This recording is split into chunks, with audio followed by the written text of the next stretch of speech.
Hello everybody, welcome back to the channel and welcome to the Le Mans 24 All-Stars and a Bolgit race, which will be happening in 6 hours or so. We're still practicing here. It's still practice time. Drinking tea and practice time, basically. That's what we're doing.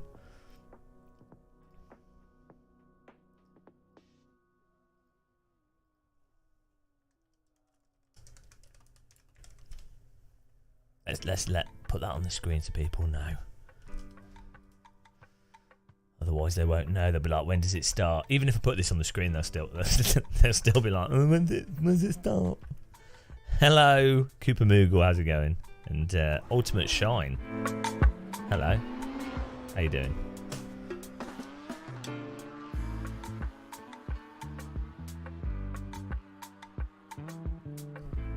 Let's put this here. Hello, Bourbon Biscuitus. Bourbon Biscuits. Bourbon Biscuits. How's it going? How you doing?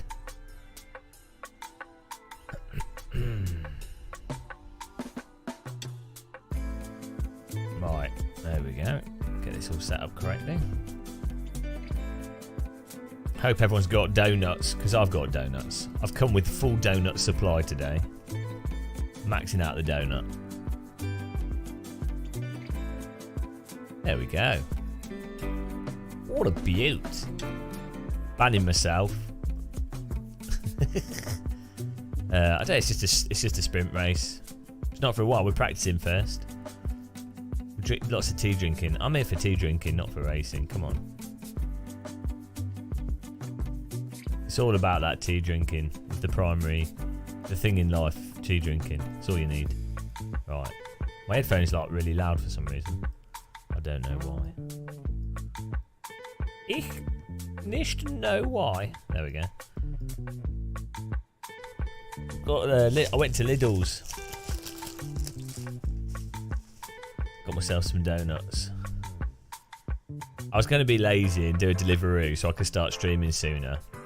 But then I was like, oh no, it's too expensive. So I'll go to Lidl's. I'll go into Lidl's.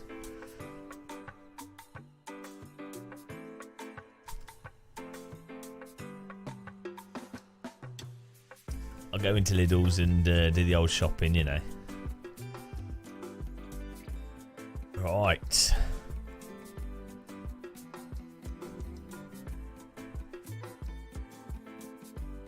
It was nice and quiet though. What day is it today? It's Friday. It was like 2 PM on a Friday. It was really quiet. It's weird. There we go. Got my Stream Deck working now. The 3D thing. Stream Dash. Which is nice with R-Factor 2. Hello, James. My name's James. How's it going? Doug, hello. How's it going? Doug 209. Is it Friday the 13th? Oh, it is as well. Maybe everyone's scared. Oh wow. Let's take my Fitbit off because I'm not fit. I mean, I just feel like this is like an RTS day. This is not a sim racing day today. I'm in a play RTS mood.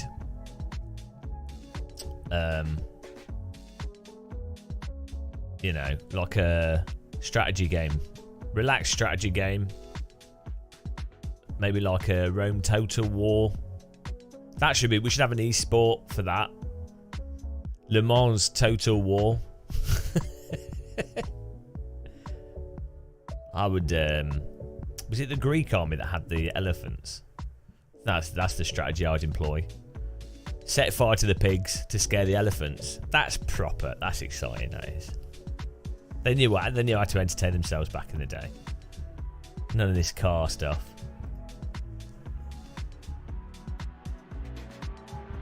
It was a right bovine bonanza back in the day.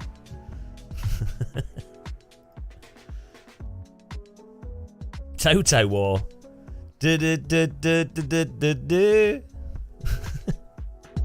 Nah, I'm just doing the shorter one. Out of all the, I think only Jimmy. Oh no, Lilabov, Love 46 is doing the full thing. So is Jimmy. I don't know. James, I think is doing it.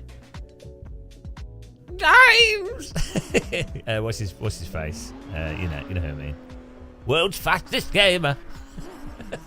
Who else? I mean, he's not a YouTuber, is he? He's an esports peasant. He's a console peasant. It's disgusting. Didn't he start on Forza? James Baldwin. Isn't he a filthy console peasant? It's disgusting. Absolutely disgusting. All these filthy console peasants like Jan Mardenborough, James Baldwin, all of them. Ugh. Ew. Saying that, I need to get on my PS3. Some games I want to play. I've not driven the prototypes, so I don't know. Right, we need to do some setup shenanigans. Shenanigans. Do we have any aerodynamic? Oh, look, hang on. Surely we want minimum wing on this, and we didn't have minimum wing. You want minimum wing for Le Mans, right? Although actually, the engine's hitting a limiter, so. Right, well, let's see what happens. Hello, filing account. It's the perfect name, but on the wrong person. I don't understand. Hang on, I've got a setup saved here that I made, which I stole. But let's say I made it. That makes me sound like I know what I'm doing. But let's take the aero down and see what happens. Who needs aero in a Porsche Cup? Overrated. Right. Did I put sellotape on as well? Yeah.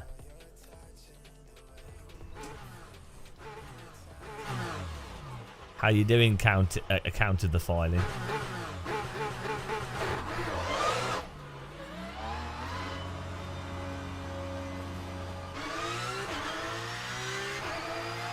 Exactly.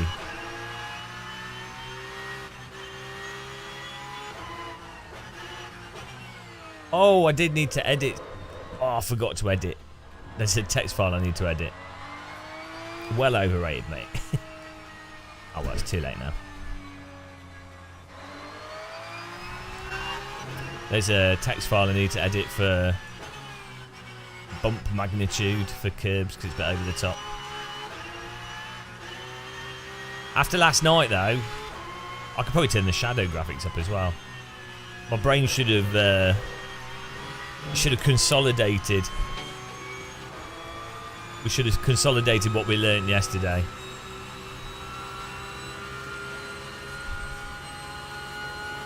That's it. 6 gears, all we got. Hope everything's running well.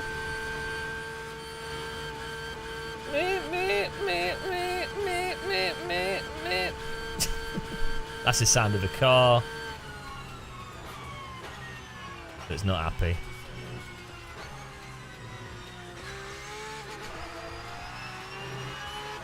It is, yeah, generally. But I'm using a mod that one of our viewers made to help make it better for me. This doesn't have roll filtering on it, unfortunately, that you can access, and the default in-game camera doesn't filter like Y-axis jolts.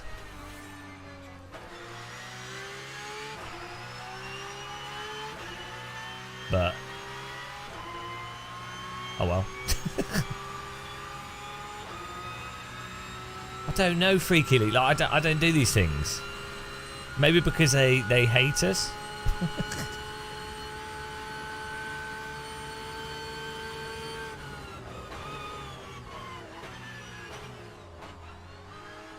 think I might have just flat spotted the tyres. Oh no, right. So easy to flat spot the wheels in Affialte 2.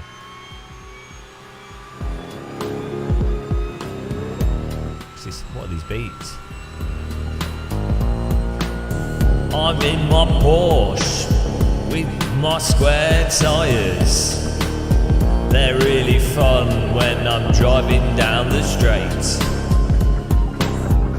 It is great. Bouncing up and down, bouncing up and down. My wheels vibrating and my head's up and down. Bouncing up and down, bouncing up and down with my flat spot. With my flat spot. Woo. That's the new flat spot #1 hit. Normally the cars have Le Mans Aero and engine. Well, oh well. I'm not in control here.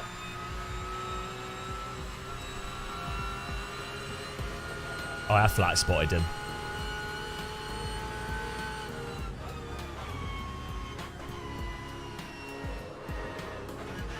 That's my new YouTube channel, Flat Spot. Flat Spot Sim Racing. Oh, I need to register that. Maybe we'll get sued by Race Spot TV.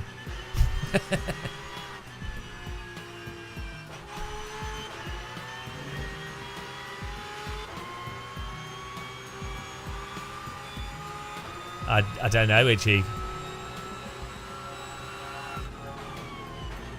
Don't think so.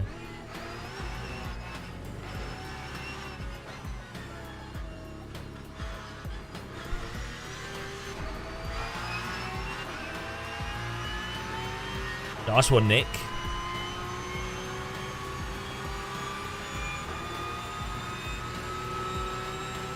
I could start a successful sim racing meme channel. I'm not good at being successful.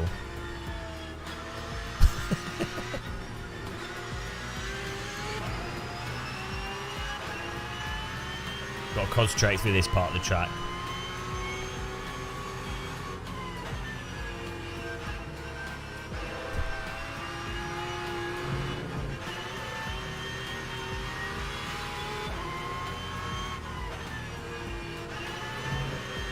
I think that corner's a lift, but I'm too timid.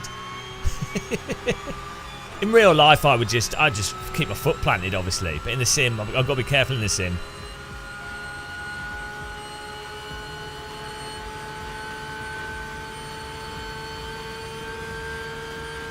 Success 101, do what people like and pay money for.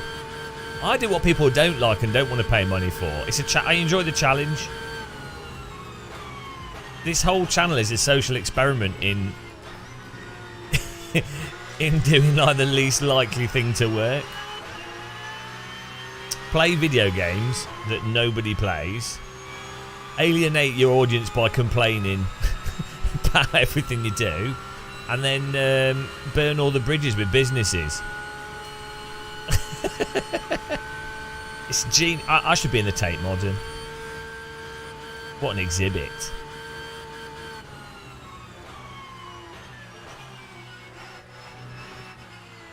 We got amazing channel members and viewers that make it happen. So, you know, cult of muscle, it's fine.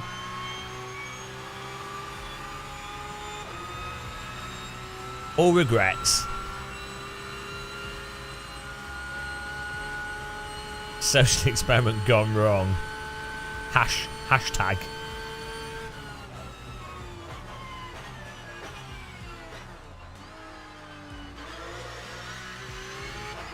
That's really the line through there, I've decided. I will decide where the lines are.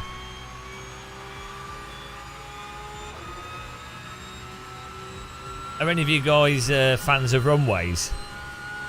I do. The nice thing about this track is I do get to feel as if I'm playing Microsoft Flight Simulator, so I do like that. Yeah, I'm just shaping the tyres.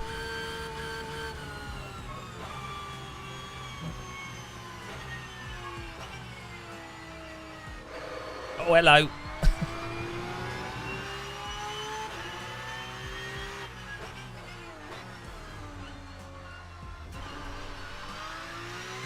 Hello, Stuart. Some limiter impressions. Can do that for you.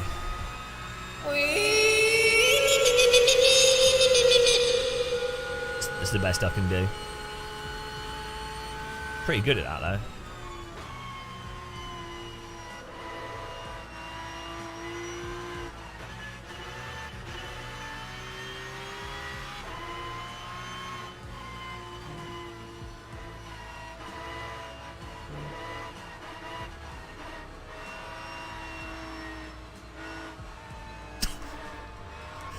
Car just seems depressed going through that. I think it should be in 4th gear.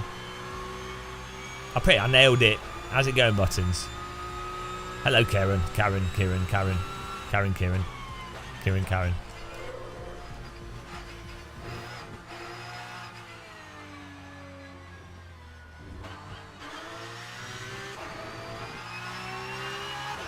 It must be moving. Hello, Dave Cam. Hey up. Dave Cam's coming to chat from up to north. Why, aye, man? What you doing here, man? How are you doing race, man? How it's in bottom of corner of screen. Nee bother. This is why Dave Cam really liked me.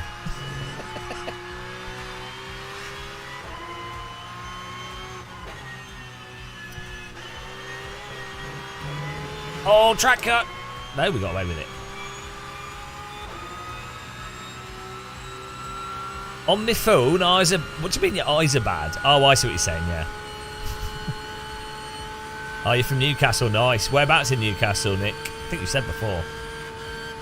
I lived up north back in day. I was actually pretty sad today. I was looking at pictures, old pictures. Oh, of when I lived up north. I was having some nostalgia sessions. Oh, bugger me, bugger. Ah, bugger. Nailed it.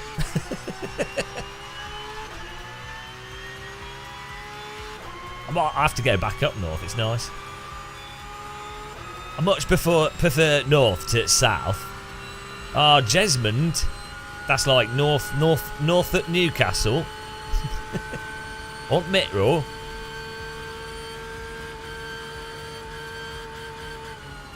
That's the expensive area, which is cheap.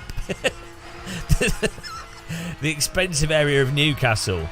Cheaper than the rest of the UK. Oh, it's in Middlesbrough. I lived in Middlesbrough as well. I'm sure we've had this conversation before. Didn't you say? Do you live in Acklam? Yeah. Jarrow's like Jesmond, not Jarrow. It's like it's supposed to be the upmarket area, but compared to the south of the UK, it's like free houses for everyone.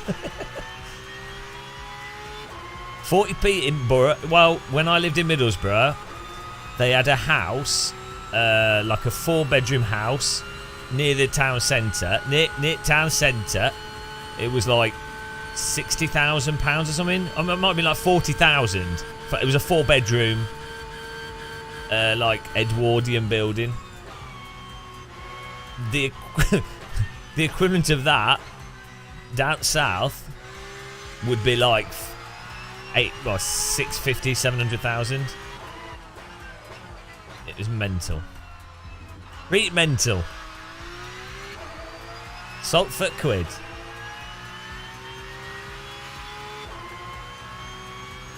So annoying that us plebs have to deal with the house market bubble. We just want to live in a normal house. People just want to have a nice little house and spend money on living.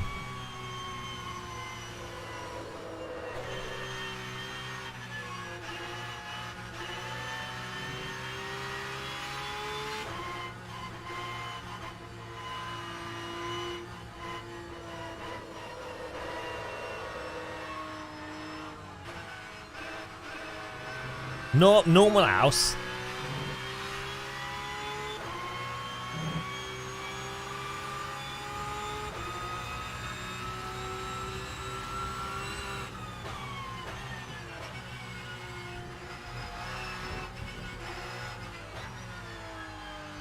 To be fair, most people in Newcastle live in pit. Full grid. I don't know. It's not. This isn't LFM. This is like Porsche All-Star. Well, it's not Porsche All-Stars. It's All-Star. It's Le Mans All-Stars with a Porsche. There we go.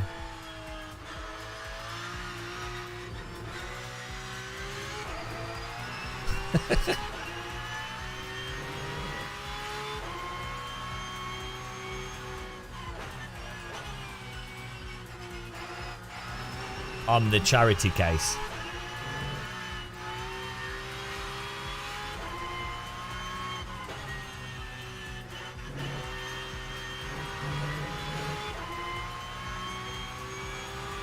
It's weird, really, because they're not really stars. I mean, star for like any sim racing stuff, even real world race drivers. I mean, you know, star. I wouldn't even, you know, I wouldn't even class like Lewis Hamilton, Max Verstappen, and you know, obviously they're very successful, very famous, but I wouldn't call them stars. They're bloody race drivers. You know, a star to me would have to be someone with like amazing charisma or like amazing humour. But race drivers typically have the charisma of a 1930s house brick, which is fine because they're drivers.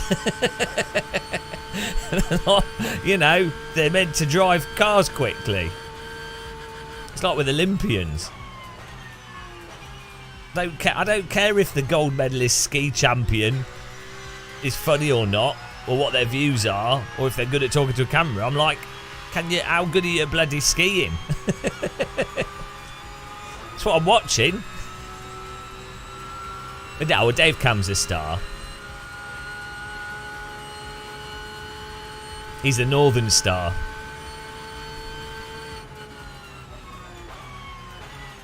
He's the he's how you know where you're going.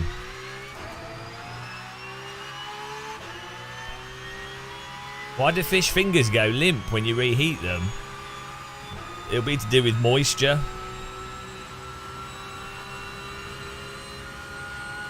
Obviously.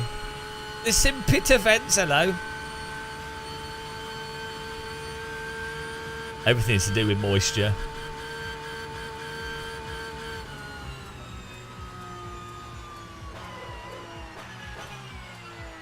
My inability to trail brake in this sim is to do with moisture.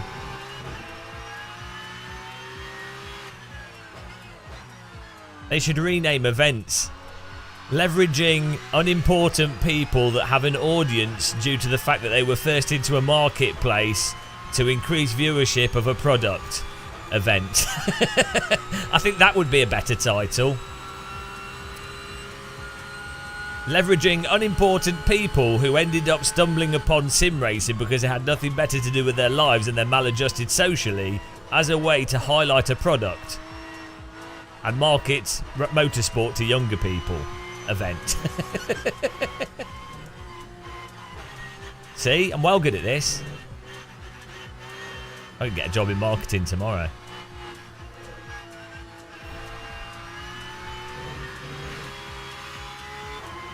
No, we're not. Come on.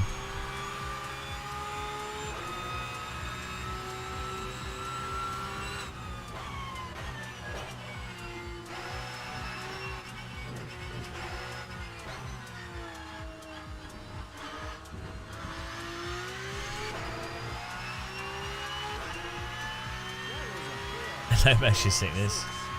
Hello, Owen. Social media.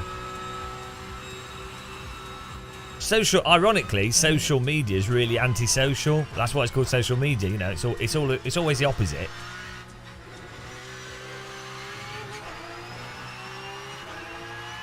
I've got to concentrate through this section, guys.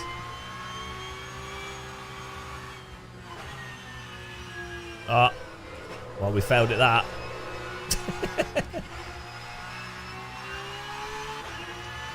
Great line through there.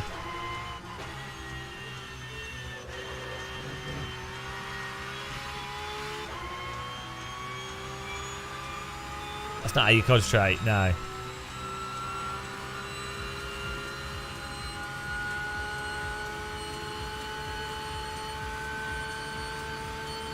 Esport line.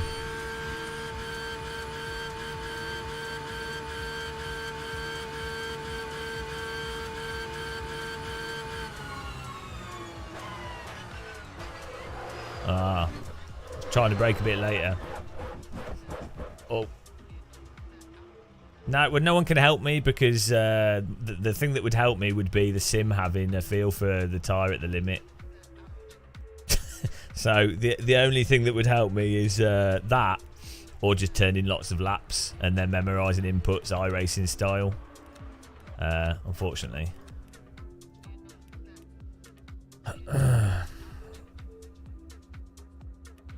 Well, yeah, because I can't feel where the car's at.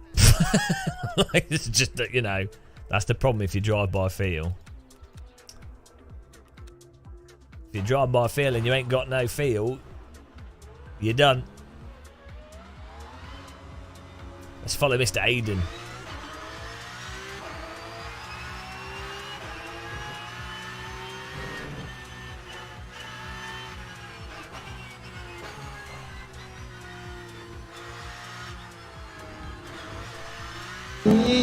Thanks for subscribing.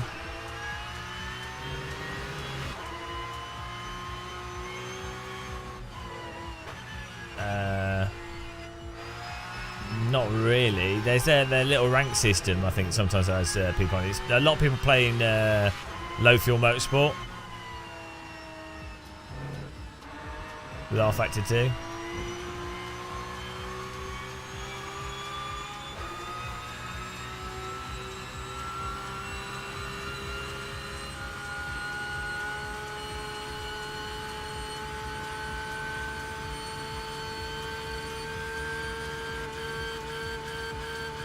Don't subscribe, you'll regret it. Exactly.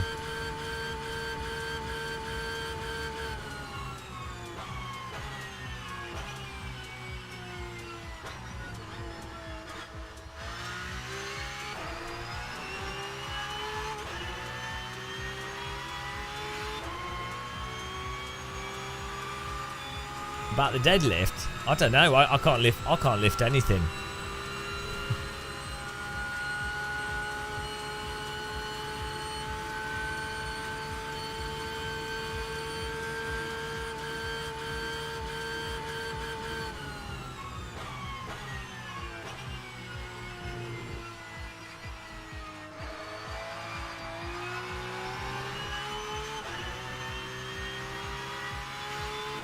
I don't know. I haven't looked at the server browser. Affialte 2 doesn't have that many people playing it, to be honest. Apart from in low fuel motorsport's quite active.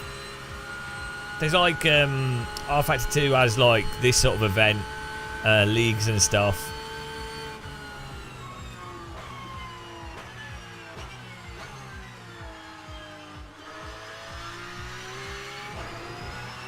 It's a shame because it has much better physics than iRacing, but just doesn't have the same user numbers.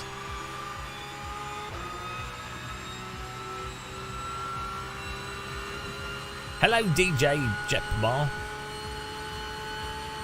Pretty much. I always do 24 hours on my own, yeah. That way I'm guaranteed to win. See, this isn't my fancy shirt. This is my bog standard YouTube uniform. It's my... I've warm weather shirts and I forgot to put them in the washing machine. Shirt out the cupboard.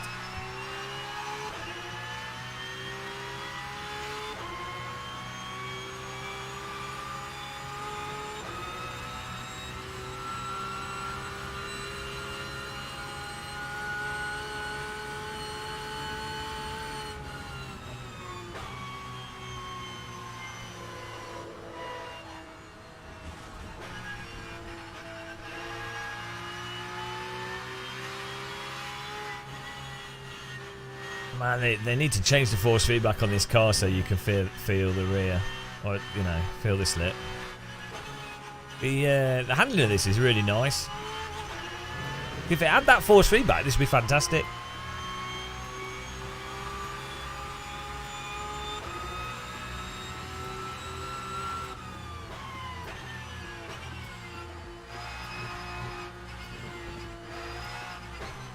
I've already adjusted the setup pretty much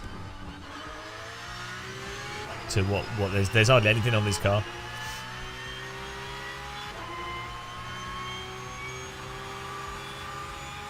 You just have to drive. The thing is, you just have to drive the corners properly. But on a track like this, well, like any track, you just have to trail brake into the corners, and then. But if you can't, for me, because if I can't feel the where the limit is, I mean, nicely, nicely the tyres have good forgivable slip, but there's no feel for that limit. Like, you just load up AC and play this. Some cars in R-Factor aren't that bad. Brian, there's an INI file in R-Factor 2. Actually, I was going to do that myself. So there's an INI file where you can set a setting called jolt magnitude, which should reduce the curve. I'm just going to do that now on mine, actually. I don't know if it will affect it for these cars, but yeah, because there's like a canned curb in force feedback, and I think that jolt magnitude setting should help. So let me just do that. Double check.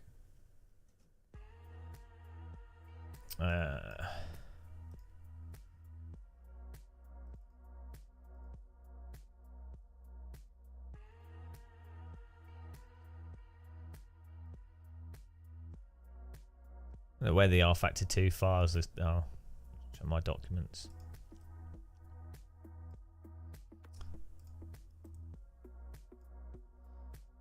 Documentes.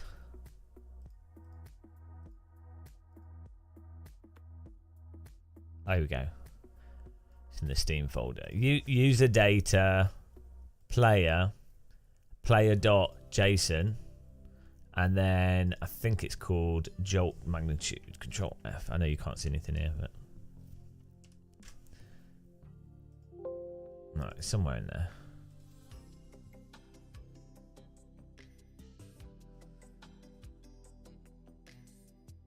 Wish there was a. I think it's just very easy to flat spot the tyres in R-Factor 2. And I'm not sure how much of that's due to it being realistic or not, but I think in a sim, you can obviously push a brake pedal. Like you can actuate a brake at 100% very easily. Unless you set up your brake pedals to be literally the same force and everything as the real thing, it's going to be a lot. For example, you could set up a brake where breathing on the brake pedal is 100% brake, which you just wouldn't be able to do in it. Well, I mean, you could technically do it in a real car, but you just wouldn't. Yeah,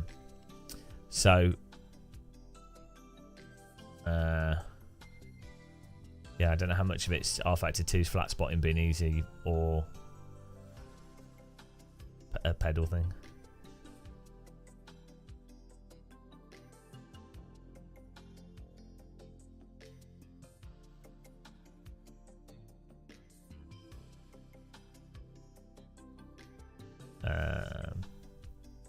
Trying to find this force feedback thing. I know you guys can't see anything. You get to look at me rotating in the background. It's the best background ever.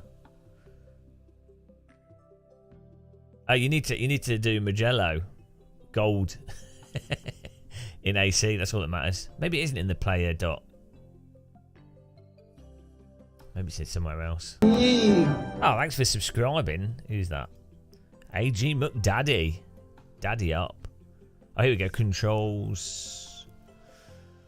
Now, the thing is, when they updated R-Factor 2, they removed some options as well. I think they did anyway. Oh, maybe it's in the specific controller. Let's have a look.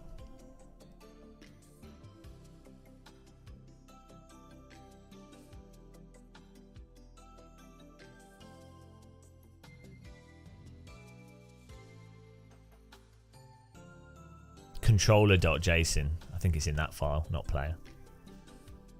Let's see. And you have to edit the one for your right controller. Here we go. Force feedback. Oh man, I have so many devices plugged in. This is going to be a pain in the ass.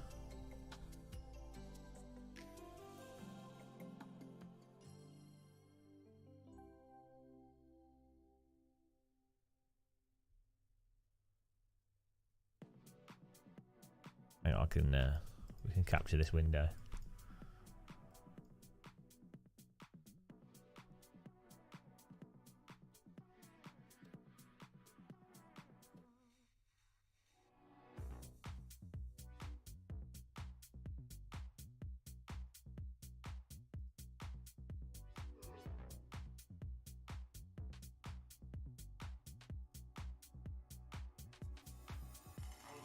This is real Affialte 2 right here.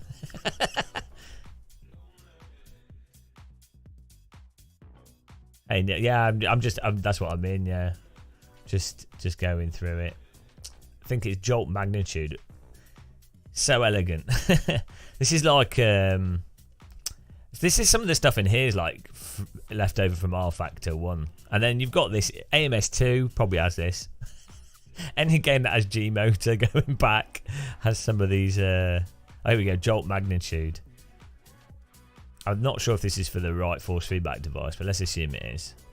So this is from other cars and walls, so you can just turn this off. Off-road, there we go, look.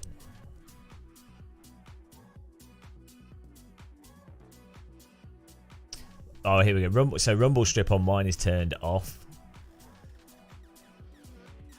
Here we go. You don't want that.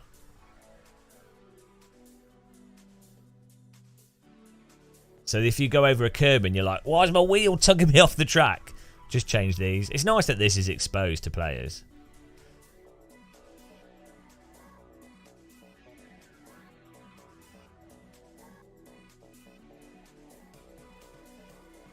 Oh, this is all. Oh, here we go. Steering effect strength. Oh, this is just the general.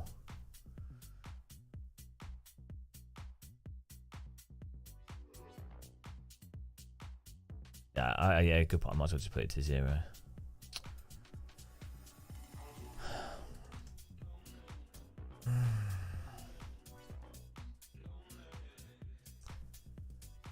What they need is set force feedback to be the same as Assetto Corsa.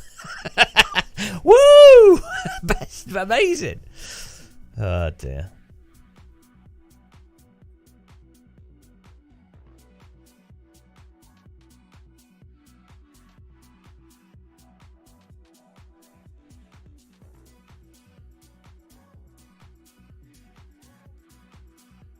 But yeah, so a lot of people with DD wheels, you'll find if you have that jolt on, if you're running your DD wheel quite strong for like the other forces or whatever, that for whatever reason that the jolt magnitude thing is really strong, relatively speaking. Or it was the car contacts as well, actually. Race room, obviously that's G motor as well. When the first got DD wheels first came out, you play race room. We were trying to set up the AccuForce wheel, and you'd have it all set up perfectly fine. It'd be totally normal, and you'd tap another car, and it would do the jolt magnitude at like full strength on the wheel, pure broken wrist, like absolutely insane. It doesn't do that anymore. The force feedback's totally changed, but it was just funny. Well, it wasn't funny at the time, but I think that's fine. Let's see what happens.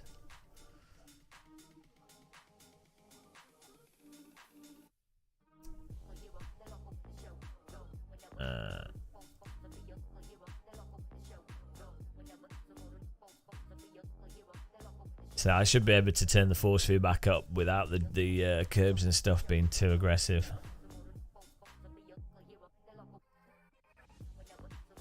Yes. You like Affialte 2? It's like the sim that Formula 1 teams. Yeah, no, so this comes up over and over again. So Formula 1 teams often use Affialte Pro.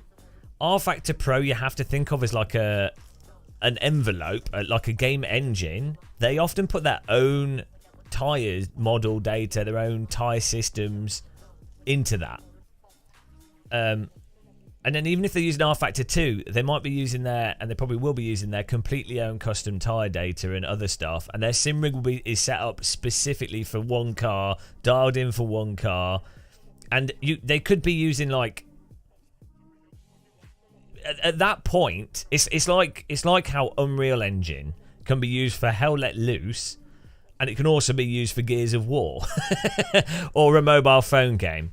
You know, it depends what the developer actually does with it.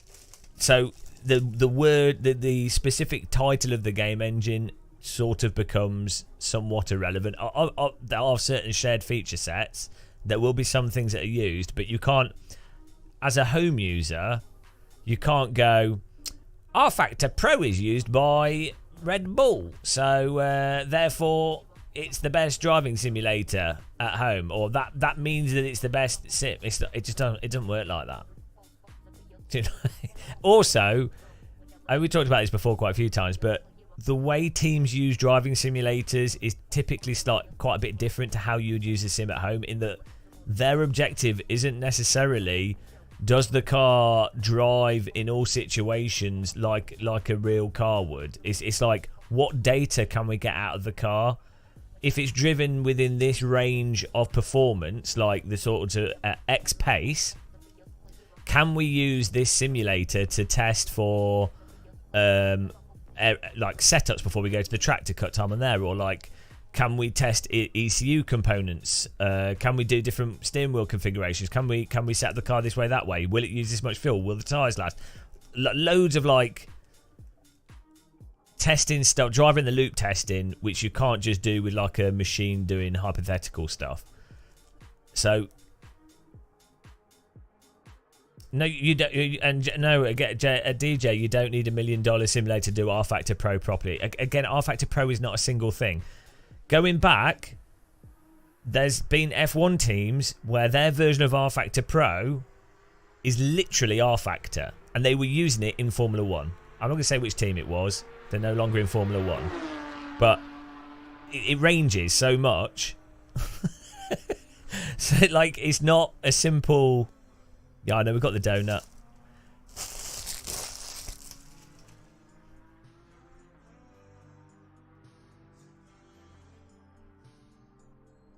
All you need to know is that you're too poor to do real race driving. Deal with it.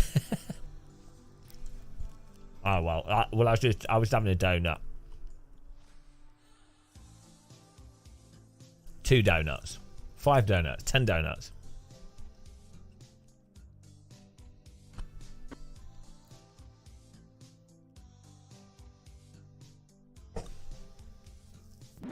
I hope you get a good kickback. Oh, thank you. Really appreciate that. It does really help support the channel. Affiliate links, Amazon and the Fanatec and other affiliate links. So thank you very much. I know what could go wrong. Also, I've only got like 3 more shirts because I've like been really naughty and I've got behind on my washing.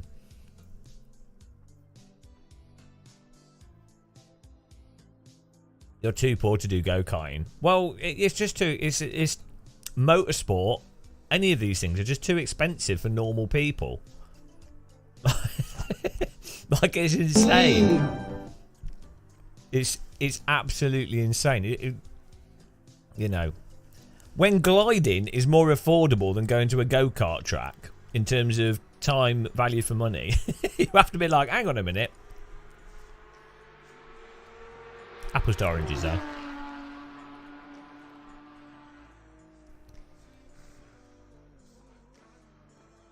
That's it, G-Hammer.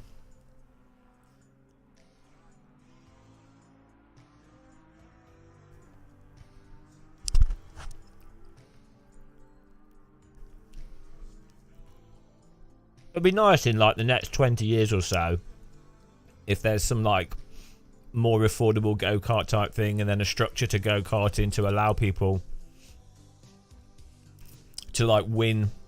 So like how poker works with like satellite tournaments, or like, let's say you go to a local go-kart centre. To be fair, there are like affordable indoor go-kart centres, but like if you want to do somewhat proper go-karting, there's no option where you can pay what might be quite a lot of money, and there's a lot of money, you know, to run a track, staff, safety, insurance, everything. Like, it's expensive. But there should be like a way where you can pay the fee. There's a race that's going on, and if you finish in the top 3, there's enough prize there to allow you to continue going at a much cheaper cost, so that if you're talented, there's a route there that mitigates the cost. Like with if you did, when I was younger, did a lot of football, you would have proper training centres and training places that were very expensive if you wanted to go pro, but you could go to, like, if you played school football, or if you did like cheapo training stuff, you'd have scouts there, and the very talented people, regardless of how much income they had an opportunity to get scouted, and then they would have like a scholarship through like proper, you know, with all the training resources and the access to stuff that would allow them to be at a high level. With go-karting, it's like, what, like, it's like 5 opportunities, and you have to be like 8. So, thanks for subscribing, guys. Appreciate it. Mario and Goodwin Andrew. Appreciate it. This is R Factor 2.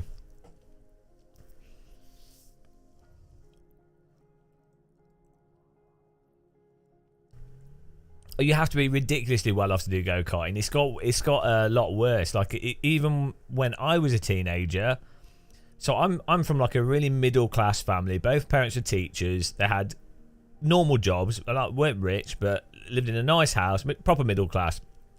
And it would be too expensive to do it would be absurd to even go-karting. This is why the sort of Lewis Hamilton poverty story is a bit weird, because he like, I remember watching him on Blue Peter doing nitro go-karting as like 8, because I'm about the same age as him. I couldn't do nitro go. My parents are not poor. There's no way that they would have spent the money on a nitro remote control car.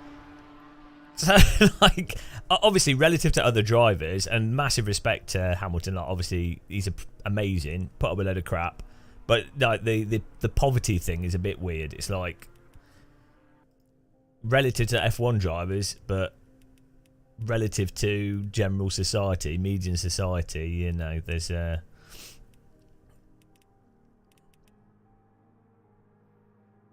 I think his dad owned a computer shop and some stuff. I don't know his finances, but even then you had to be very well off, or have a parent willing to like throw away, risk everything, which is just ridiculous. You know, it's not like back. I think in the end of the 70s was when because didn't James Hunt get into Formula One, and he was like he had like the equivalent of 100,000 or something, or 80,000 of today's money. And he threw it all in to get into Formula One, which is very risky and it's really stupid. But can you imagine, let's say you were, and I know multiple people that are very good at motorsport, and I knew them when they were very young, and they were very good, like really good. There's no way that they would. It wouldn't matter. It's irrelevant, like how good you are. But I think way back, there might have been some opportunities potentially, but. You know, that's the nice thing with sim racing, though, is that I think anyone, especially with like Gran Turismo, this is why I was sending that video about game controllers. Sims need to support game controllers, and having something as affordable as a driving sim that anyone can do, regardless of their like financial situation. Well, not completely, because a PlayStation still costs quite a lot of money, you know, but.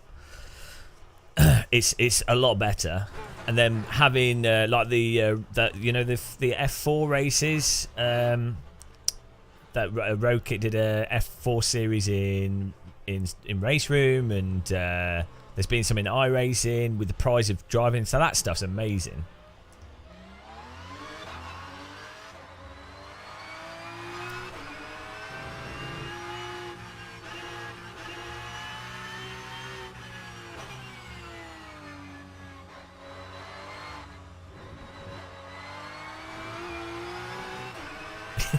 Well, iRacing is too expensive. I definitely think for a lot of people. I'm not that it doesn't offer value to someone that puts a lot of time in it, but it's not accessible for a lot of people in different territories as well. So, I've been really fortunate to have lots of friends, international friends, and it's all very well for like people in America and UK to be like, oh, it's just the price of a cup of coffee a week or whatever. It's like, well, not for someone that lives in Brazil or parts of Portugal or, you know. Why do you want to exclude people from something that doesn't have to be expensive?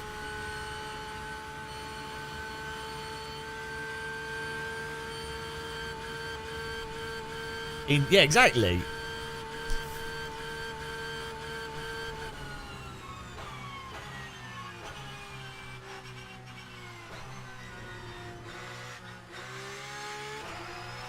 But yeah, so it has been really nice to see sim racing allow people with less wealth to do motorsport. It's one of the best things, not one of the best things, but a really good thing that's come from sim racing.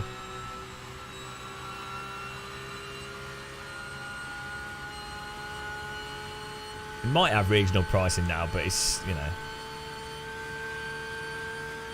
But that's why I think Assetto is so good. Like, it's so accessible. It's fantastic. And AMS1 and the older Sims.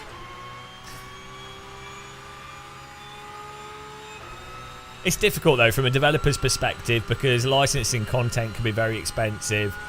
Getting an initial audience can be hard, and you know, like the logistics of it can be quite complicated for Sims.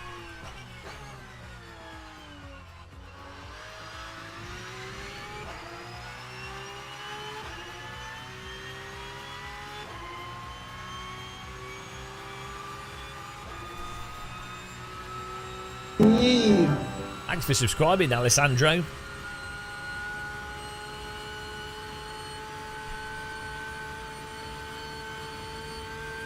$2,000 kilometers driven.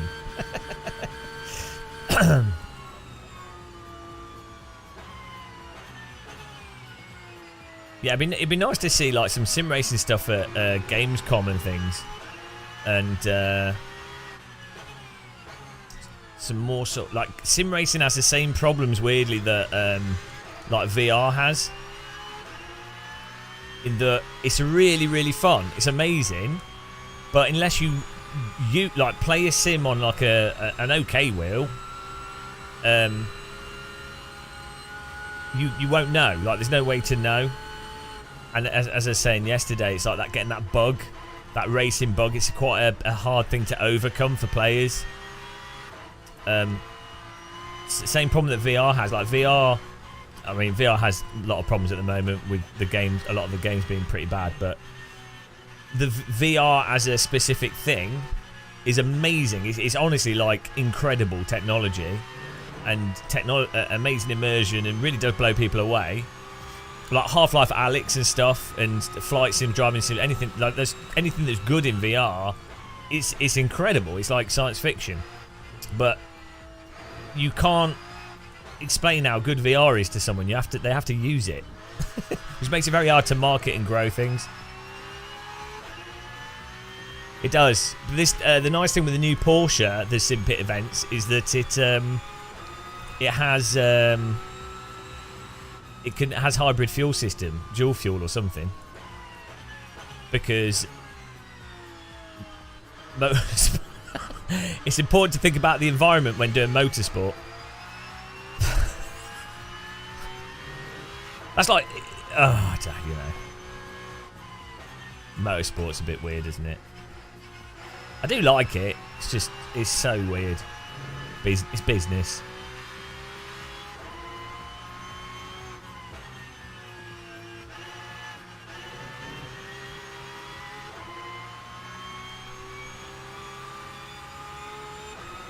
I said, no, it's fun doing this. I've actually quite enjoyed learning this track and now demonstrating that I haven't learned anything. But it's good fun.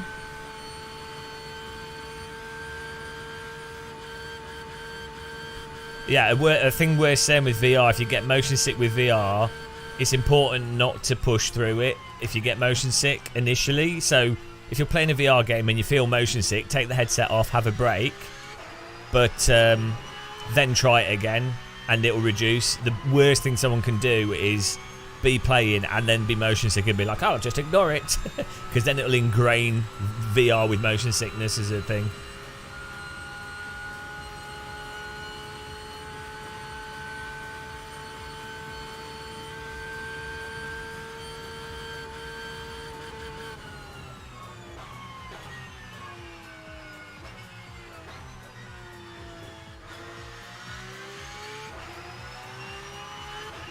Sim racing is the future of motorsport. When we've all moved off combustion engines. So, yeah. I mean, it's a separate activity that I, in my mind, I think the future of sim racing is for it to be honest that it's not real motorsport and establish itself as its own thing.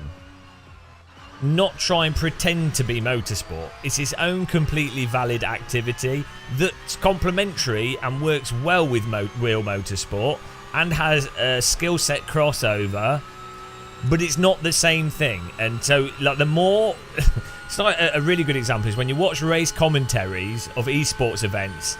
And to be fair, being a race commentator is very difficult. They're trying to be exciting and stuff, and you know, they're probably motorsport fans rather than gaming fans.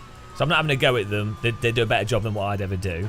But you often see with commentaries, less now actually, it's got better, but you often see there'll be an accident in the sim and they're like, oh, it's a huge shunt, as if someone's being injured. It's like, well, no, it's a bloody video game. And then they don't call attention.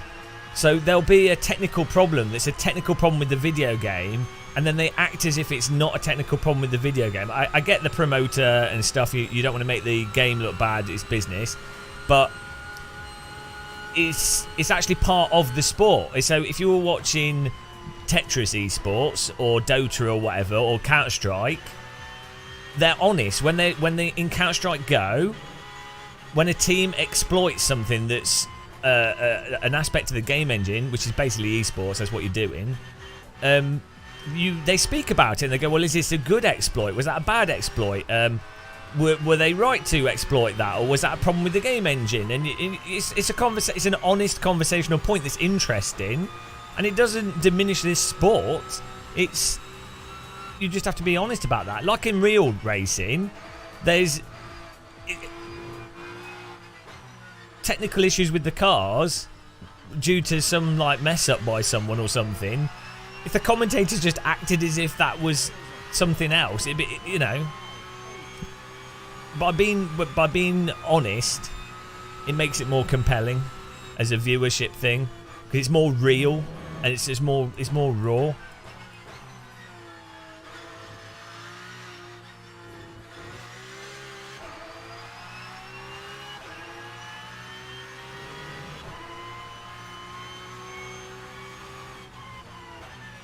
And also, I think it's somewhat disrespectful to the esports drivers that, because I take the piss out of esports drivers, but like, it's massively impressive, and the amount of time and effort they put into it, and the skill margins, like compared to other sports like esports, especially driving sims and FPSs and stuff, the skill margins for what's a winner and what's a loser is so tight. It's like insane. And so to like not highlight those components and frame it all in the context of real racing kind of doesn't it doesn't really highlight the how impressive it is.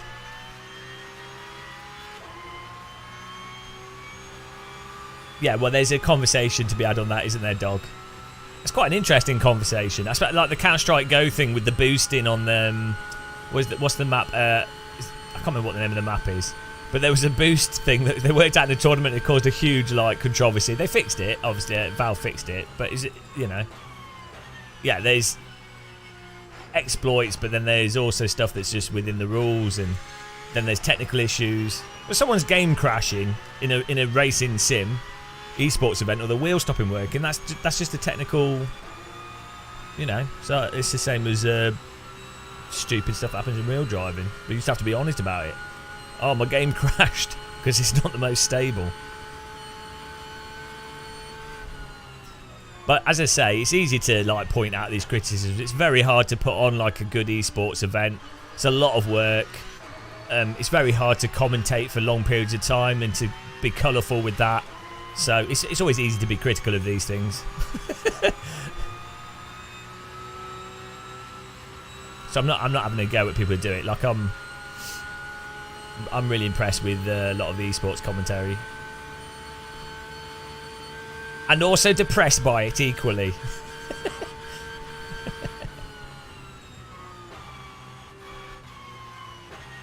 I think motorsport commentary's got... Real world motorsport commentary has a load of problems as well. Like, you watch Formula 1, it's absurd. Like, the pretend hyping that there's going to be an overtake when there isn't. The pretend excitement of overtake when it's just going to be a DRS overtake. Yeah. You know how it is. The lack of sarcasm. Yeah, Neil. Yeah. Come on. iRacing wouldn't ignore stuff and try and push it under the covers. That's the problem. If you ignore something, and you know, it actually makes it more obvious. Whereas if when companies are actually just, especially within something so nerdy as sim racing, I think people understand that when a company explains it, you know, it's very technical, and this went wrong, we're not happy with that. You actually get respect for being honest within sim racing. Not with everything, but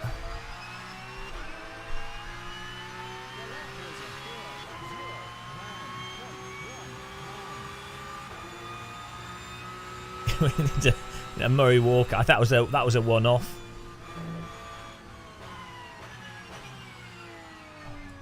Oh, I'm so dumb.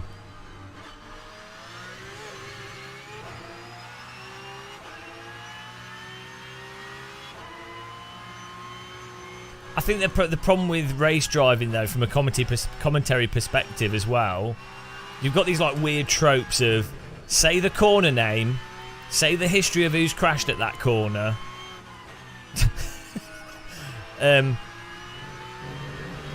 It's like I think. Oh no! Blessed be the strength of the force feedback in random call sign. May your front end feel be bountiful, and may your Newton meters provide you with all the detail that you need. As it is told on earth as it is in heaven, blessed be. Thanks for continuing your membership. 5 years. 5 years of despair.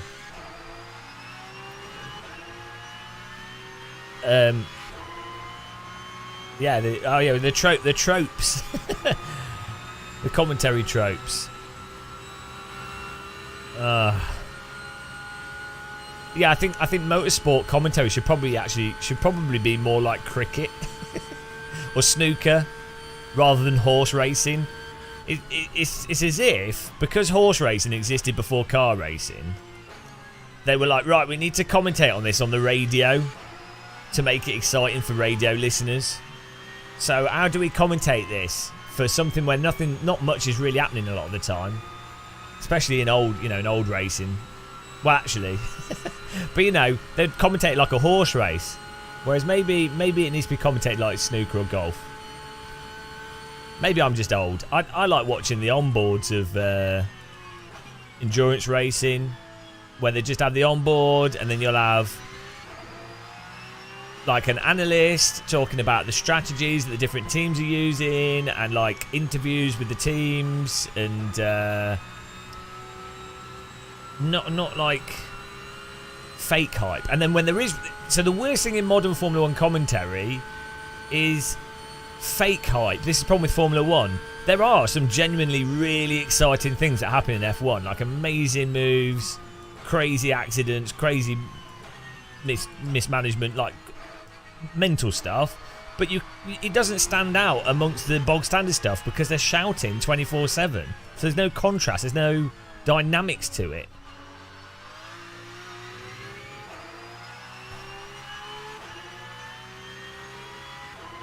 Welcome to Game of Muscles commentary lessons. Oh, the humanity!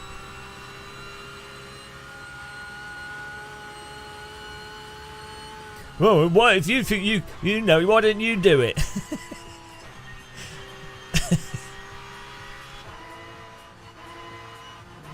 I prefer to point fingers at people.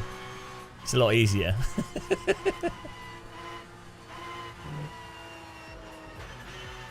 Oh, bloody hell.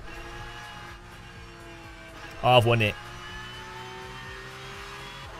Yeah, every race, Niels. Oh my god. It's just like fake pure facepalm every race.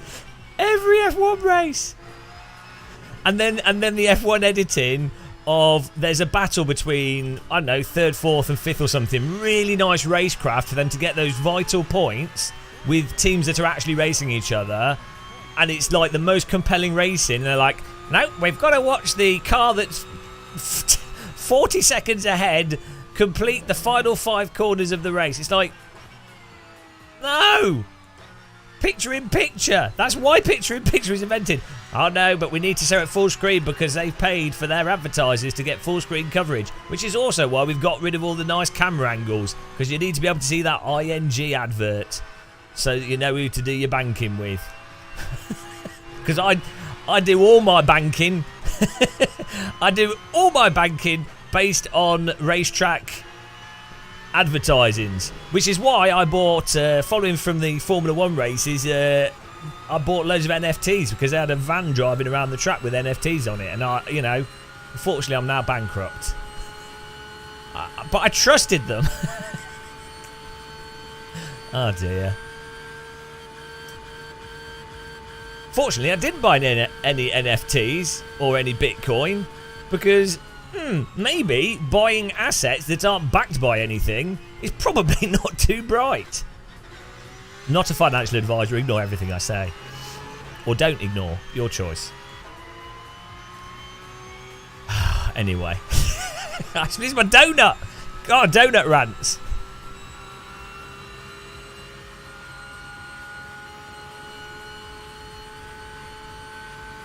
Yeah, it really hit a lot of sports, didn't it? Yeah.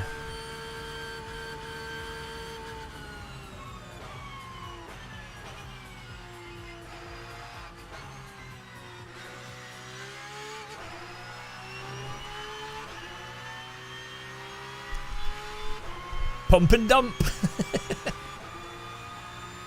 Oh yeah, well, energy drinks as well. That's another thing. I don't like promote. I promote tea. That's the only energy drink you need. I'm a sort of a lot of YouTubers and streamers, even ones I like, do energy drink stuff, and I don't think it's right. Like, it's promoting unhealthy. Well, maybe they're not unhealthy, so it depends on the drink. But generally speaking, I think energy drinks are probably unhealthy. So I don't think it's really right to be promoting them to younger people, but I don't know. I'm conflicted on that. Who wants to buy the new Gamer Muscle Energy Tea? It's like tea, but it's got 5,000 tons of sugar per tea pack. Drive even faster. Stay focused for longer with the Gamer Muscle Energy Tea.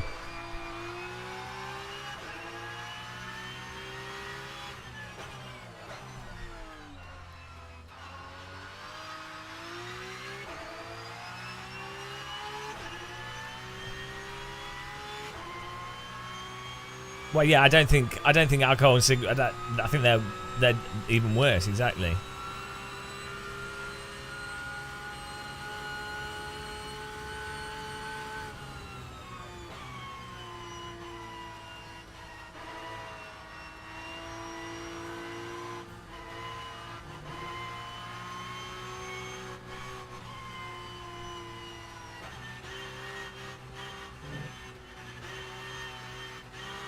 Oh my goodness.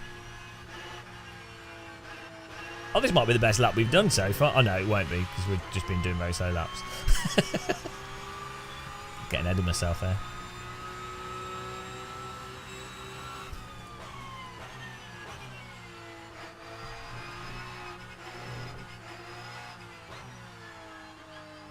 I need to get a tea sponsor, because there's nothing wrong with tea, and it's amazing. I genuinely love drinking tea. Like, I get really excited. Oh, we're still off for my 4:05 is the best I've done. I'm concentrating here, guys. No reading the chat here.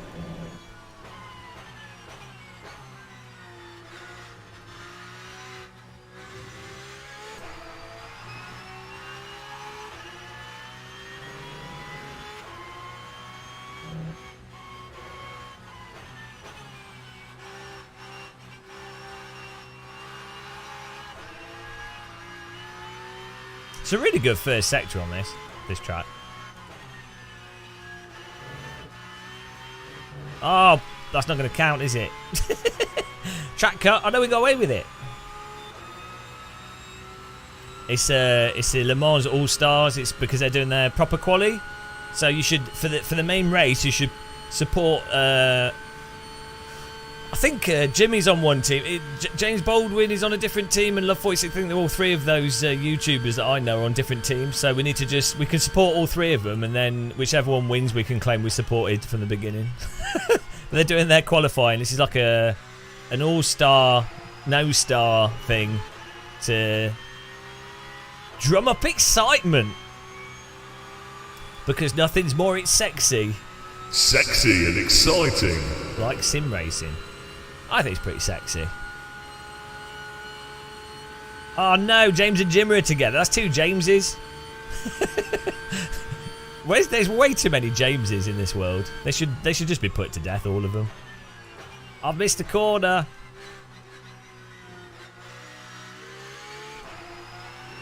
This is not. It depends how much brain damage you've got. When I started smoking, the advertisement actually said it was good for your health. You know, that was that menthol thing, wasn't it? Companies lying to you for profit? Never. Oh! Nailed it. God, I'm so, like, driving blind with this. I don't know what's an apex.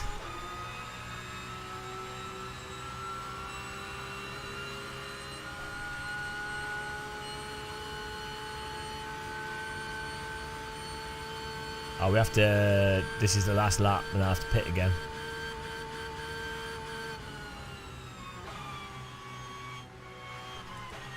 I don't know if this car has the new Goodyear tyres on it. So R-Factor 2 have just done a partnership with Goodyear. I don't know if this has the new Goodyear tyres on it. But it'd be interesting to try their tyres, see what they're like. Jimmy's not. He's still a sim racer. He's a filthy racing pleb. He's always been a dirty race pleb. He's a console peasant as well. So's James Baldwin. And Super GT. Are we seeing a pattern here? Jardia. No, Jardia's not a console pleb. Love 46 isn't a console pleb. She's a Thrustmaster pleb.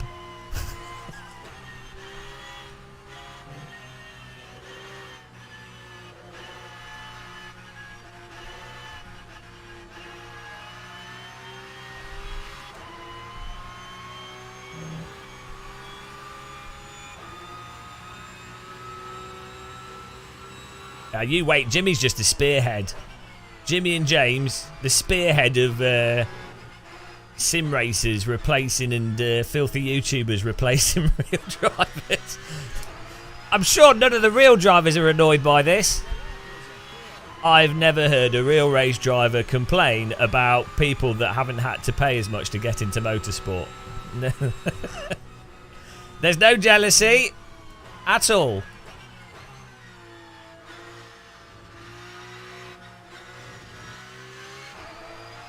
I need to add, we ain't got enough fuel.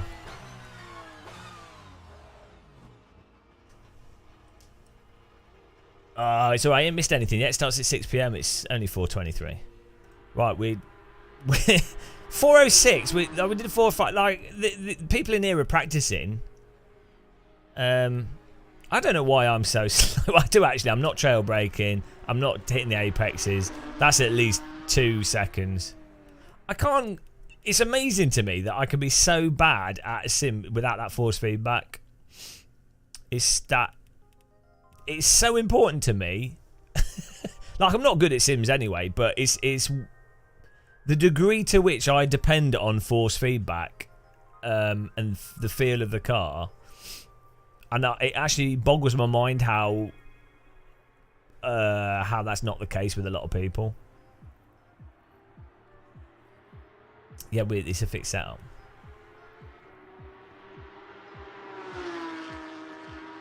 That is, yeah, I'll swap to the AccuForce, yeah. No, there's no set. It's not set up. It's my driving. I can see that I'm not braking at the limit. I'm not carrying enough speed through the corner. Because I can't feel where the tyres are.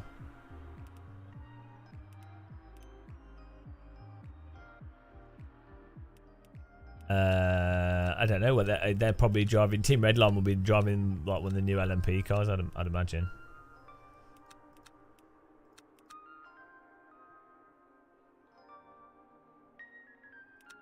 Oh yeah, but the chatting's not slowing me down much. I lose about 1% chatting, but this is all straight lines down here. So,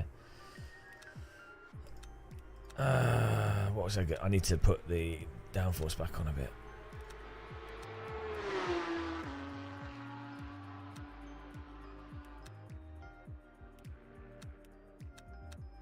Oh, hang on a minute.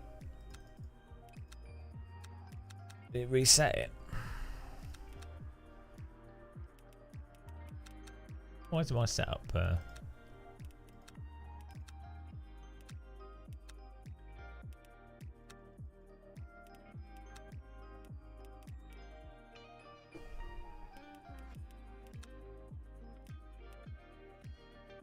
Yeah, we can't change gearing. It's all fixed. Unfortunately.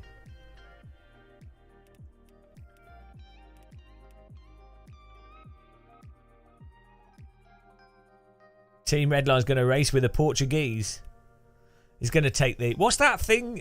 What's that food random? The chips and the beef and the egg and the bread. What is it? What is it? Oh, the guys at IMSIM. Thiago took us out for it in Porto. What's it called? It's the most mental food. Like... No, it was that thing I was talking to you about the other day. Yeah. Such a mental food. Like it's pure. I think that's got to be up there with a Parmo for like hangover food. I can't. Frasicina. I can't even say it. Guido, thanks for subscribing. Like a Parmo, for those of you that don't know, Parmo is a Middlesbrough thing where you get like chicken made into like a pizza base, then with like 4 types of cheese. Imagine a pizza, but the base of the pizza is chicken, like breaded chicken, and then you put cheese on it and you cook it in a pizza oven. Those two have got to be like the greatest sort of like hangover foods, I think. Or like you could drop a mixture of Parmos and Francesinha on like other... on starving places and everyone would be obese instantly. Give me a cheat. Oh, go on, give me a cheat. I'll take the cheats. Give me the cheat code. Up, down, left, right, go. It's not the DGM, yeah. The tyres on it seem really nice. Like the handling of it's nice, sound of it's nice and everything. But the force feedback doesn't tell you where the limit is. So... for me, it's killing the car for me, but the handling seems really nice. Like lift off oversteer, the sort of on throttle push of the front, the sort of general slidiness of it, but it's nice and balanced. The slide, the hook up on the throttle and stuff. I really like this type of car, but I think for this type of car. For me personally, I have to be able to feel it, like the limit, because it's such a active car. Take all the pressure out of the tyres. Yeah, you're probably right. That probably will help. But I'm losing like 3 seconds by just not braking properly.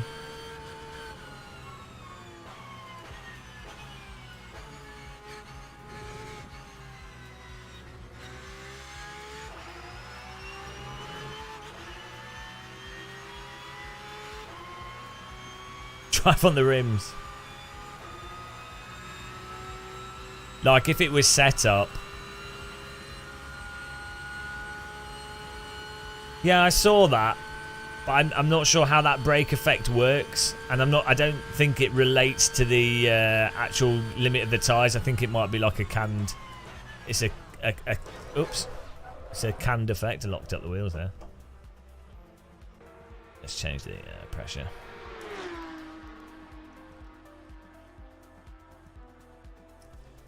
Okay, if this gets me loads of pace, then we're getting married. I don't think it will. Well, it definitely won't because I can see that I'm driving terrible. Where is it? Tyres. I think we already put them on the low. Oh, I've already reduced the tyre pressure. I've already reduced them. Oh, not on the rears though. There we go.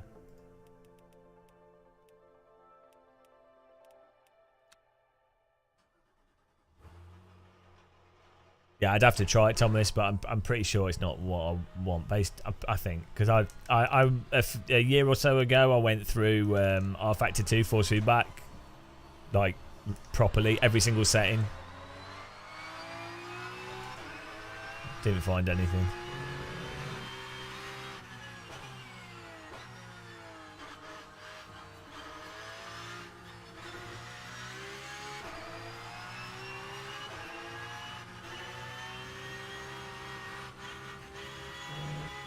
Who's honest about? I'm not slow. Mentally, I'm a god in driving sims, can't you see? Hey, Assetto Corsa. Sorted. Probably still average, but look. After doing the gold challenge on Mugello in Assetto,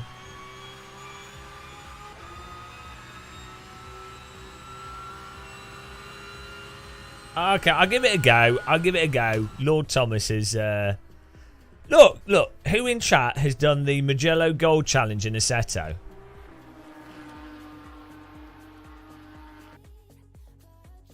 Because if you've done that, then you can talk. It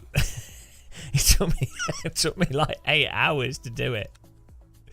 The reason why that challenge is so hard is because the tyres overheat, so you have to drive in this really hyper cautious way, and like it is so crazy. Where was it? Steering. What's it called? Steering, or was it called brake? I can leave that. Brake effects on steering axis. Hang on, let's turn it on. I'm pretty sure this is a bad idea. Brake effect strength 100. What is the effect? Hang on. Doesn't it? It's not like a...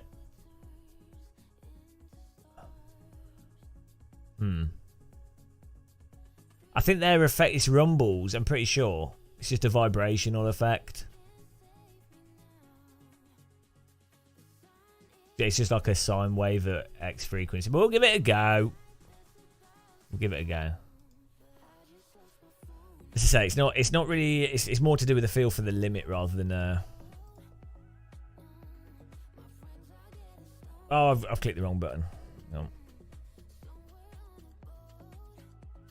Oh, can we get a ban on Tortellini, please? Are you doing the proper race talks? Did I edit the second line? Hang on, let's go back. I thought I edited both of them. No, I turned the first one on. Oh, yeah. Yeah, no, I changed the first one as well. Yeah, I see that now. It's alright, I edited the first one, it's fine. We edited both. I was covering all bases. Jeez. Yeah, come on. Oh, you got to be safe. Edit the explanation that way. When I next look at the file, when I next look at it in like a year's time, I'm like, that explanation doesn't make any sense. What the idiots? The R Factor 2 developers are idiots.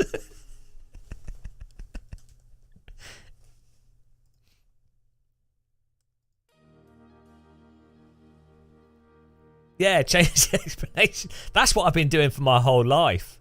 It's worked well good. If you you know, just right. This makes me. Who is dyslexic in chat?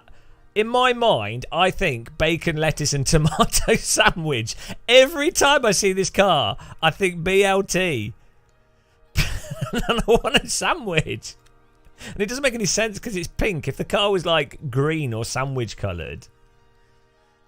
I don't even know what... Best water technology. I didn't even know that. They're on so many things.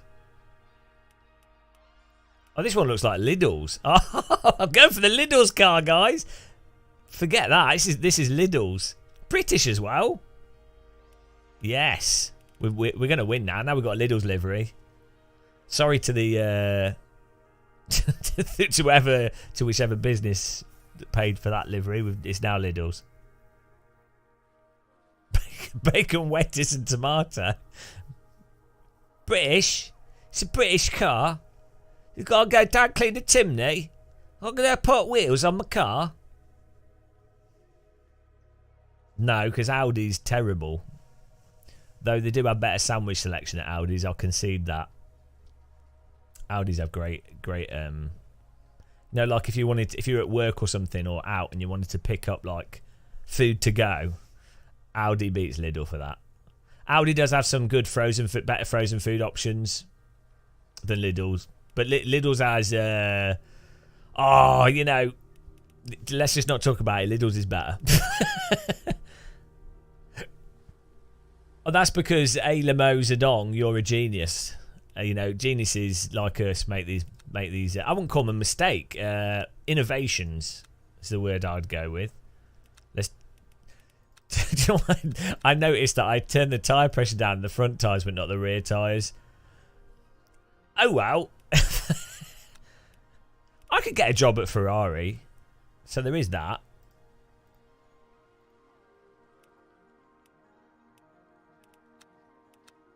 Right. All good. Now watch us be exactly the same, exactly the same pace. Watch my wheel vibrate itself to death because of the new effect.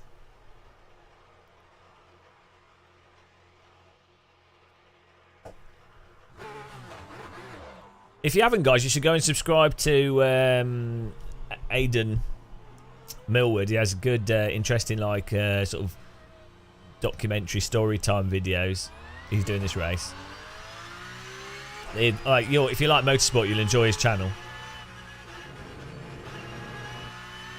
But if he beats me in this, make sure to flag all his content.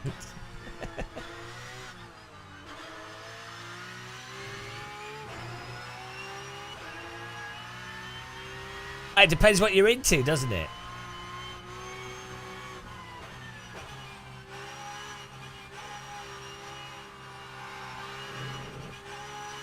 Yeah, I don't think that's made any difference. I guess maybe newer cars don't use it. The jolt thing definitely does. The curb pull setting definitely still applies. And jolt magnitude definitely still applies. So if you've got a DD World, definitely worth turning those off.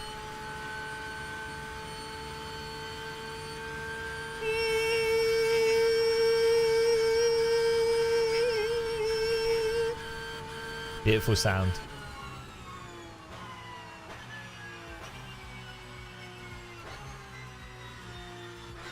What you're hearing there is Porsche engineering.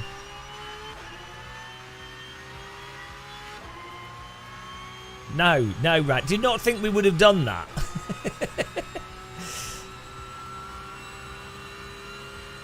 Lift off the throttle on the straights. Oh, is that... end up being faster than the limiter because it stays on? Oh, no. Look at Tortellini with the eSport tips. Why would you not program a limiter to be better than...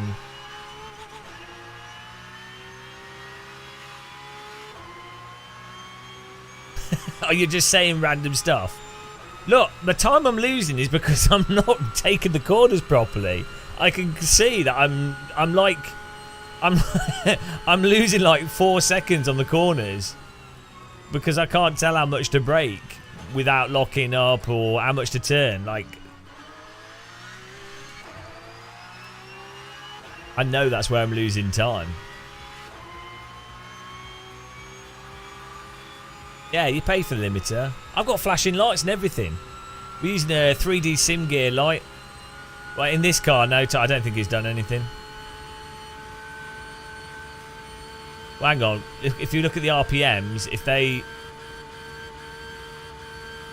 Oh, I was looking at the RPMs. If lifting and the RPMs can go even higher, then it would be worth lifting. But if the RPMs stayed the same, then...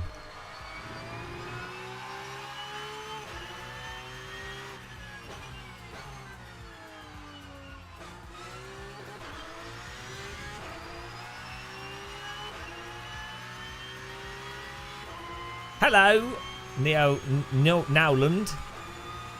Neeland. The Lidl's car skin on this, though, is definitely helping.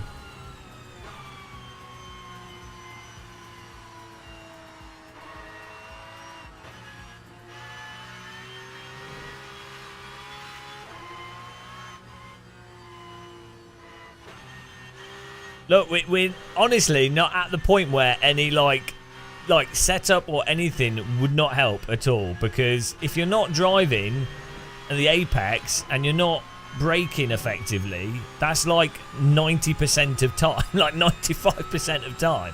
So literally anything else is basically pointless until you get to like within a second of pace.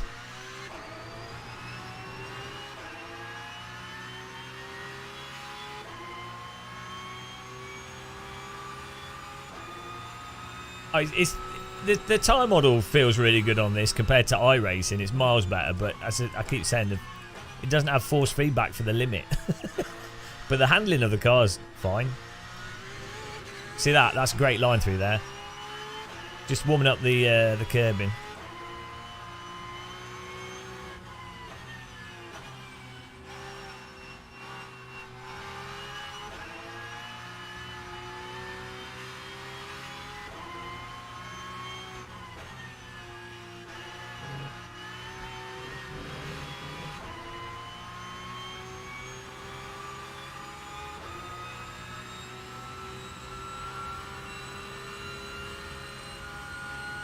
This thing goes.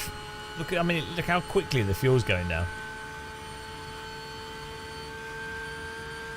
We should let Tortellini remote into my computer.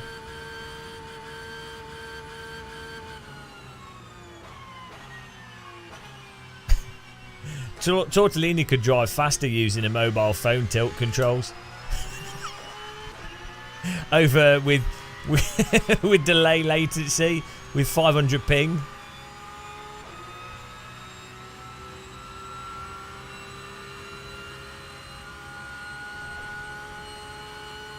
No, this has no ABS or traction control. It just has lights that tell you if your wheels are locking.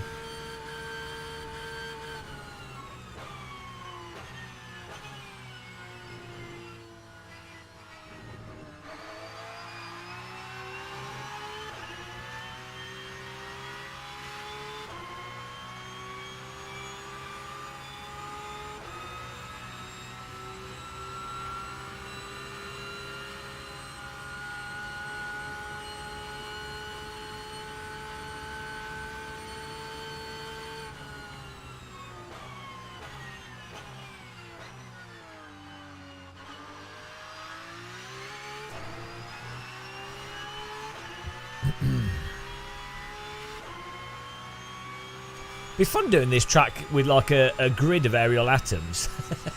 Low downforce aerial atoms.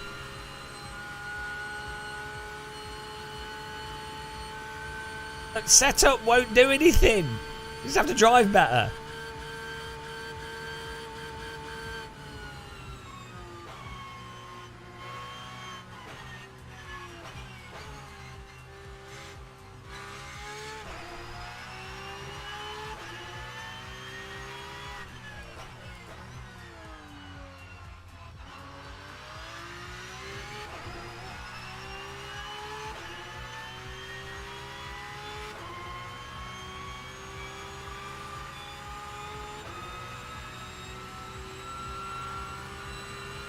I could do with a baguette.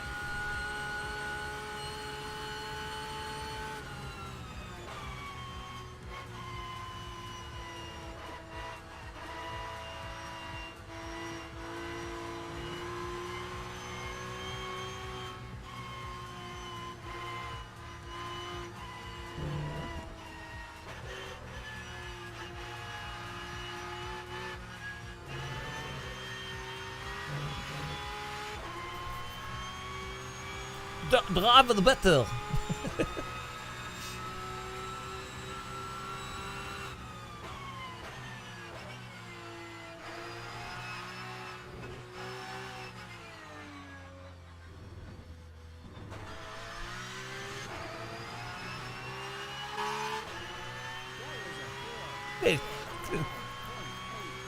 Car sounds nice, especially the limiter sound. It's really. I've really been able to enjoy that today and yesterday.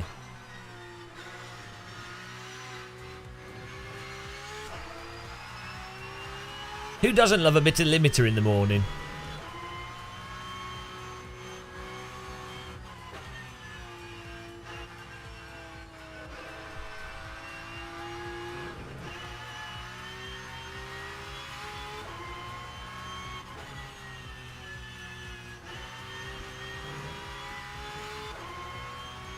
In the evening. It is evening, actually. Yeah, you're right. But I think it's morning in the game. I don't know. Oh, he doesn't enjoy torture. It's what we're here for.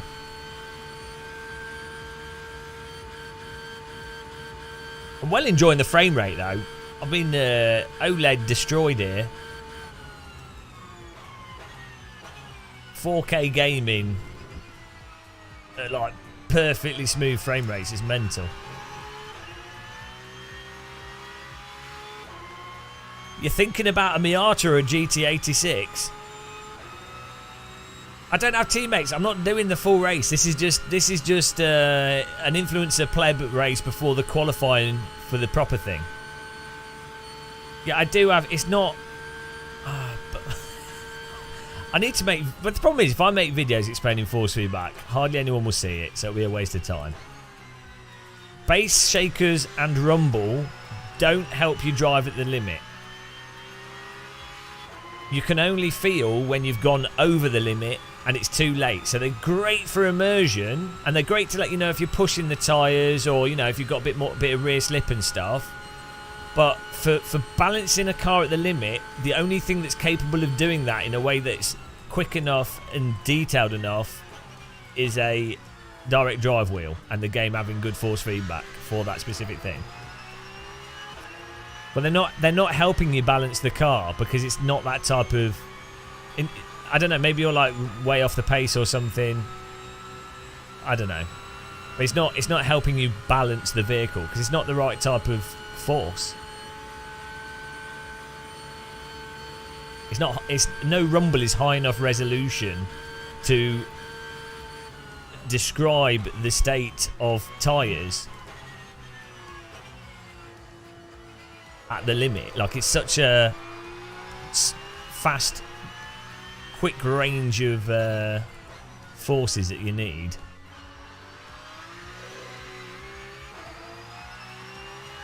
It'll just describe to you if you're ploughing the fronts or ploughing the rear.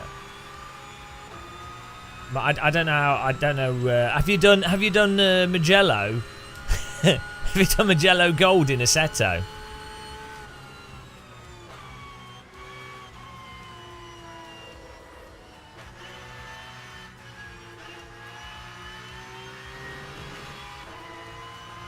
No, no motion rig is fast enough to do it.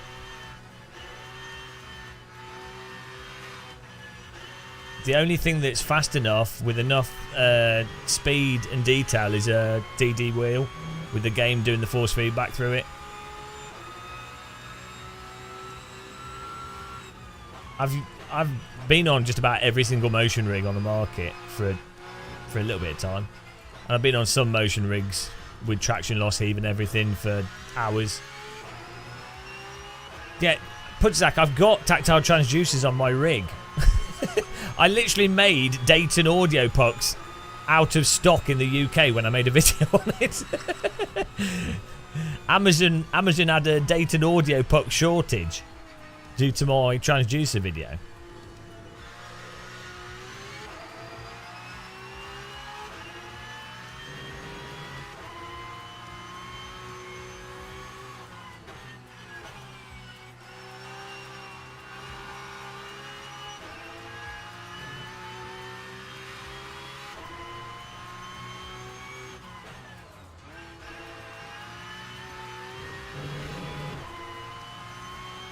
Whoa, I'm reading the chat into the wall. New line. Well, you can't feel and do anything you want with the car, but you can drive. You could be an alien Simracer with a mouse. There's people that are like amazing in Live for Speed just using a mouse. They're not even using like analog input. Because once you've like, the bulk of track pace is hitting a brake point and X speed through a corner with a small bit of adjustment. That's the bulk of, like, to get within 1 second of track pace. You can break it down into like, you could probably remove all of the analog components of driving to get within not alien lap pace, but like a totally reasonable, within 1 second. You could probably break it down without any analog input. Like, but if you're someone that learns and drives from feeling where the limit is, and that's what you use, you know, and also it's a straw, man.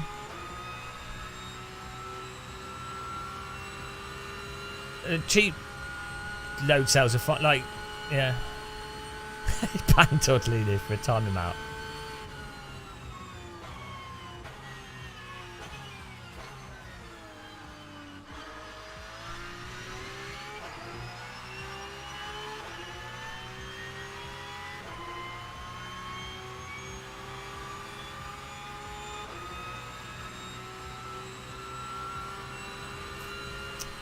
I like the handling of the car. I don't like the force feedback of it, but I like the handling of it. I like the track.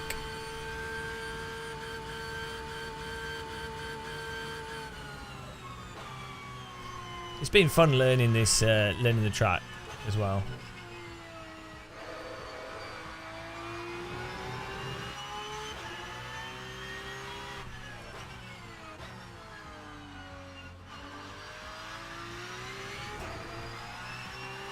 Oh, well, you know iRacing is one of my favourite games.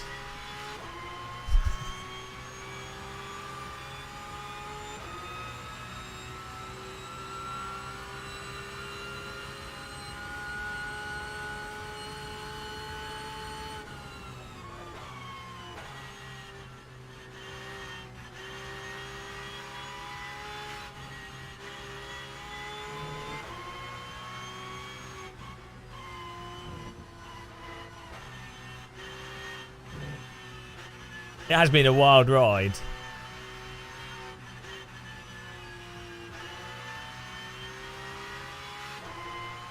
I didn't want to embarrass the other people in this race by using the Wiimote.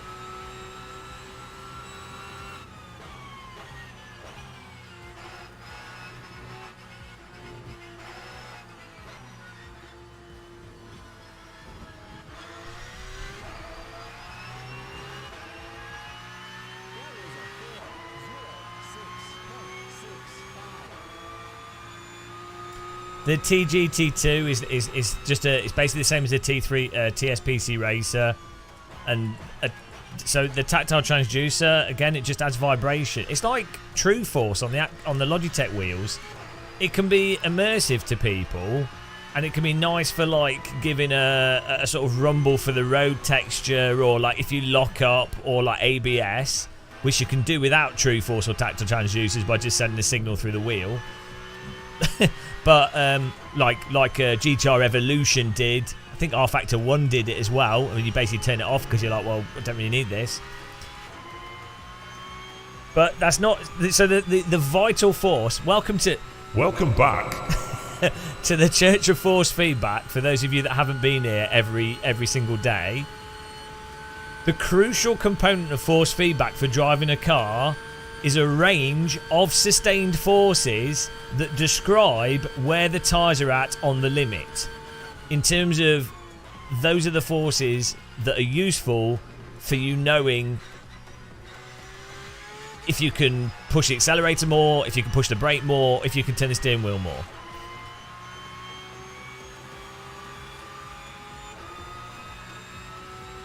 Most people in sim racing don't know that for some reason. like, I don't know why. Like, most sim racers know about vibrational forces and they find that very immersive, which is fine because it is. And most sim racers get the idea of the self-aligning for the rear coming out and that correcting the rear, and the nature of that. And if it's really overdone or it's like super aggressive, most sim racers think that that's better force feedback. So as a result, they think that ACC has the best force feedback because it's very strong in self-aligning forces and also very aggressive with the suspension and bump effects. Most people ascribe that to being good force feedback. If you're enlightened and have played Assetto Corsa 1, good cars in Affialte 2, good cars in Automobilista 1, like cars that have detailed force feedback, you will know that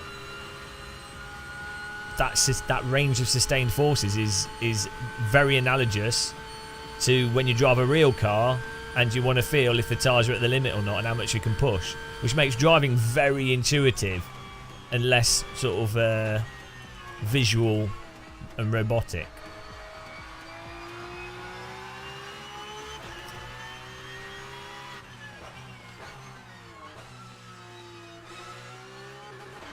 Well, no, only 5 people play AMS2.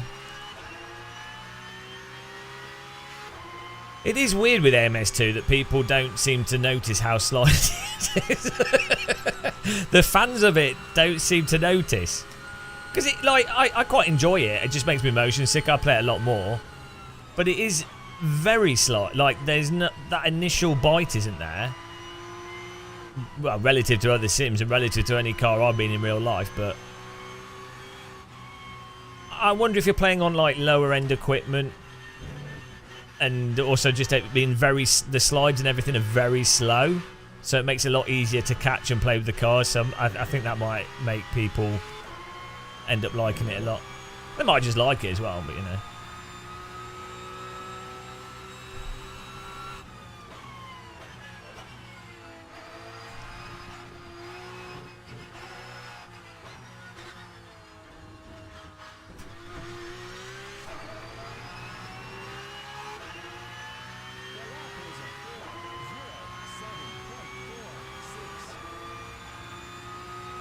Yeah, but DJ, nobody is arguing that you can't do very well. Like, as I said, there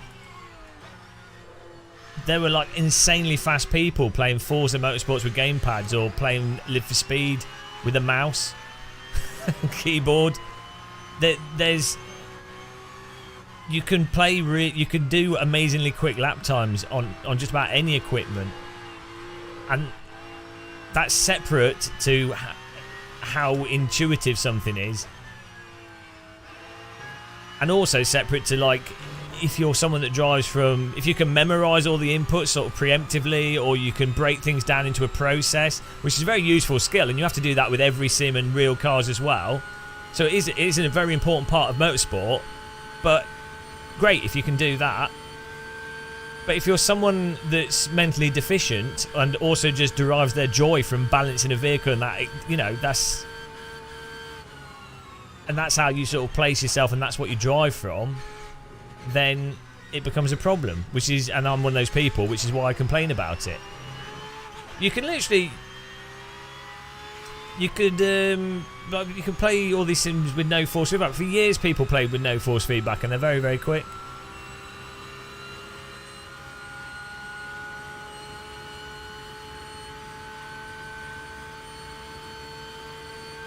I don't think there's that many people gatekeeping in sim racing, to be honest, for when it comes to equipment. There's a weird anti-game controller thing with some people, you know, but most of the sim racing gatekeeping is the software pricing, stuff like iRacing. That's where you see a lot of it, where people are like, I don't want it to be cheaper because then poor people will join in and they won't drive properly. It's like, well, no, there'll be more players, and then the ranking system will separate them. That's the whole point. Gatekeep saying that certain people can and can't do something, or something isn't. Yeah, I don't know how to describe what gatekeeping is.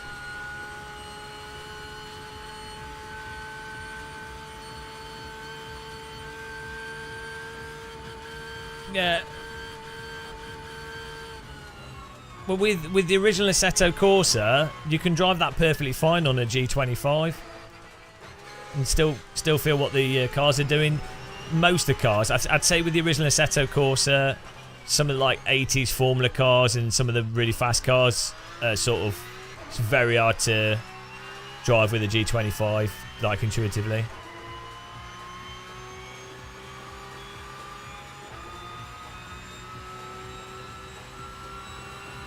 6 PM.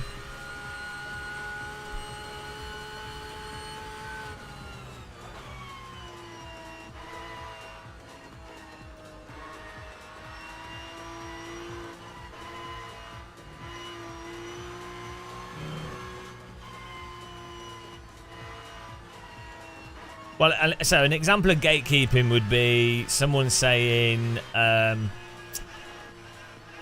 "Oh, you're not a valid sim racer unless you're not a real sim racer unless you're playing with a direct drive wheel," or "You're not only iRacing is the only valid sim," or I don't know.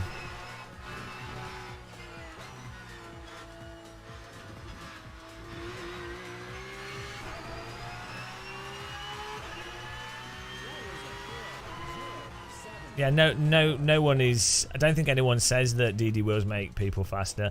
People always conflate all these things though. When yeah. Well, yeah. You can't comment if you haven't done a gold at Mugello, but that's just a fact. If the opinion zone, an opinion zone fact that is. Yeah, I think it's about an hour to the race, but they're gonna do like a practice race, I think, first. Well, with ACC, the force feedback's so lacking in detail. You can use any wheel with that. It doesn't matter. Oh look, we're doing it. That's a skill. Moonwalking.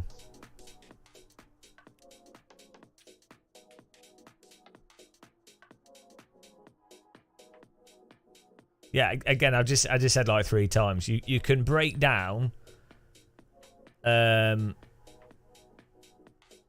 You could break to be within a second of what most people consider a very good lap time on a track. You could probably do it with a keyboard and mouse, and people did with Live for Speed.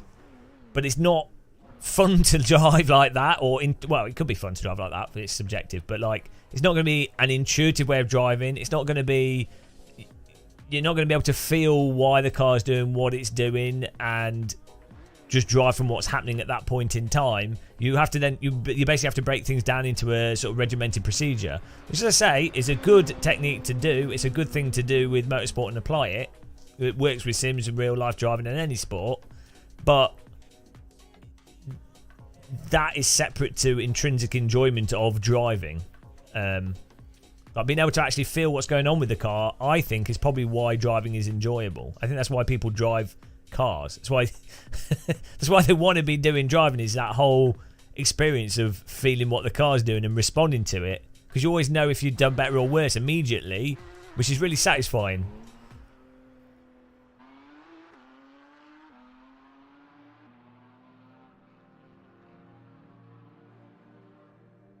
Yeah, well, you can definitely use like a higher torque wheel to make up for a lack of skill. It's not going to make you better, but you can, for example, if you've got a T300, if you don't know how to listen to the force feedback signal, or you don't preemptively correct based off prior knowledge of what the car's like to do through that corner with that input, the self-aligning with the DD wheel will make it way harder to lose the rear of the car, for example. So,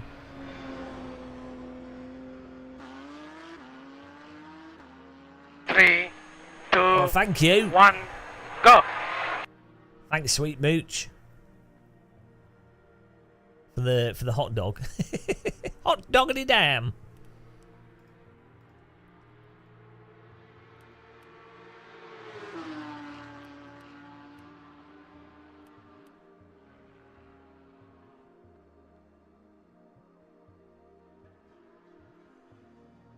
Well, that's true. That's true. Yeah. Everybody say true.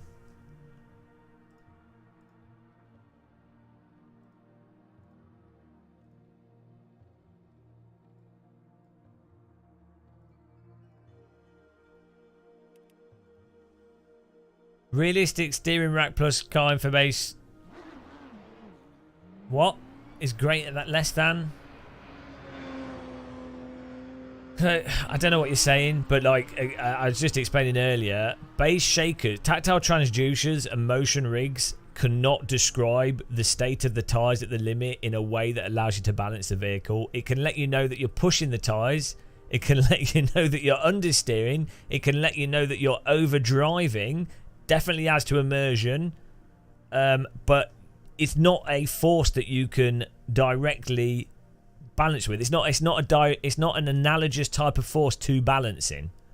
Like if you're sat on a unicycle and you start to go to the left, you're feeling like a range of forces.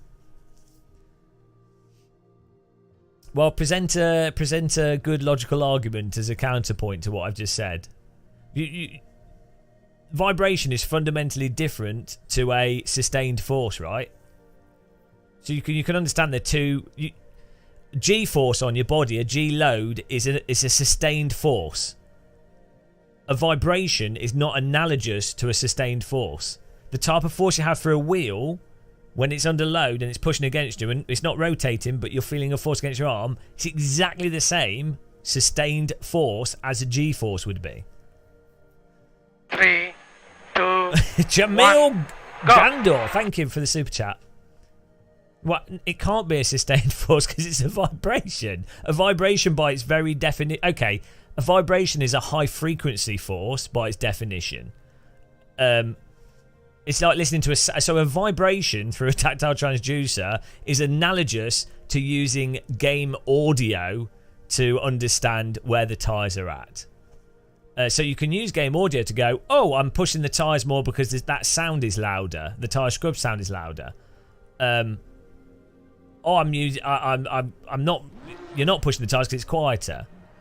So tactile in the range of forces, sound would be very high frequency. Tactile transducers would be like mid frequency, and a force feedback wheel would be very low frequency forces.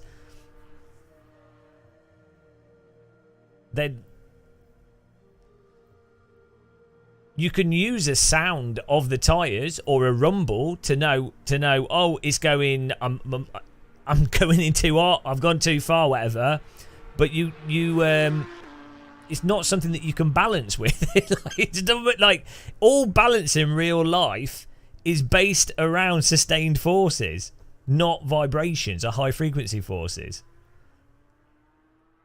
I don't know how better to describe it and explain it. I just don't. I think it's one of those things. If someone gets it, they get it. If they don't, I don't know what I can say. Yeah, but you could, Paul. Yeah, you could use it like sound to go, oh, I'm overdriving. But the resolution, the key thing is the resolution of that.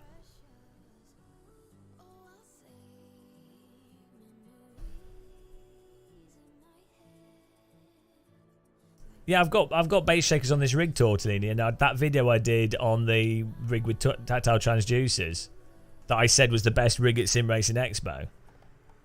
I'm not saying it doesn't add information. Whoa! VR Racer?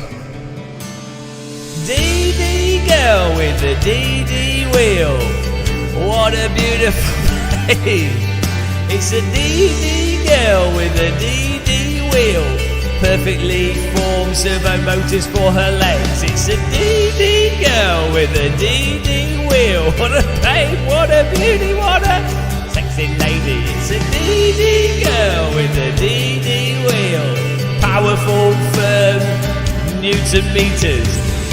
Everybody needs a DD girl. Put a DD girl in your sim rig.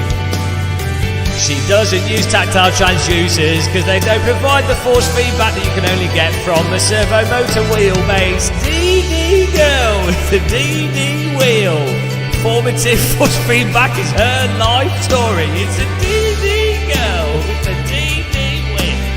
Powerful, strong, firm chest. It's a DD girl with the DD wheel. VR Racer is blessed with the FFB. DD girl, look at her legs and look at her wrists. There she goes again. disappearing off into the sunset. She's gone away because she doesn't want to do sim racing today. Hello.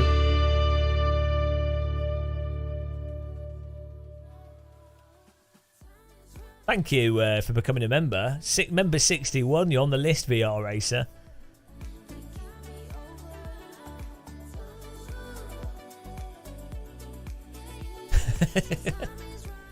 Beautiful song. Right, should we keep driving here?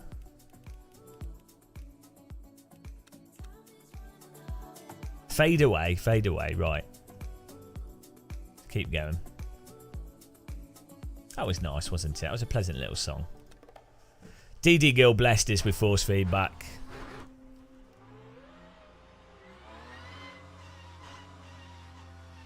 My songs are too explicit for Spotify.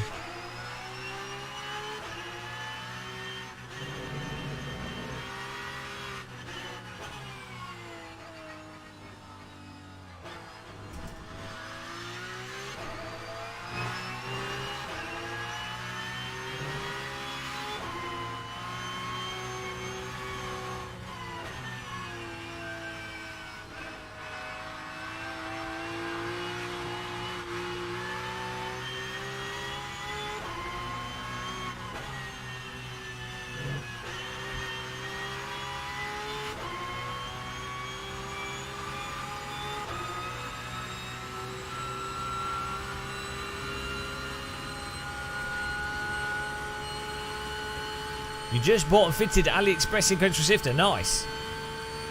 You hate yourself. Well, I appreciate it.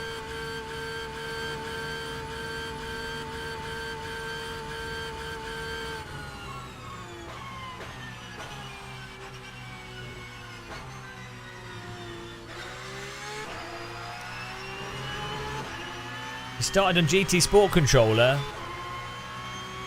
Yeah, the T300 is awesome. The only bad thing about a T300 is the pedals it comes with, and it still has quite a bit of like mechanical dampening built into it. Oh, and it can overheat with certain simulators if you play on higher settings for long periods of time.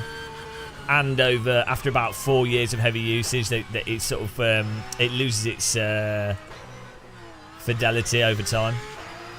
But it's a really good for its price. It's a really good bit of kit.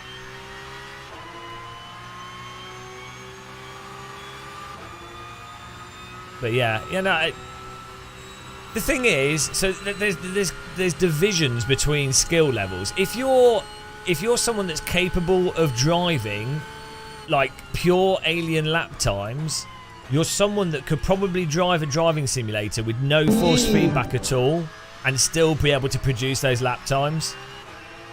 It gets to a level of like, I'm not saying that those alien drivers don't make adjustments based off force feedback. But it gets to like the level of like those sort of crazy speed runs you see, where it's all like internalized to such an extent that they could perform very, very highly with no force feedback. You know, once someone's at that level of having done so many laps or familiarity with the specific physics engine, and I think that goes down for a lot of people, and it's probably why it's really hard to go from one physics engine to another physics engine. Like, I've spoken to quite a few people, like at least 2 or 3 esports drivers that try a different sim that they're not used to, or trying to get into a different simulator, and some of them find it really, really tricky because presumably because they've internalized so much of that specific game. Well, it's any esports game. Like someone going from Counter-Strike to Valorant or Dota to League, like there is such a level with those games.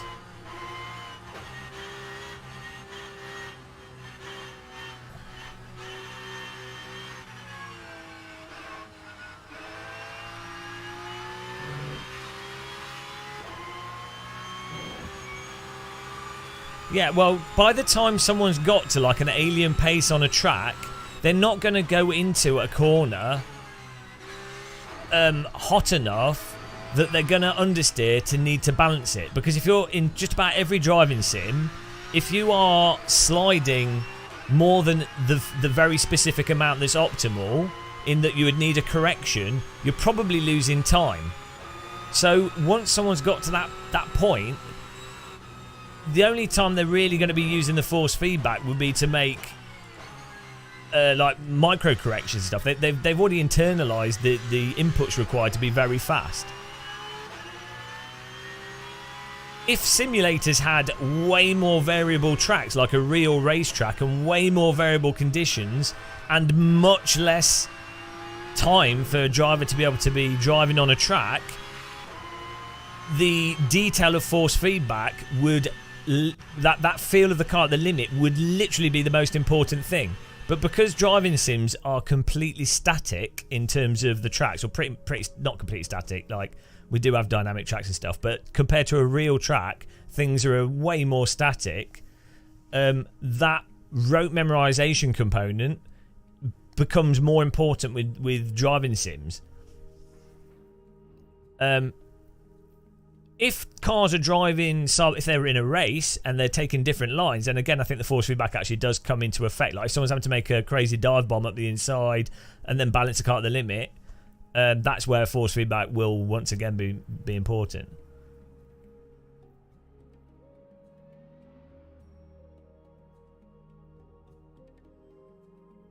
But yeah, Tortellini, only the original Assetto Corsa, some cars in R-Factor 2, and some cars in AMS1, but AC is just on such another level for that force feedback detail at the limit. You know, are we doing qualifying here? I think it says qualifying. Was it just reset the session? We're doing quali. Let's just go. It's not really going to matter.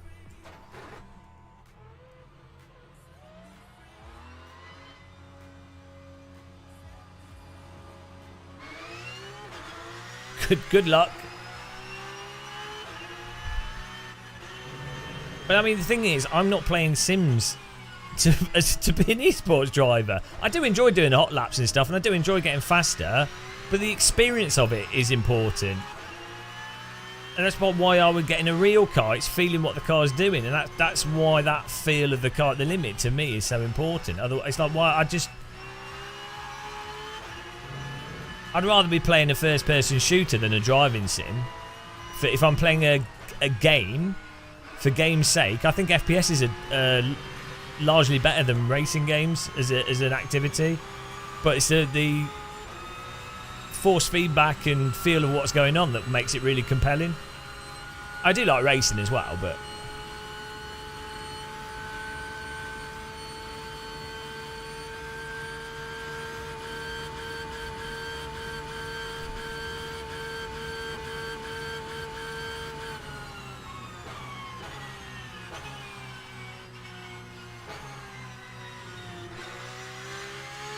Typing AC way too much. No, I don't like street cars. Have you not watched our hot laps? I like radical track cars, LMP, F2004, 80s Formula 1. I don't like street cars. Oh yeah, I forgot you've got like a. You think that AC's understeery and don't know. The Porsche Cup car, this car in AC is amazing. I mean, this car's nice in this, but it's just got more force feedback in AC. It's complaining. Well, you know.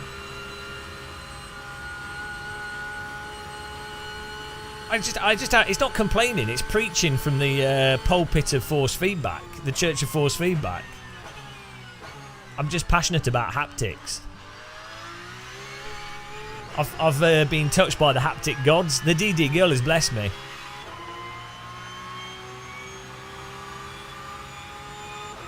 You know, I'm willing to. I've always been obsessed with haptics. I was almost did a dissertation on it. Like I'm massively in favour of like the PS5 haptic triggers. Problem is, most people don't care about haptics. They're not interested in it. So, that's how it is. Like most games on the PlayStation 5 don't fully take advantage of its incredible haptics options. even Gran Turismo, they might have fixed it now. The triggers didn't work properly.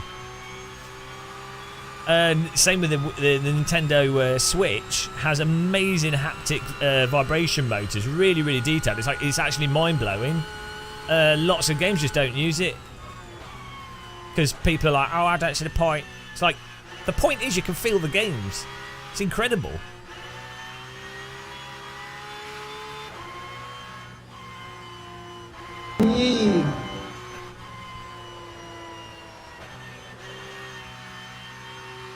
Oh, thanks for subscribing,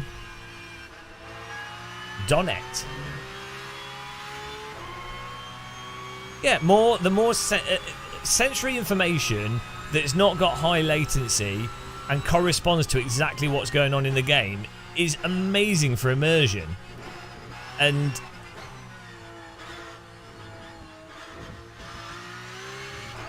the problem is we've had like 60 years of visual educational explaining on graphics and gameplay visually, but haptics is, well, first of all, it's not something that's easy to explain to someone.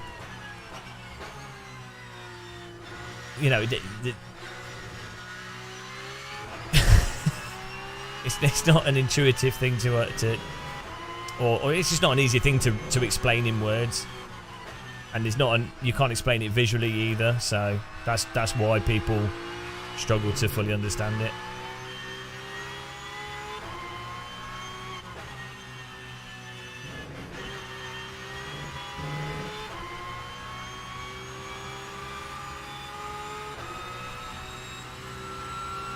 D1, it's got nice handling. It's much better than the iRacing Porsche, I think. It's in an hour. Oops. I keep thinking this is a left-hander.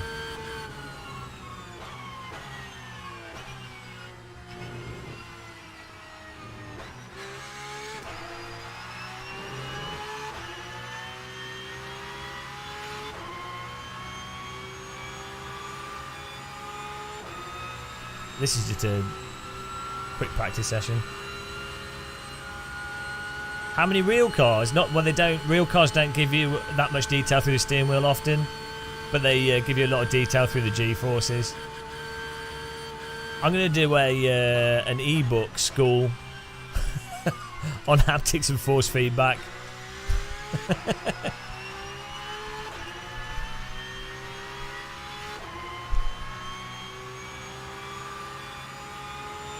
No, it's a fixed setup.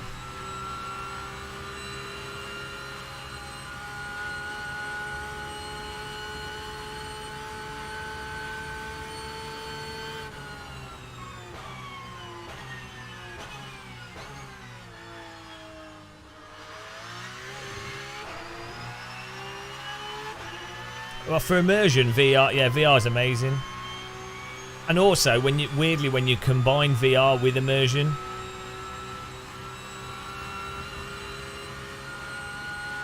yeah, but Shumi, don't say that, because then it ruins the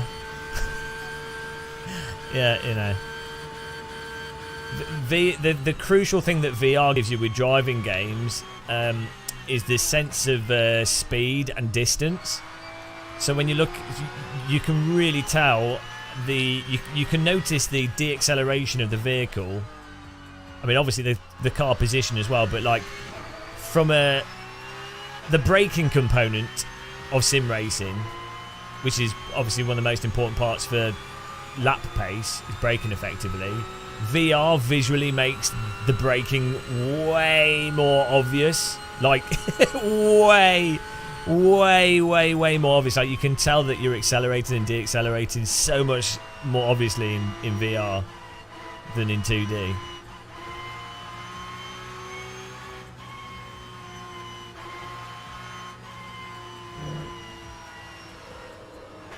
Oh no.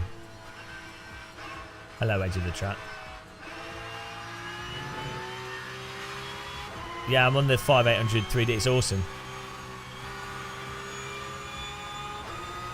Oh yeah, well yeah. Also, because VR headset is tracked within like millimeters or sub-millimeter, when the car moves relative to your head, so your head's looking straight ahead, and the car body might do a little movement or something, and because the latency of a VR headset is so low, and because it's 3D, you can pick up on that a lot easier, which are cues that you notice in reality very well as well.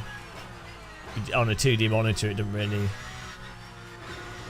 come through in the same way.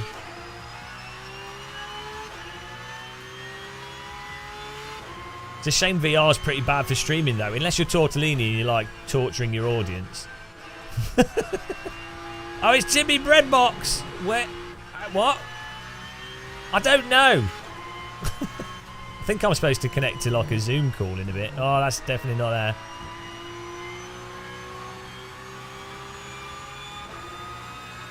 No, I don't do much gaming when I'm not live streaming because I'm normally pretty tired, to be honest. I'm an old man. Oh, Jardier's in. Jardier's in.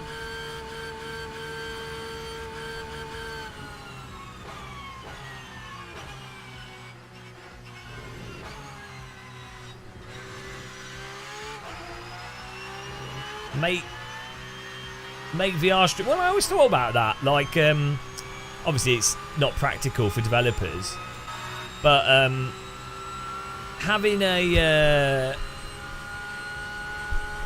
you know, like a VR video format where it's like a volumetric video space that you can then live stream or film in, so that someone can watch it with a VR headset and not be subjected to the motion, but it's not a practical thing. This is R Factor 2.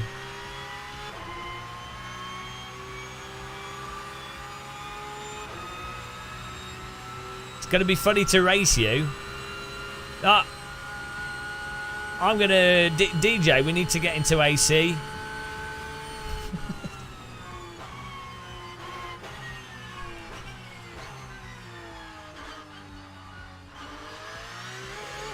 Look at that. Just keep the throttle pinned.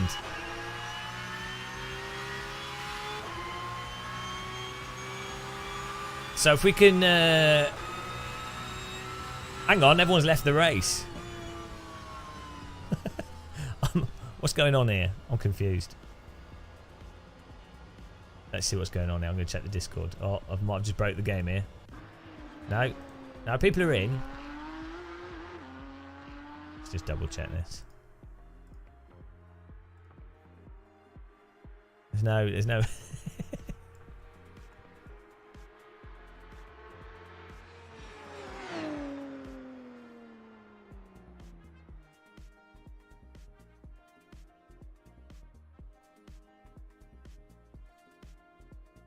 There we go. Oh, people are still setting up.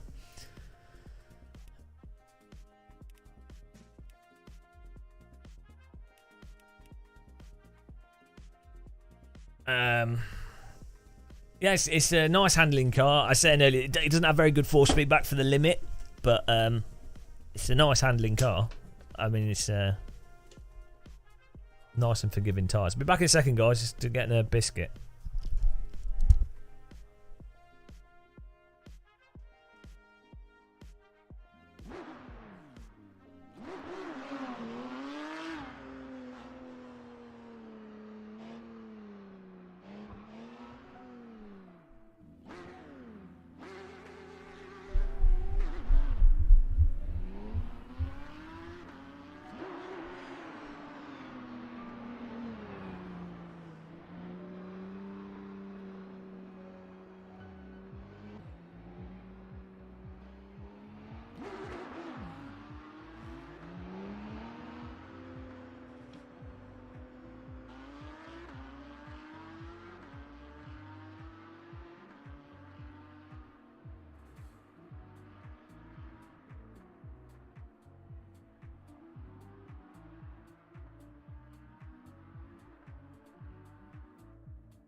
Hello. Got a biscuit box. Family biscuit mix.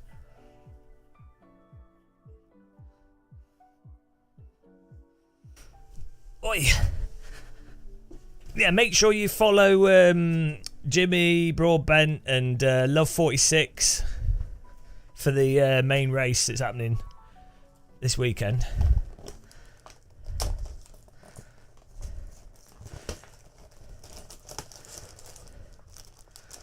Oh, Love 46 is doing this as well. Got to beat Love 46. I don't think we will.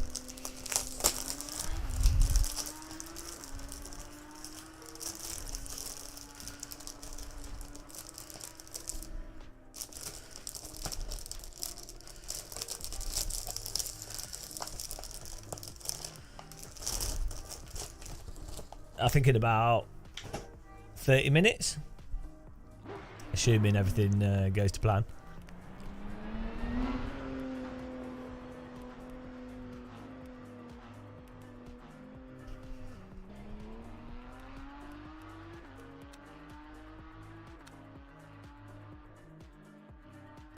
I do have the knob sound, yeah, but it's not turned on.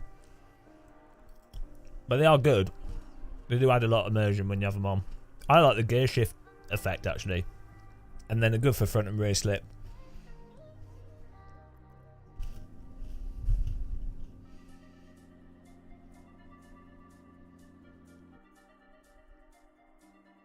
It's the Porsche Cup car, it's the new Porsche Cup car.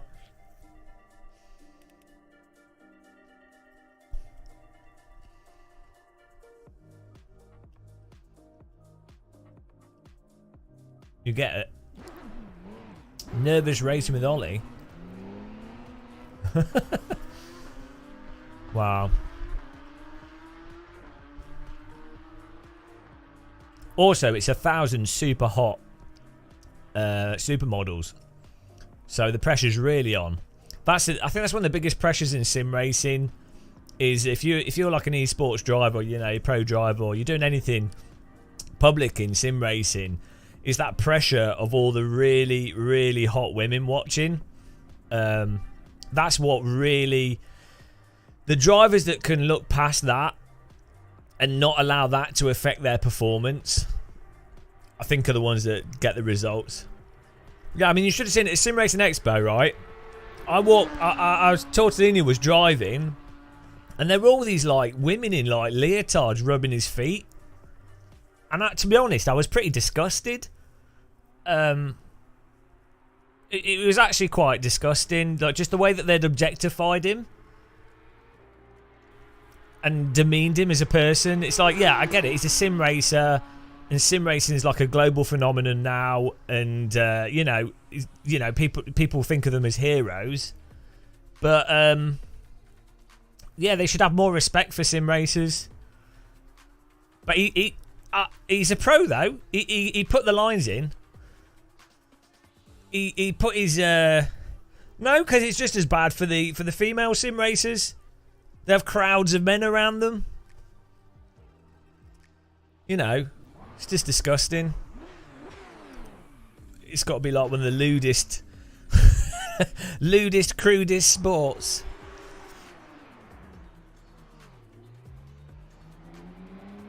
They should sort out the aircon. Men in leotards. Yeah. All hot men as well. No nerds.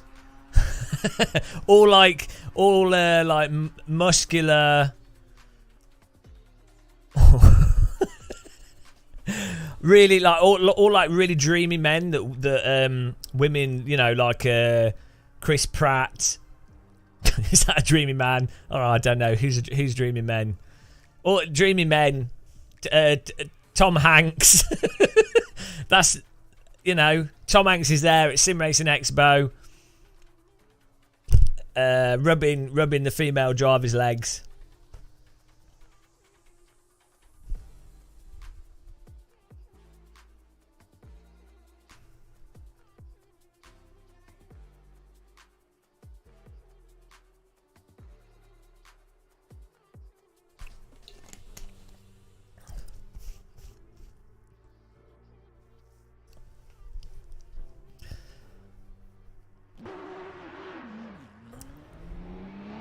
You have actual race car. I don't what. It's like, all actual race car driver means is someone that's rich enough to do race driving. I don't separate real race drivers from sim racers. They're all degenerates. They're all people turning the wheel left and right and moving their feet in silly ways. There's nothing different between them. One's just got more money than the other.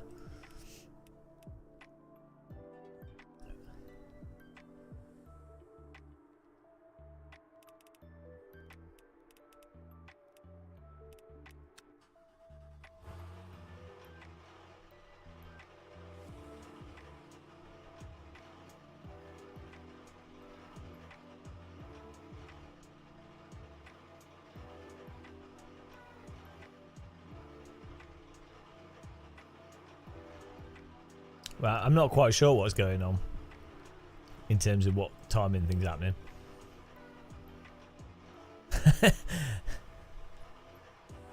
until you're actually being paid to drive, yeah. You're bad. No, you could be like Michael Jackson.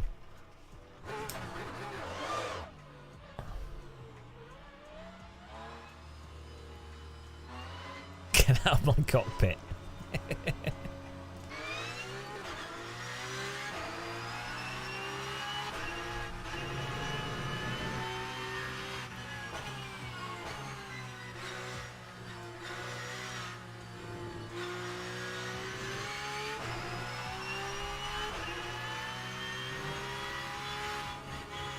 I personally, I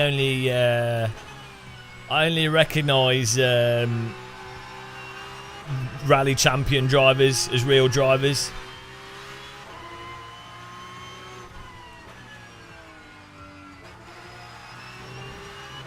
That's they're the only the only drivers that genuinely. Oh no, Isle TT bike riders, maybe MotoGP and rally drivers. Anything else is not. It's not driving. You know, only. And as we know, rally is a very cost-effective, affordable sport. Oh dear. Oh, and horse riders, because I would never get on a horse. I draw the line at anything that I would willingly do. So I would not willingly get on a motorbike and drive the Isle of Man TT. I'm getting a rally car, but I would die, so leave it to the end of a life. I would get in any other type of vehicle and drive it slowly. Happy days. Or maybe not a shifter cart around a city circuit. I'm not doing that. Or maybe I would. I don't know. The closest you've ever come was when there was leading the major. Oh no. 1 BHP. No, you've made the mistake there. We went through this last stream. A horse is not 1 horsepower. And in fact, a pony has more horsepower than a horse. A pony is 1.5 horsepower. So if you paid attention, you would know that a horse is 14 horsepower and a pony is around about 19 horsepower. 19 to 23. It depends. But a mule is less than 1 horsepower. These are facts. This is what we learn whilst on live stream.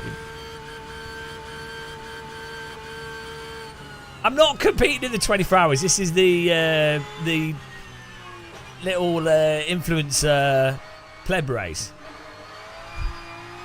It does work like that. Google it. A horse is more than 1 horsepower.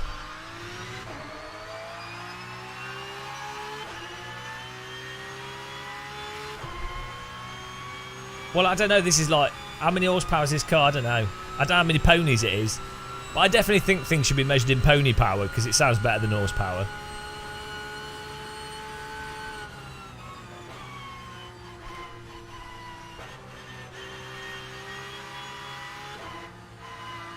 Ah, nice one, Poods. May you enjoy your tea drinking from it. How much did it cost delivered?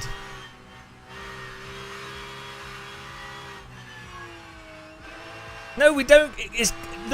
Look, DJ Pepmar, you missed this. One horse is not a horsepower. We literally had a 3-hour we had an entire live stream based around this because I don't have anything better to do with my life. You got these people that are driving race cars, training at the gym, focusing, nutrition, diets, all this stuff. Forget that. We're focusing on what's important. And what's important is how many horsepower a horse has and how many horsepower a pony is and what a mule and a horse has to do with each other. That's where I spend my time. At the end of the day, I can still be doing this when I'm 80, but you can't drive a race car when you're 80. Well, you could, but your arms would probably fall off.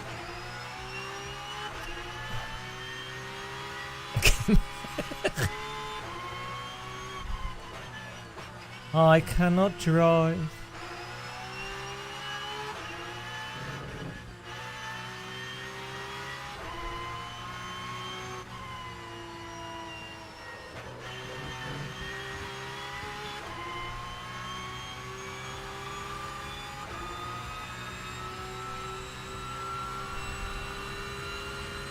Oh, hang on, I might have to go in a minute. Well, stream will still be on. 2, 1, go! Go! A gamer is more than Muscle. Muscle. Thank you very much. Alright, guys, we're back in a minute. I've got to join the Zoom call for their production. Don't say or on the stream. Let's see if this works. Back in a minute. Well, I could do this whilst I'm here. Ain't going nowhere. Let's take that off the screen and then see if we can join this. Okay, let's get ready for Zoom not to work. Good old Zoom, it never works.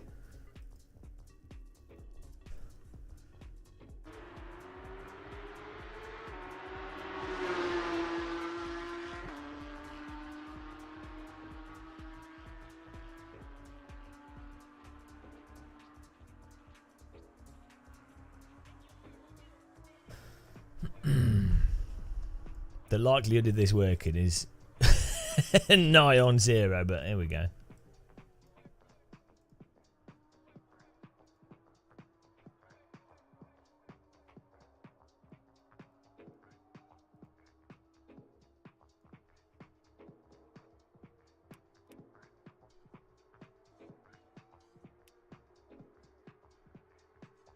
Oh, if you're putting a horse on a dyno, you have to do it in private. That's the key with that.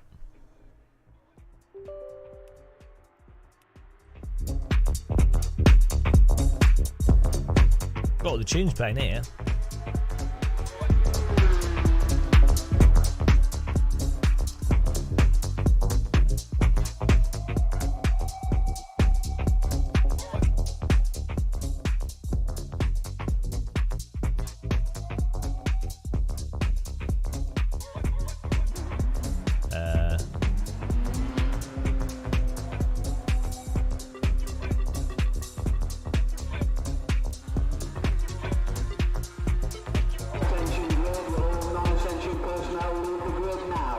What's going on here?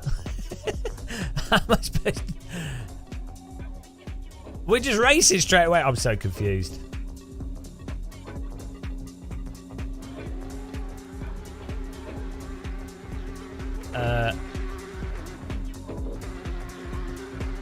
I'm so confused.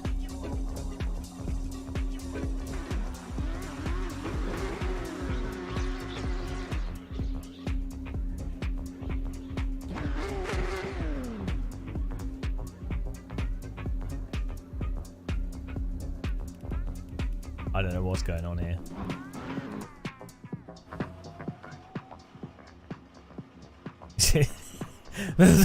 There's a race starting, but I don't know if it's the actual race.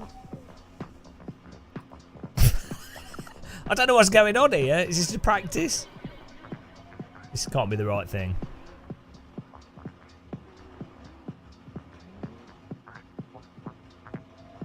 why is Giardia doing donuts? This can't be the. Oh no, we're just setting up. I don't know what's going on here.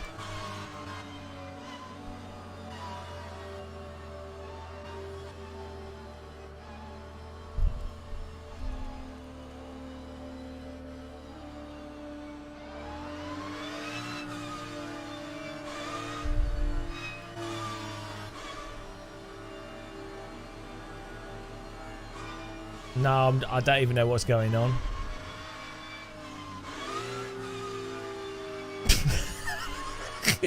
I don't know, like, the race is supposed to start at 6. Someone's just driven into me before we got going. I don't even know if they're live.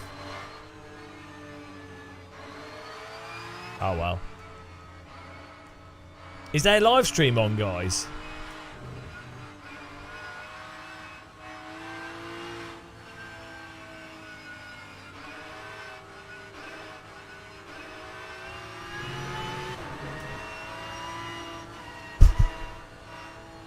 See, Dan Suzuki's not even in.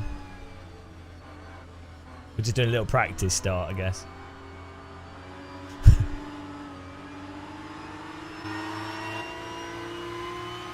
It's a small practice.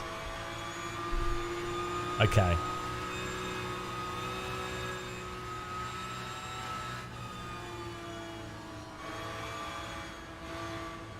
And there we go. The streams should be live on the Traction GG channel. If you want to watch the external view, go to Traction.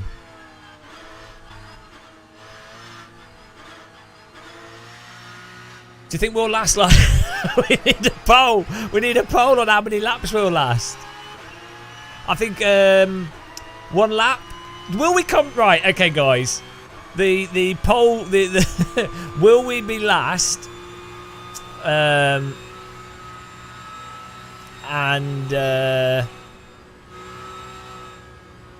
will we survive all laps? The mission is to not come last.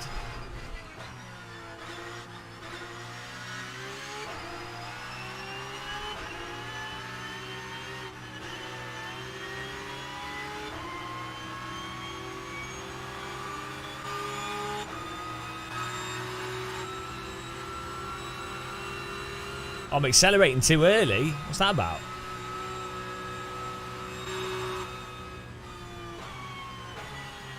Well, this is just a practice, I think.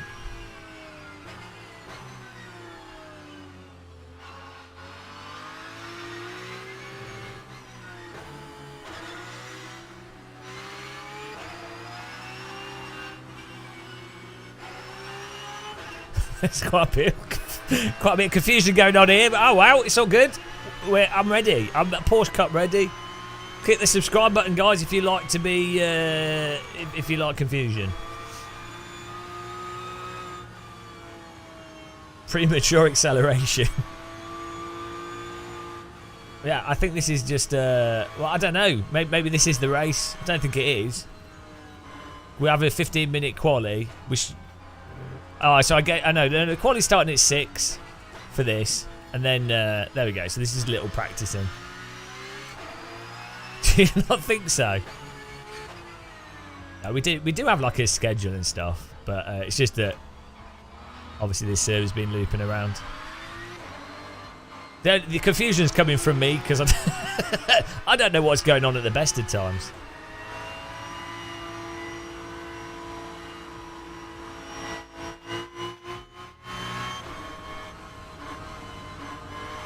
I need to take the helicopter, but this would be a good practice race start here.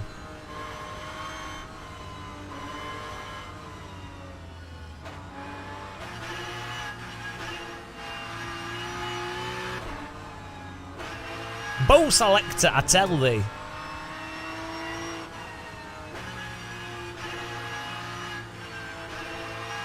Flopper ball. Well, I don't know. Stop premature accelerating. Why don't I go to overtake GG and see what's going on there?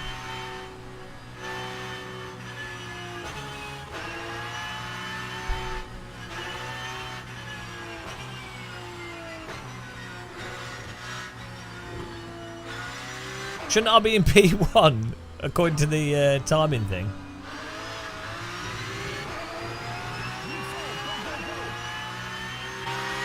I don't know if this is the race. Well, let's just go anyway. It's all right. We're practice racing. It's all the same. Who knows what's going on? I don't.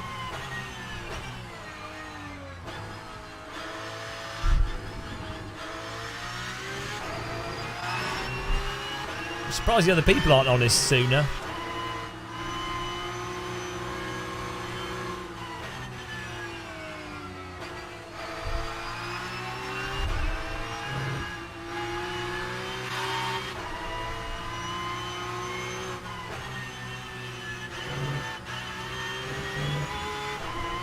That's got to be a track cut. Oh no. What does that mean? 0.25 out of 10?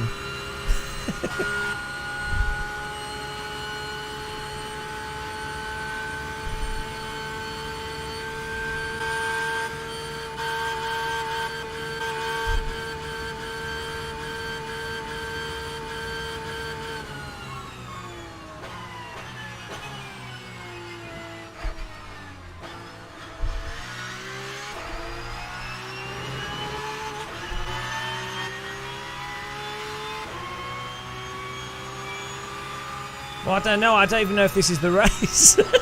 Are they live streaming on overtake on traction? I don't even know what's going on. I'm driving. It's fine.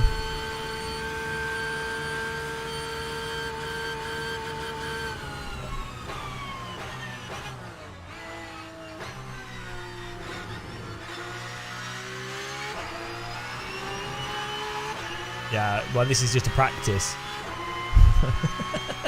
This is just a room full of very confused people.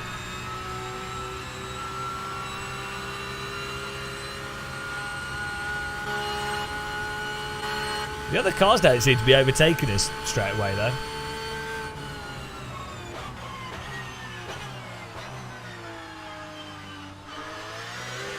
Why is everyone else so slow?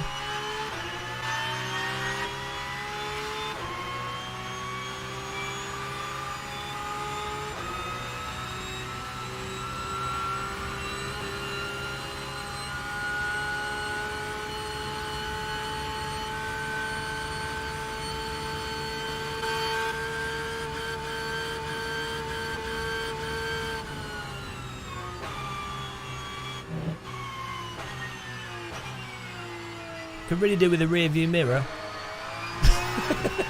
Oh, you can see this is where I'm slow.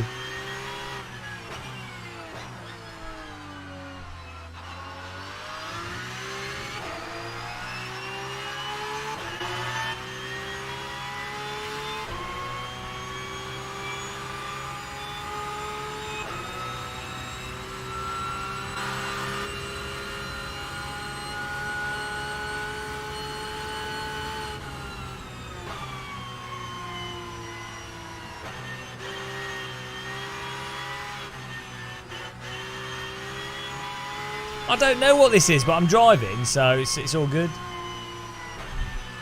Maybe this is a practice. Maybe it's the race. Maybe it's Maybelline. Maybe I'm worth it.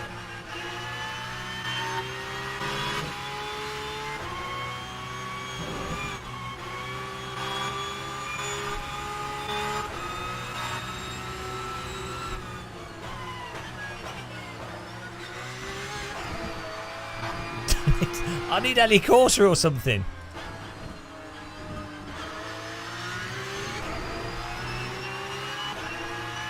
Yeah, I need a... I've turned the mirror off. Oh, I've got my flashy lights on my dash.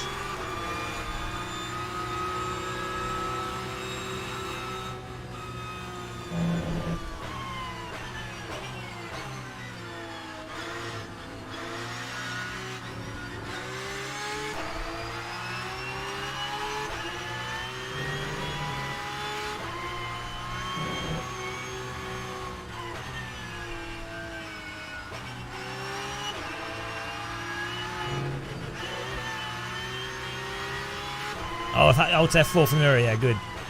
Thanks for that. sounds reasonable.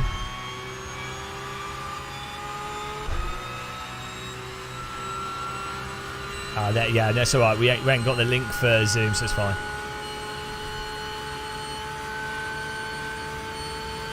It's F11 in AC. The Alt F4 channel.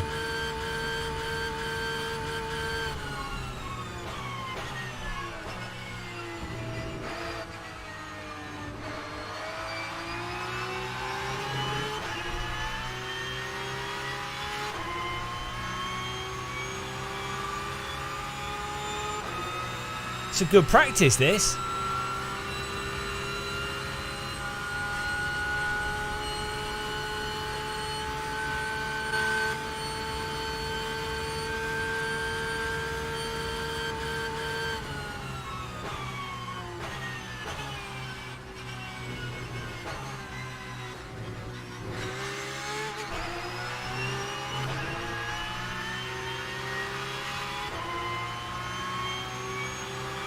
Well, there you go.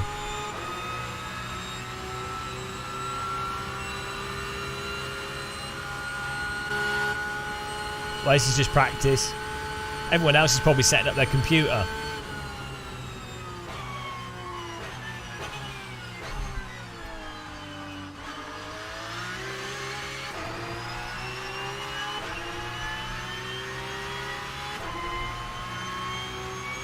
F12 takes screenshot. There's no slip. It doesn't seem to have much slipstream in this.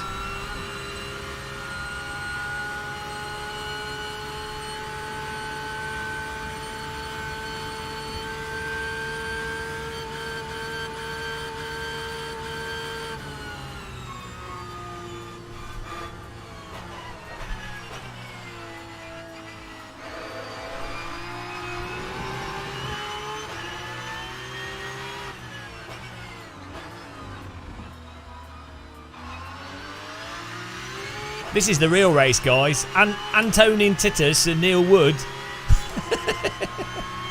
This is where the real race is going to be happening. We're going to bring it.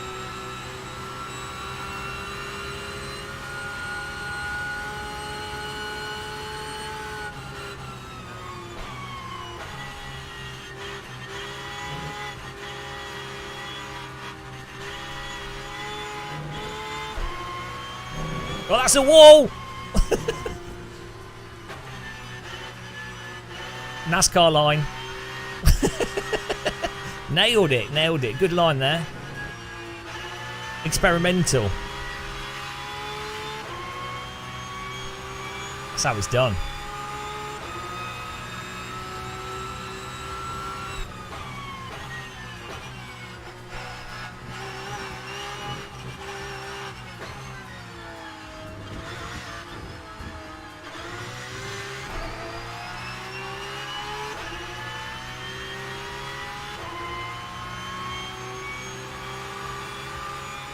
Well, hang on, we need to get other stuff connected in a minute.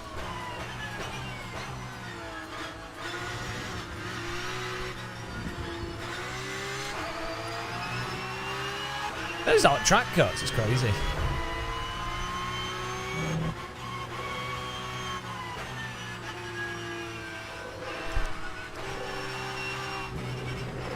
Oh dear.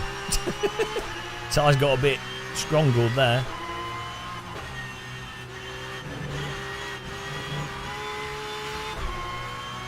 Just trying things out, seeing what we can get away with. Oh, that's 1.25 points out of 10. I'm leveling up my character in WoW. Leveling up, guys.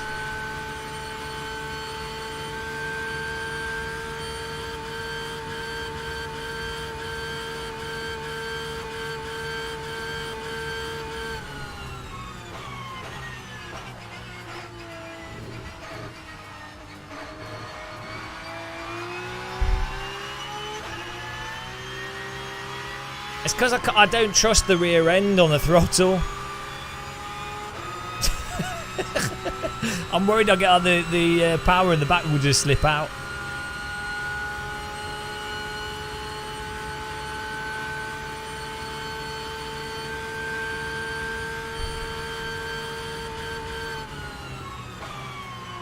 Oh, he's gone for the dive bomb.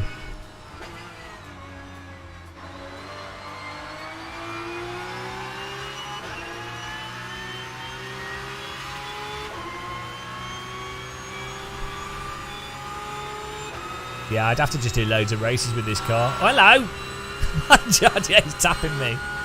Where did Jardier come from? Spooky Jardier.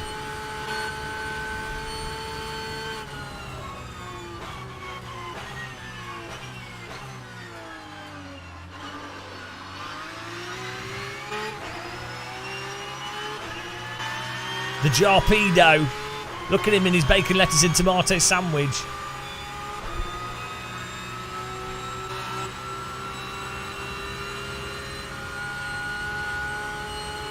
So he's playing thief.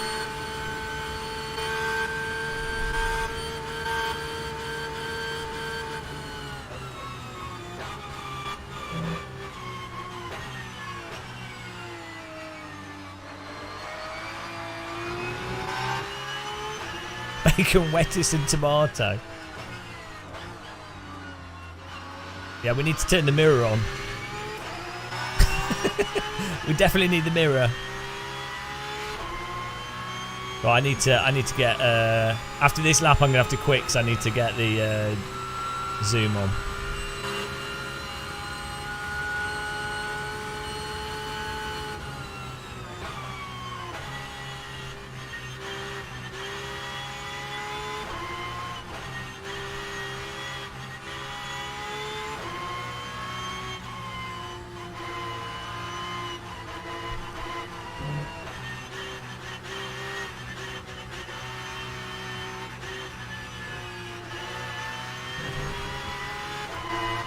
How fast Jardier is through that section.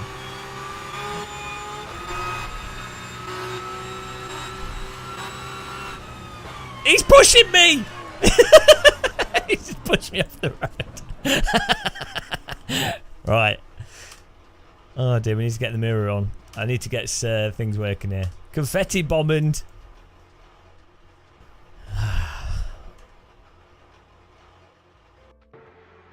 I got lettuce there. My car wouldn't stop. Oh, they're so stupid. Oh, so dumb.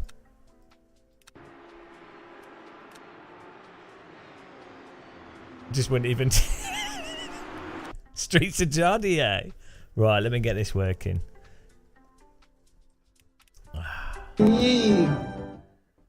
Oh, thanks for subscribing. Mitch23, appreciate it.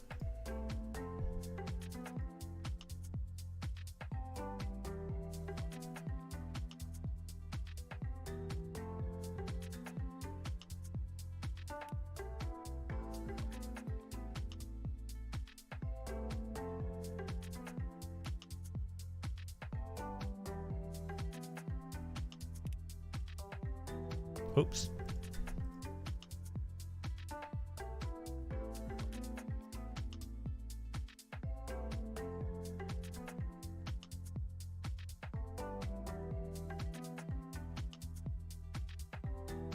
What happened? I'm just I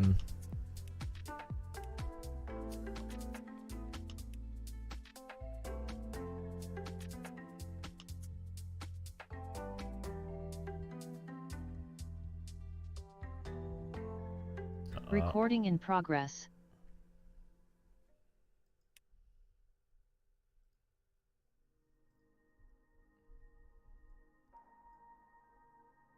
might have to plug in the camera here. Oh, how bad is zoom?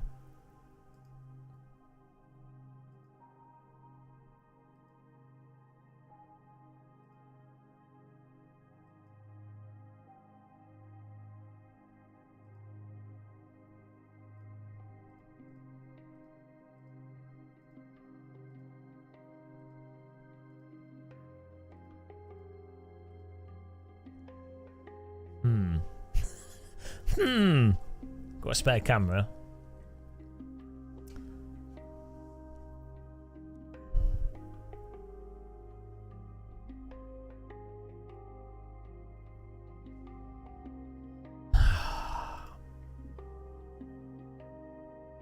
Like, Zoom never works for me.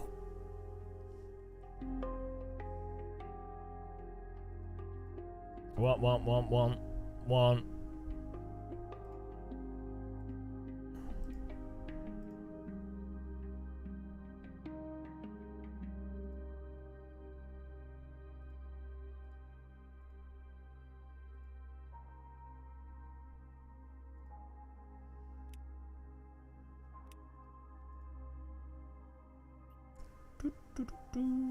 What's the LG software called? Logitech Quick Camera.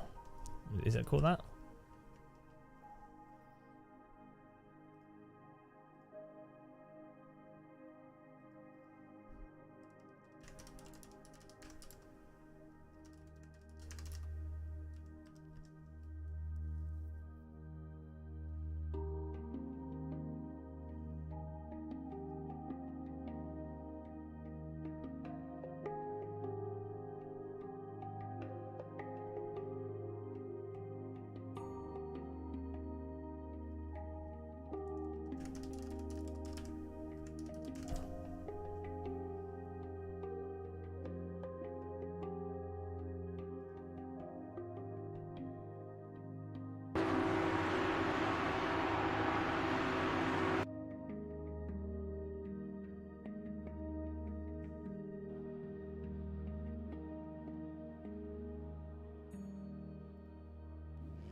Here we go, Logitech Capture. See if this works.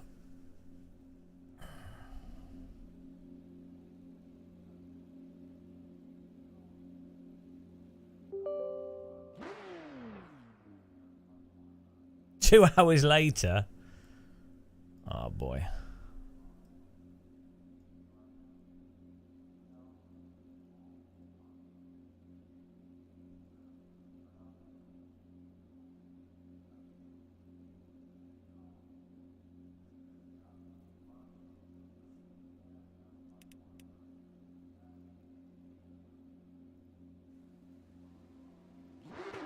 It's the calm before the disaster.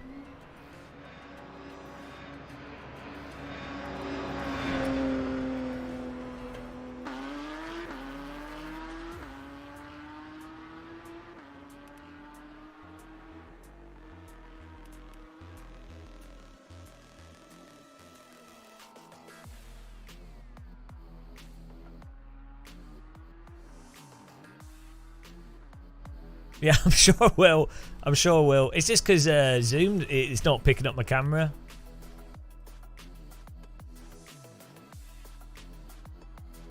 Oh, now it's saying... oh, hang on.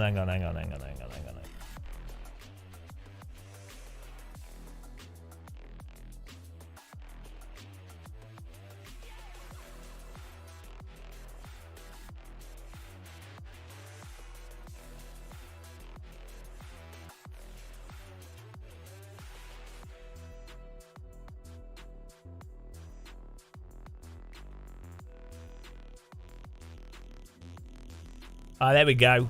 Fixed it. OBS had it. OBS had it as a source.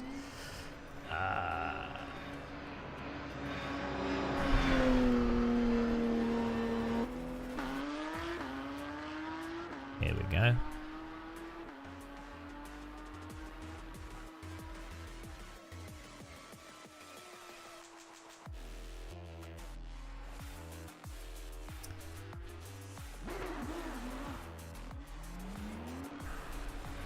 Race cancelled because of rain.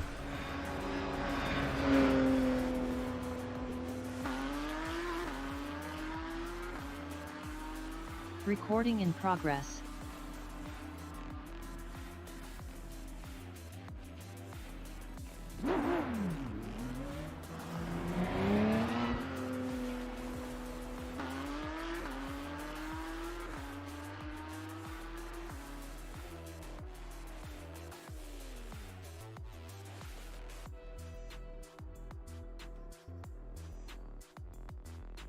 Oh, come on. Ah, here we go. Here we go. We might be working now.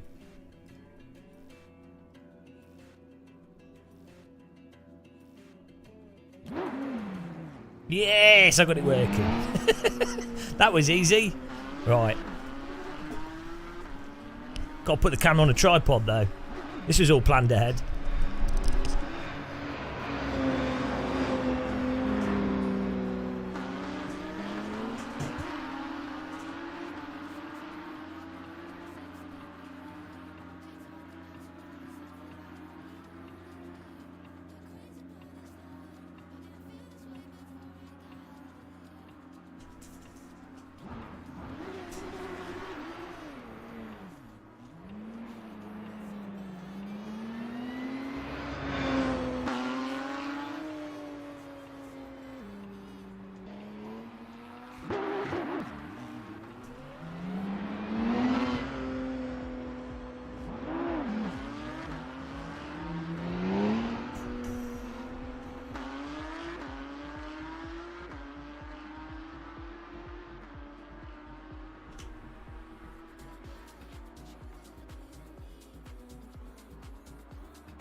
Oh dear. So normally what I'd want to do is have the software use my NDI camera because it's what you can see, but for some reason Zoom doesn't pick that up.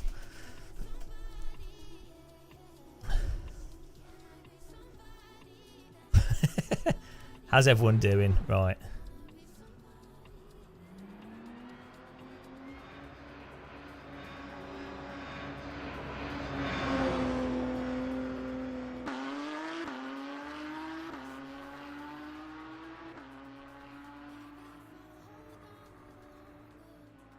That'll do. This will do. It's good enough. Sorted.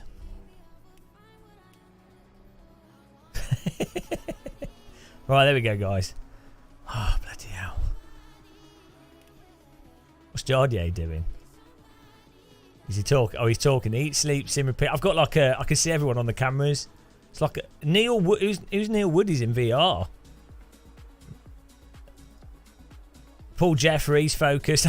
I should show you all the views. I don't know if they'd want to though. Paul Jeffries proper focused.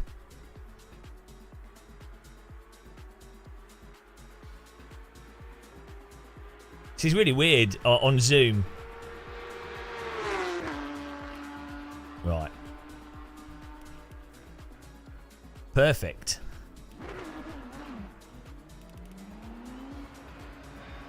You're all stuck in an elevator with techno music.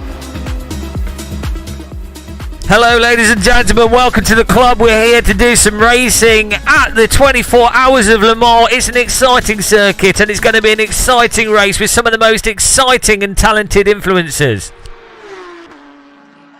On today's grid, we have none other than Antonin Titus, Manuel Rodriguez, Lyubov Ozetskaya, that's how you say her name. We have Frankonen, all the way from Corsica. We have Streets of Jardier, who's paid off the marshals already preemptively for the win. We have Ross McGregor, Colin McGregor's brother. We have Thom Brewer. We have Henrik Sinek, Neil Pesterino. Dan Suzuki, all the way from Germany. He's a talent, well-known live streamer. Might struggle with today's race as he's used to iRacing. So though he is certainly a star, it's going to be a difficult race for him getting used to the physics engine of R Factor 2. We also have Steve Maz, Neil Wood, Paul Jeffrey, who you might know from Race Department and his colourful shirts, and of course at the bottom, Aidan Millward, who you'll know for his Formula Race documentary content on YouTube. Should we just do this for the whole stream? For the whole rest of the stream? Just do it as if we commentate the whole thing? Why not?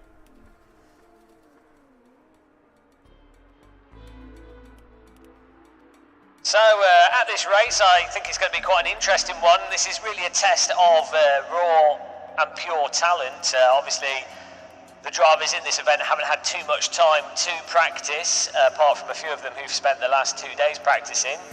Of the drivers in this race who we think will be the most successful and putting in the most performant laps, I'd imagine that Jardier, with his heritage in the G-Motor R-Factor game engine, and of course now he's moved to ACC, we think Jardier probably will be one of the top bets for this race. Other drivers on here, Dan Suzuki as well. As I say, he's more familiar with iRacing, so he'll probably struggle with this physics engine, but he's pretty good at ACC, and you know, this is kind of in between the two. Paul Jeffrey, I think he'll be the dark horse of today's race. It's going to be hard to tell who will come out on top though. My money is on Jardier, mostly because he's bribed the organisers. This is, of course, just a 5-lap race. That's all the laps you need, which on this circuit will take approximately 3.2 billion years. Make sure you have a lot of sun cream for the race finish, as the sun will have enveloped the Earth. We've got a few bacon, lettuce and tomato cars here, and we've got 3 Lidls. So ultimately here, I'm driving for Team Lidl. I'm expecting Team Lidl to beat Team Bacon, Lettuce and Tomato. I don't know who the minty car is. Dan Suzuki, Steve Maz and Henrik are driving for the mint car. So we've got 3 mints, 3 Lidls and 3 Bacon, Lettuce and Tomatoes. Oh no! No, there was 3 there. So there we go. It's exciting stuff, this. Looking forward to this race. We might have to get on track here. We've got to have a little look at the car setup options. I think everyone's getting back out on track here for some practice. Right. Oh! Is this quali? Is quali beginning? No? What's happening?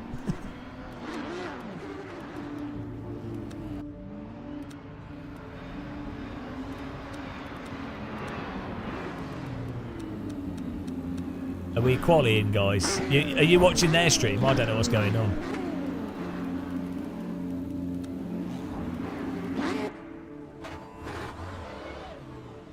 Oh, I think we are. There's a bit of a traffic jam. I've not got a reverse. No reverse on my car. There we go. Oh, the rearview mirror, guys.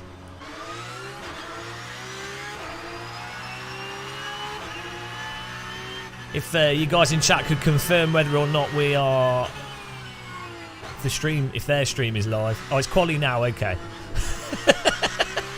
As you can see, we've put a lot of practice in and we're very competent here at Team Lidl.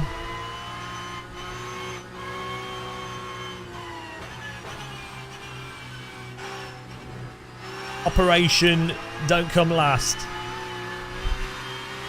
And it's go, go, go! For the Bulgarian Grand Prix.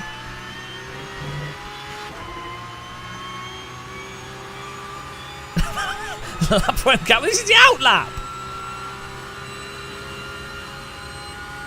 Great start for the outlap there.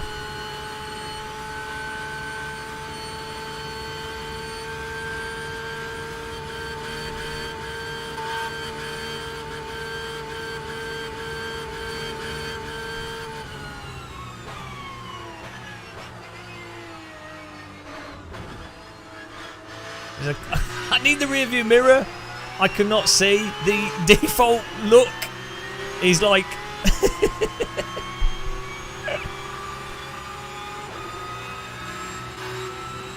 I need the rear view mirror. If anyone knows what the shortcut is for the rear view mirror, that'd be very handy right now.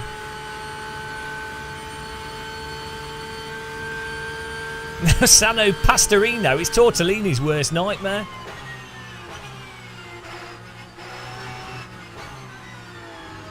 Alt F4, yeah, great. I'm sure it is. 3? Oh, it's beautiful. Thank you for that.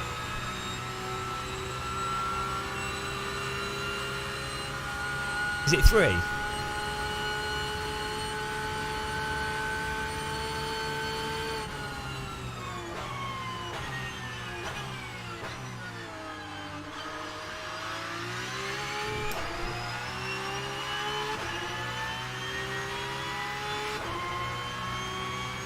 I don't think we're going to be benefiting from drafting quality, but it's all right.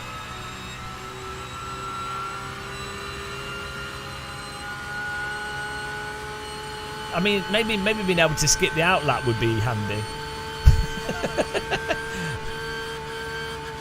14 billion years ago, the drivers began their outlap.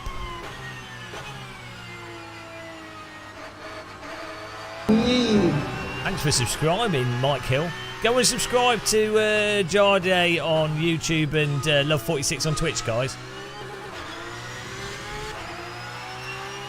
Oh, he's playing the strats. I'm too crap to play the strats.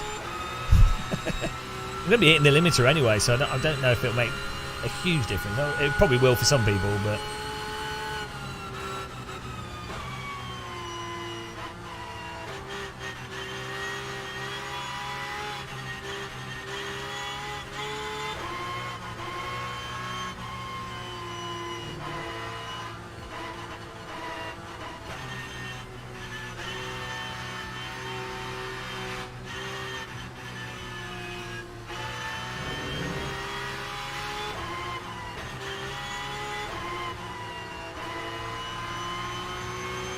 Team Lidl up front. Yee! Hello, Lino Bellino. Give me the toe! I need the toe! I can't drive! I'm his worst nightmare here. He's sweating. Well, that didn't work, did it? Operation Aiden. Operation Don't Ruin Aiden's quali.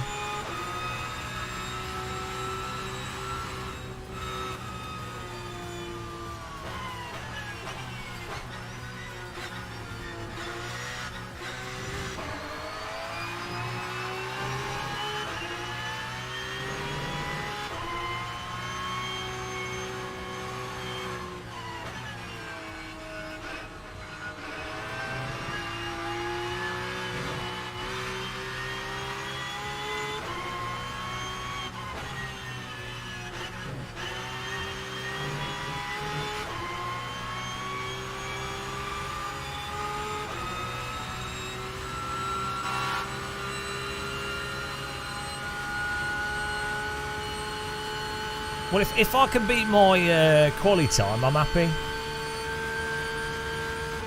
I mean, my best time before.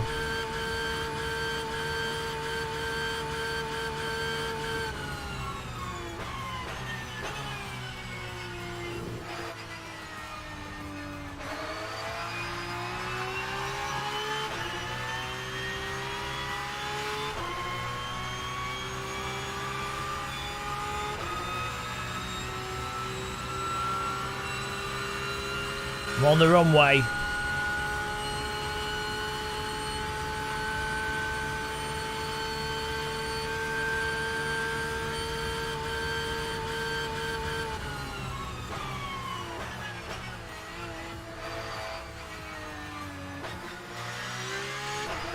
The thing is, I do need to get a lap in because there might be someone that's worse than me and you don't want to be starting next to that.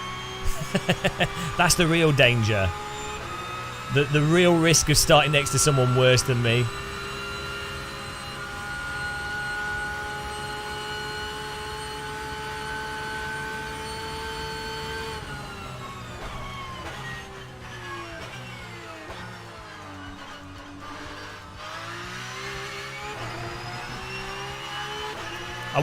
You wouldn't wish that on anyone. If there's anyone worse. Oh, there is. There's always someone worse.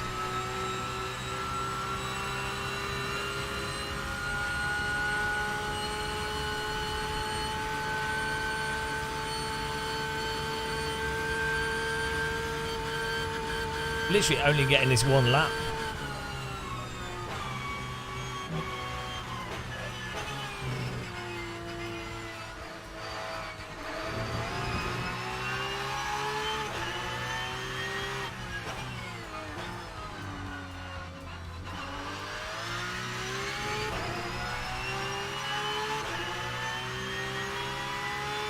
Oh, I love school sports because I just use that to skive off a lesson. They didn't notice. I'll be in defence and then I'll run off. Sorted.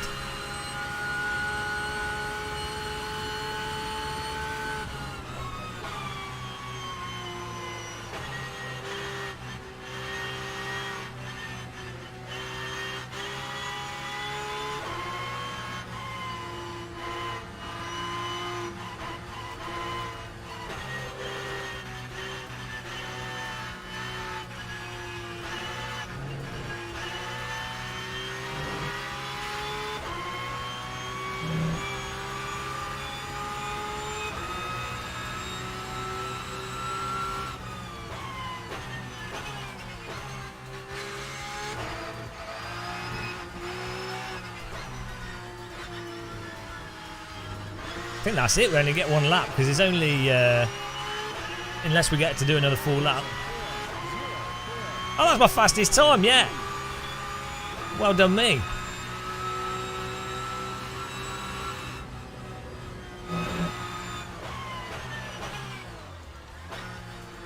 Oh, nice lock up.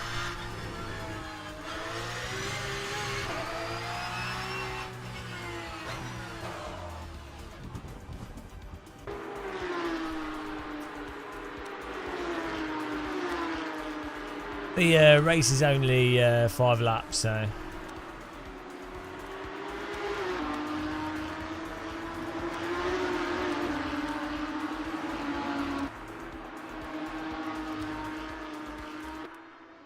think that's all good. We're all fine. Well, that'll do, won't it?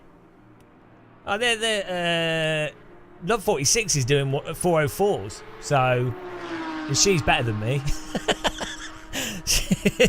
Nice, so there we go. I'm happy. That's fine.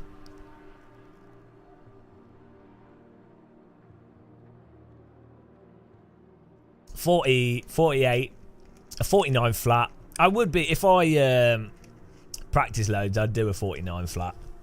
I'd do a 38 flat. I'd do a 21 flat. Oh yeah, I'm pretty sure, Shumi. It's pretty much guaranteed. Do you think we'll be last? I think we might. But we'll see how it goes in the race. If everyone crashes, we've got a good chance here, guys. How many laps do you think we'll do? How many laps before... Or will we get wrecked in T1? Oh, dear. Well, I wasn't really practicing for this. I'd never learnt Le Mans circuit. So, I wanted to learn the circuit, so that's why I was doing this as well.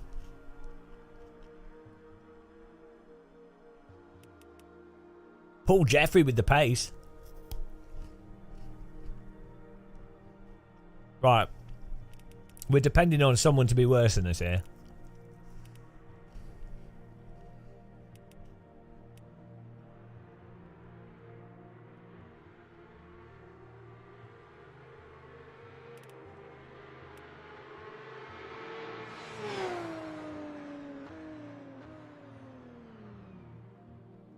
Well, we'll see. We'll probably manage to wreck at some point.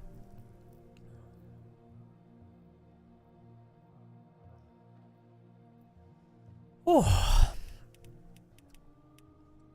Team Lidl's not doing very well, though, unfortunately. Ross McGregor. Love 46 in Team Lidl, though. Yes. Get in there. What a legend. Come on, Love 46.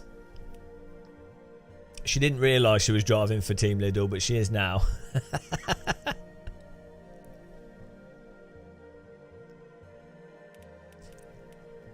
Yeah, Antonin's what a loser.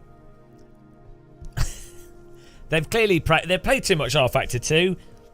You know, I've just jumped into this event, having never played a driving sim before. Like, this is my first time using a steering wheel.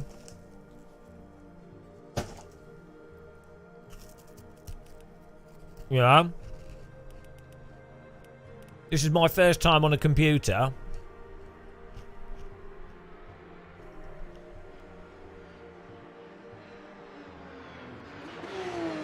there's been a spill on the middle aisle.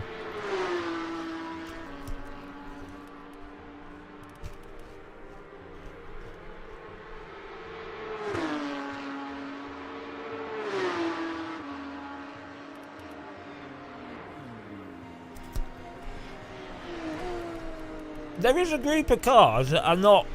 Like, we could actually have a back of the field race here.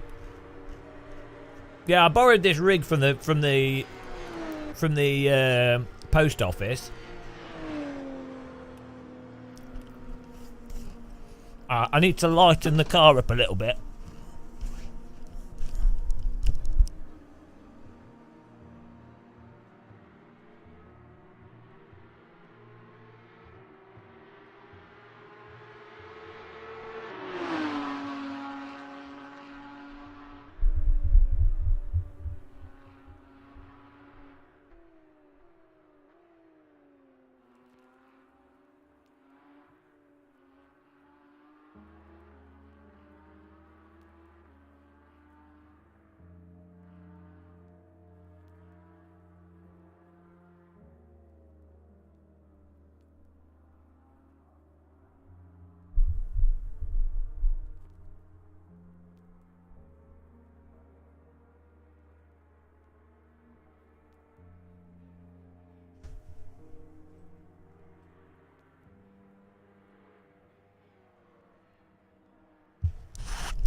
Why is that guy clapping?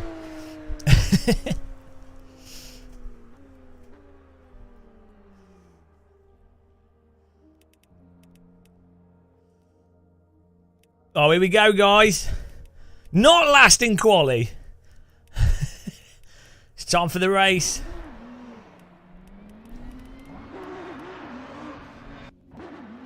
What's going on here?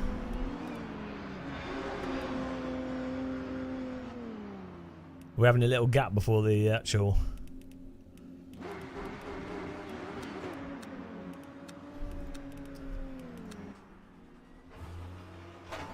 I'm not sure what's going on here.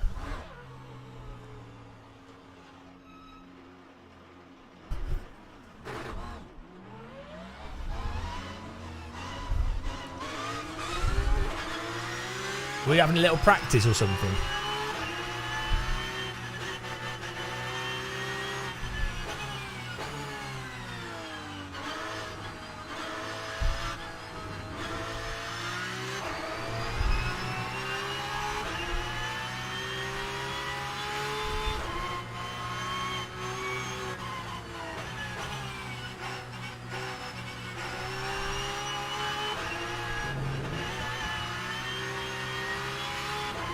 Warm up. I need to cool down. I come into a race with my tea already warm. Full speed formation.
Need a heart rate. Oh, I don't have a heart rate. I'm dead inside. Well, it's probably so people can go to the toilet, isn't it? I didn't know that we were doing that, so I had to preemptively sort myself out.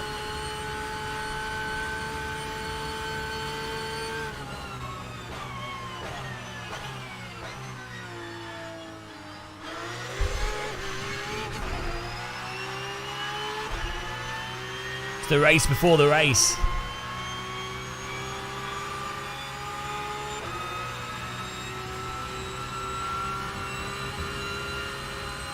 Humanity will have gone extinct before the end of this 5-lap race. The 24-hour race is only 2 laps. You guys should know that if you're motorsport fans.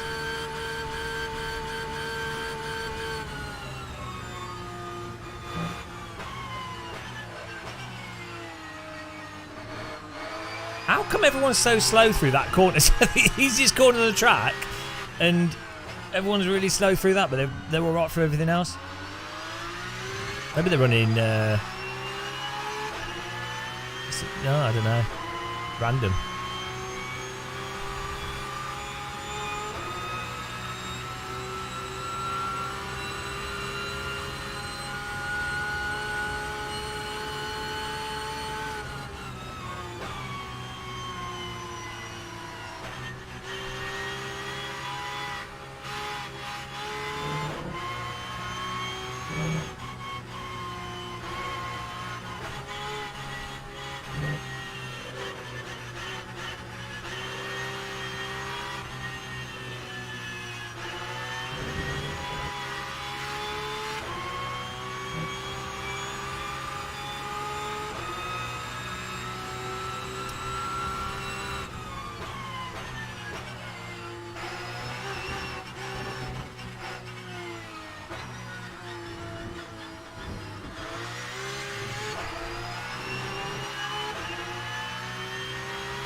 Time's relative.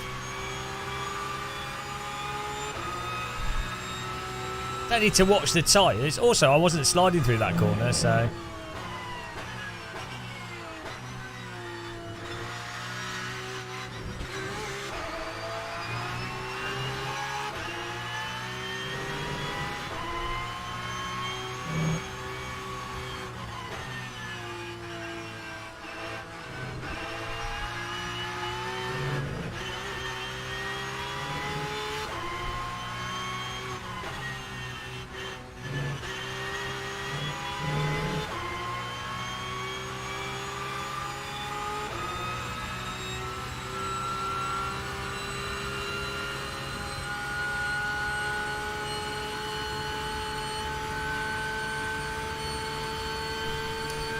Odds on T1 pile up though.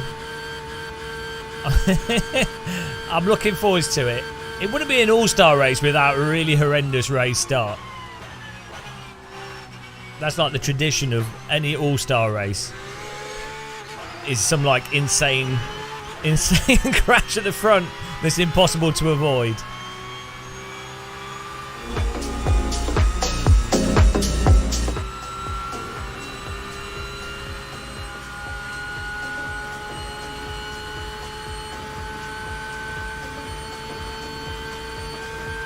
In 10 minutes, I think.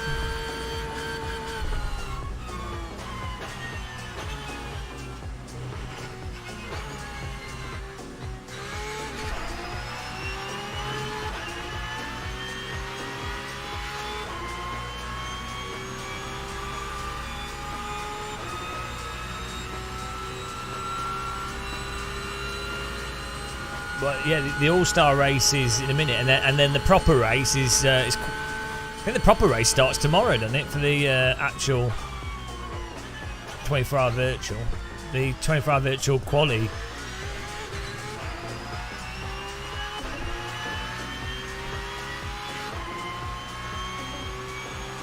I don't need to breathe.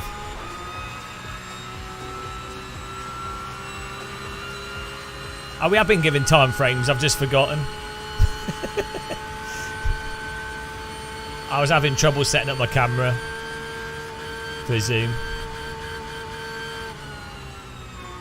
I'm a little bit task saturated when live streaming and setting up a webcam that won't work and trying to drive a simulator I'm not used to. I'm not bright at the best of times, but this is pushing it to the limit. Every master should learn how to drive. Looking hot ASF in 1440 P. James Athena PMS Athena PMS Athena PMS. Thank you, John. What on earth? John Sanderson with the $12 dingle donation there. Thank you very much. Really appreciate that. Thanks for keeping us trapped in the sim rig.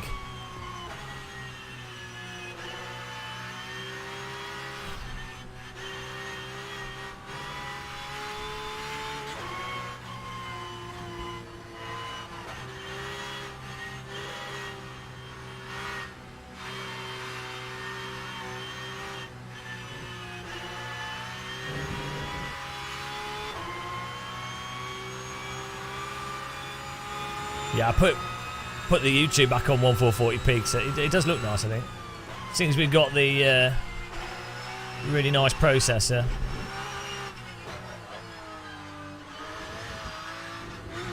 Might as well whack it up.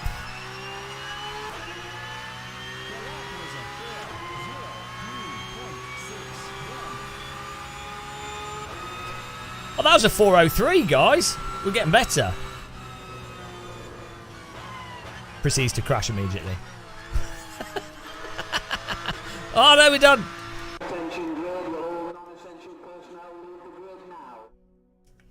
Here we go.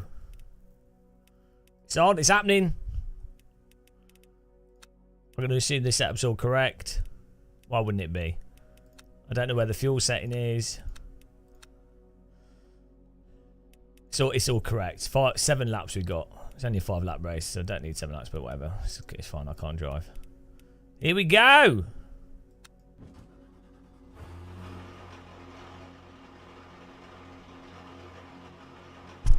Sip of tea before the race begins.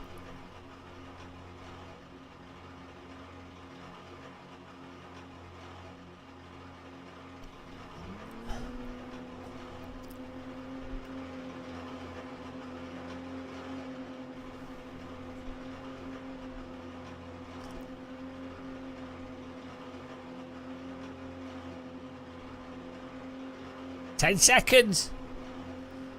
And here we are at the beginning of the All-Star race. The cars lining up and the drivers about to go to the vehicles and the race about to begin. Brought to you by Thrustmaster. Here we go.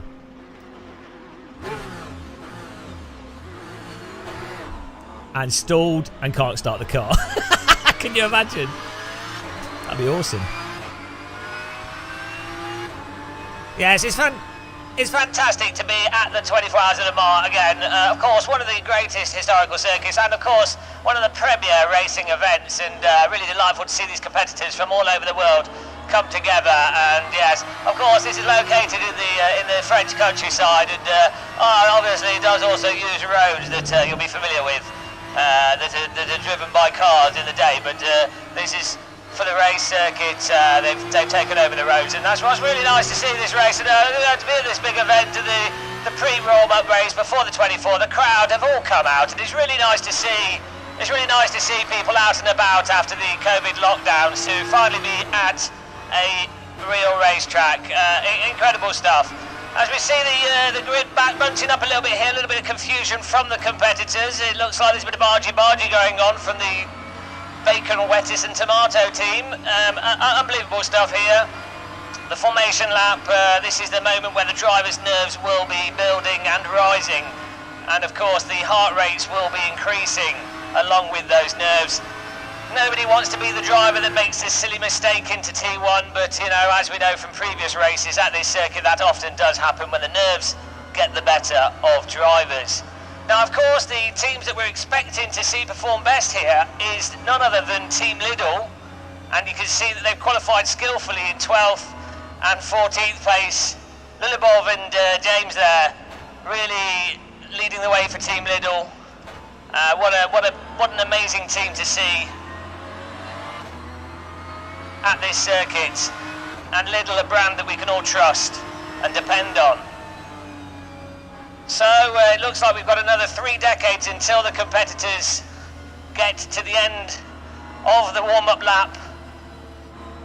And indeed, this is why the Le Mans 24 is called the Le Mans 24, because it does take 24 hours to complete a single warm-up lap of this circuit. In fact, back in 1993, those of you that were around then will remember when Peter McDibbles died of old age on the Mulsanne Straight, sadly, due to the warm-up lap taking too long. and a fault with his pacemaker. But things have improved, technology's improved, and now pacemakers are fully capable of reviving elderly race drivers whilst they do the warm-up lap.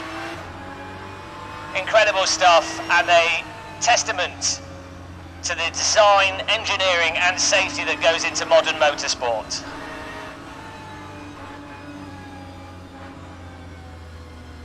Right, let's go racing, guys.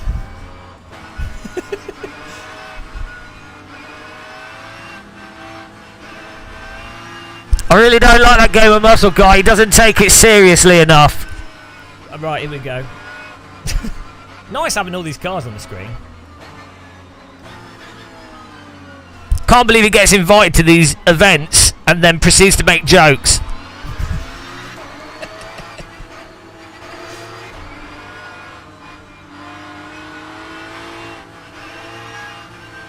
So disrespectful to other drivers. Right, here we go. Rip. Don't worry, the limiter on this car will rip your ears more.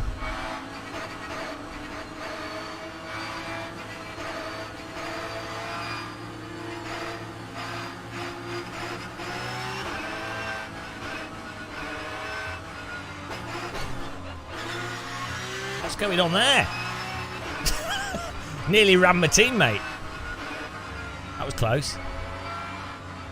Fortunately, I had enough space between me and the car in front. I was paying attention, driving safely.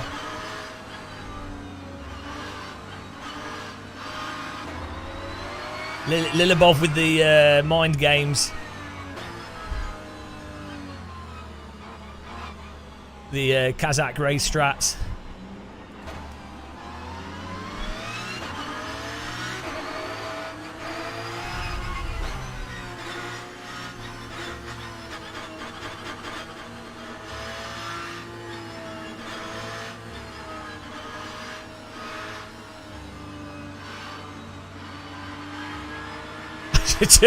I should just plough into everyone at the start. Like just jump the start massively and then do donuts on the start finish line. How funny would that be? Part of me would like to do that. YOLO! If I can't win, no one can.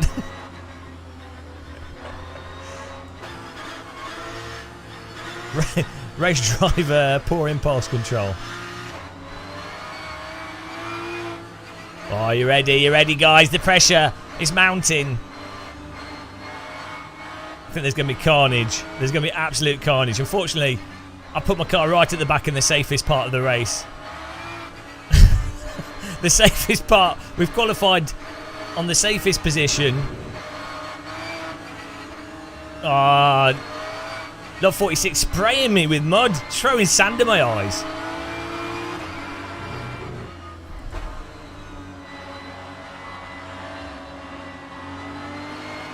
Oh, you ready? You ready? And is it?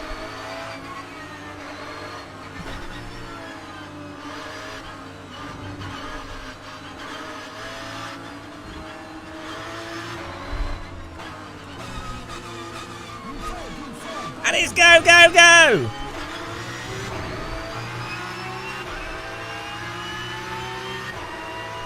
Frankenham with some cheeky moves at the start there. It's alright though. See if there's a big crash here.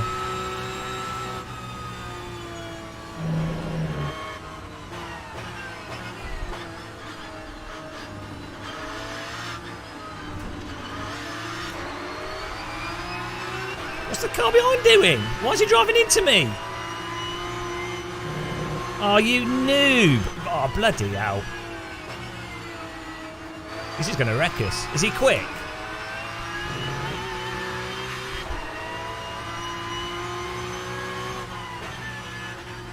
I don't know if he's a complete noob or if he's all right.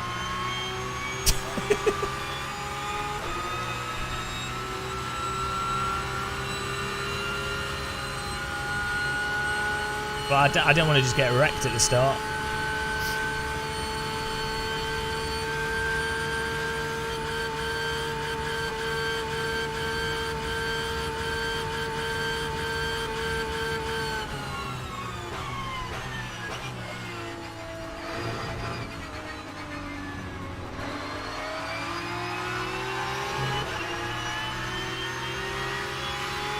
Well, yeah, because I moved out of the way so he couldn't hit me.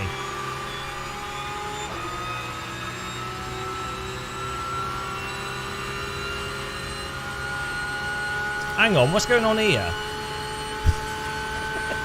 We might have a downforce issue here, guys.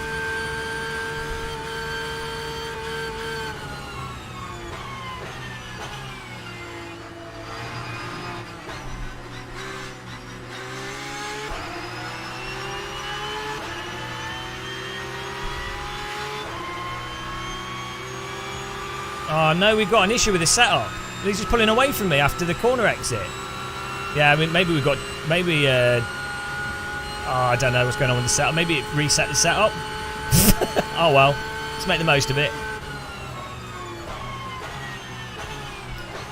Looks like we have to do the corner charge.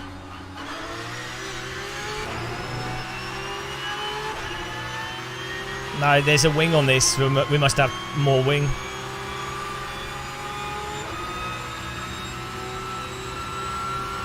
It's alright though, we're not totally losing them.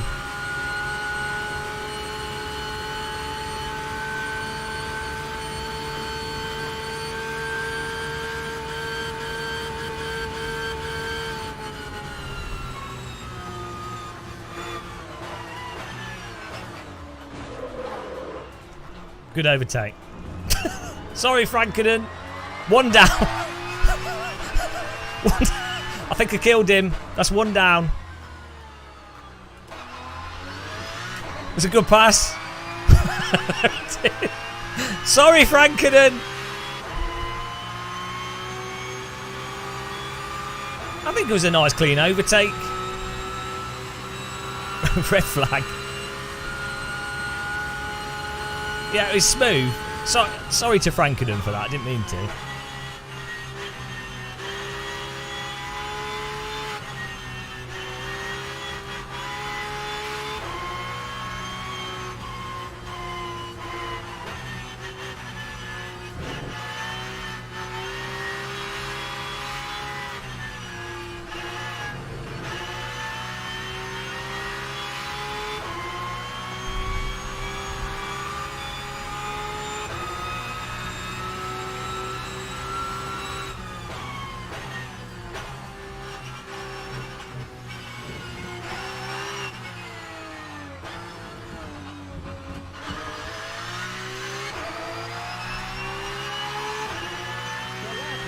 Well, there's setups. I think when it resets session, maybe it resets the setup. I don't know, because we don't have any wings, so that's it.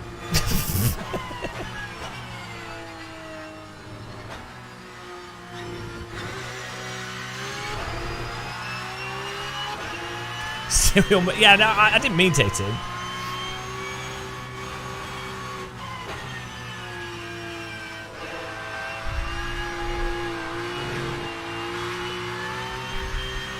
Well, it wouldn't be the first time, would it?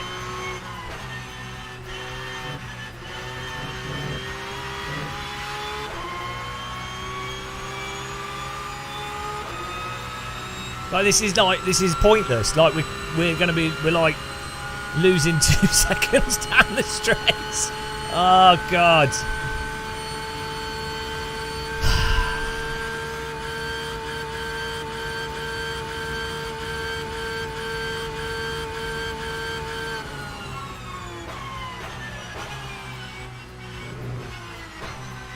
Need to double check setup before you go to session. No, I'm driving split second.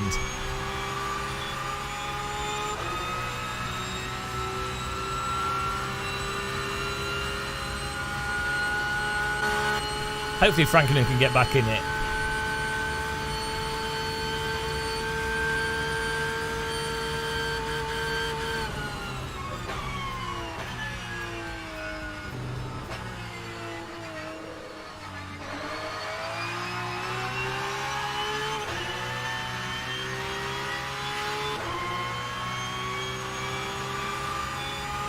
No, he's behind us.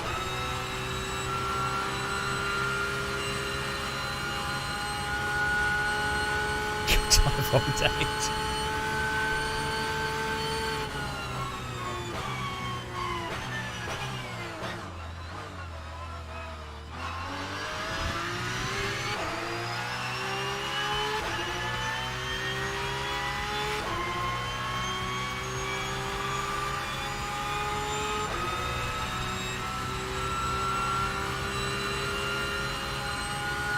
What happened to Dan Suzuki? He's in 12th. He must have had contact with someone.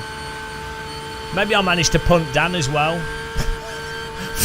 Psychologically punted him.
What's that issue? What setup issue?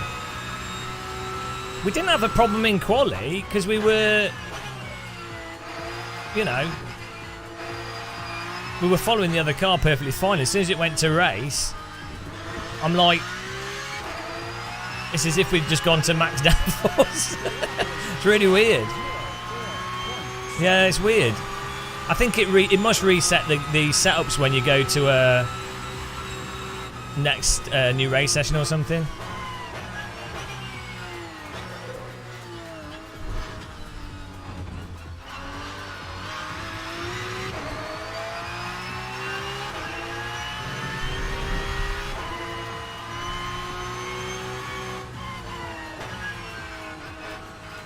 Well, they wouldn't put ballast on me because I'm terrible.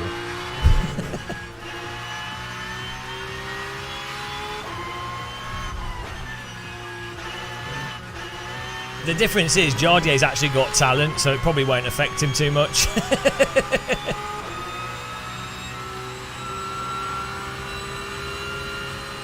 It's the weight of his leg, guys.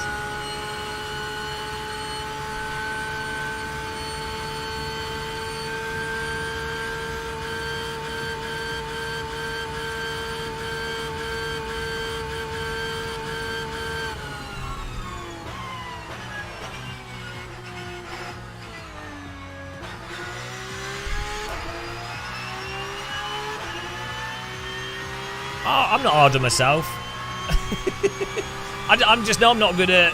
If it was AC, I'd be alright. I'm not good at sims where I can't feel the limit through the force feedback. Jardio would beat me in anything. let's be honest, by country mile.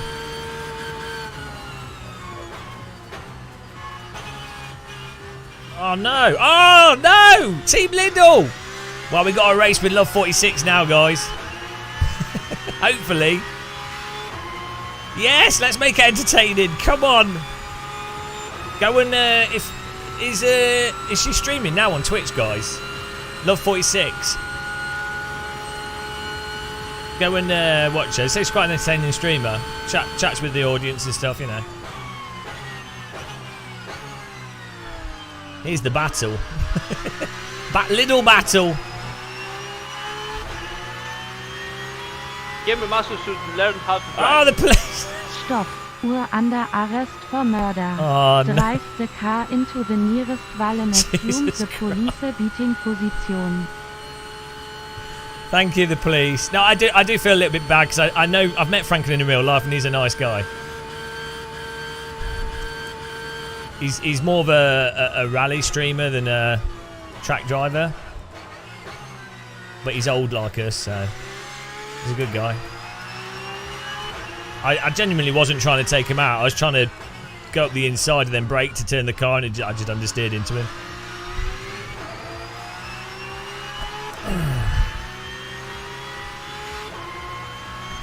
He's probably swearing in French.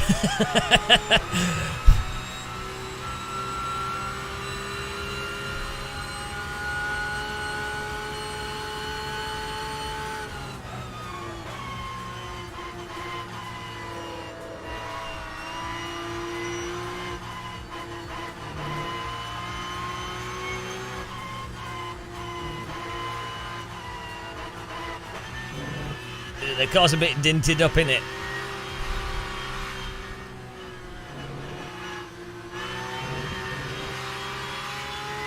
I think Love 46 should be on Thrustmaster DD, I think, by now. She's been using like a TSPC race for ages. It'd be good for her to be on a DD.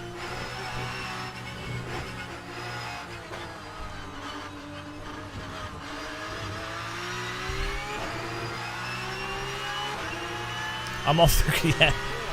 No, he is genuinely a nice guy, so I deserve to be attacked by him. He can go on the list of drivers that I've murdered. There's quite a few. It's a naughty list.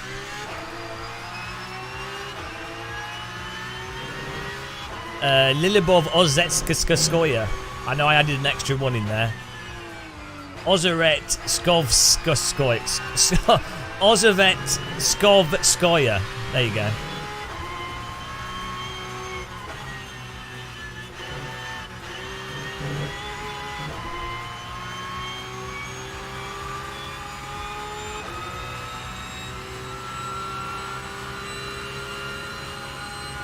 Oh, we got to beat Love 46 though.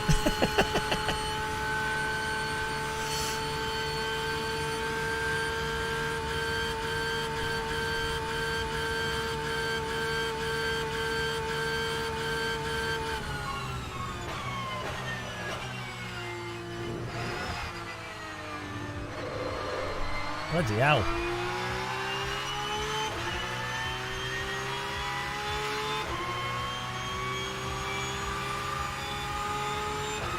Everyone pulls over. Jeez.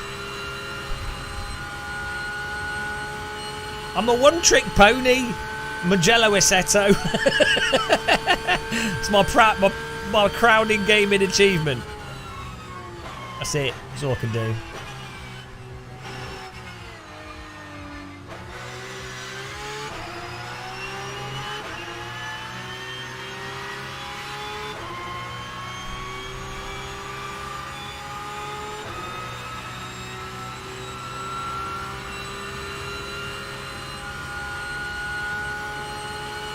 This is it, the pressure on Love 46.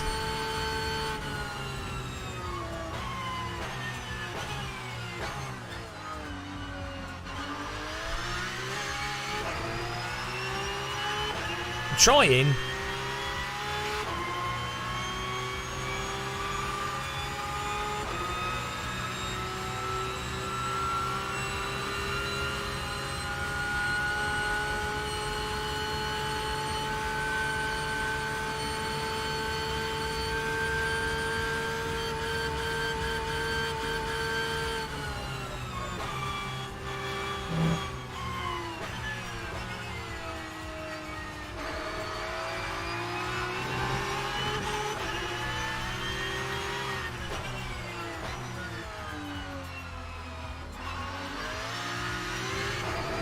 Pressure mounting. Are you watching on her stream?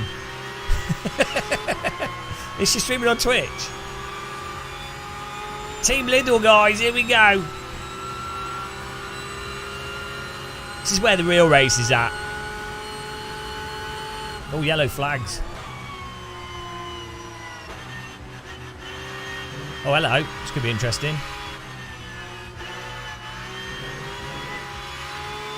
Dan Suzuki's in trouble.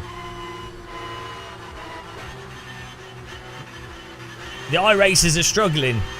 So's the Assetto Corsa player. Let's all copy Dan. Dan, that's not the racing line. Why are we all copying Dan Suzuki? Oh, dear.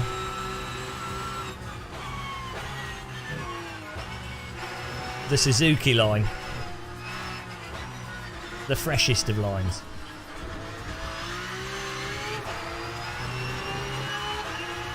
I don't know. I don't think so. Yeah, I'll dye my hair. I've already dyed my hair pink.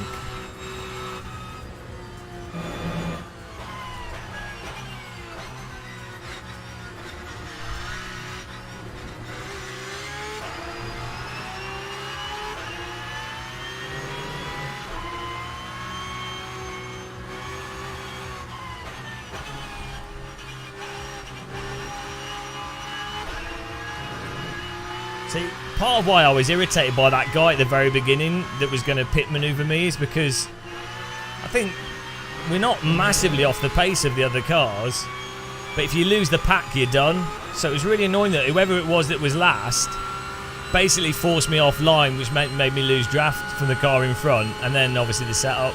I don't know why people do that in these types of races. Like, you might as well just follow the car behind you, you know. But it is what it is.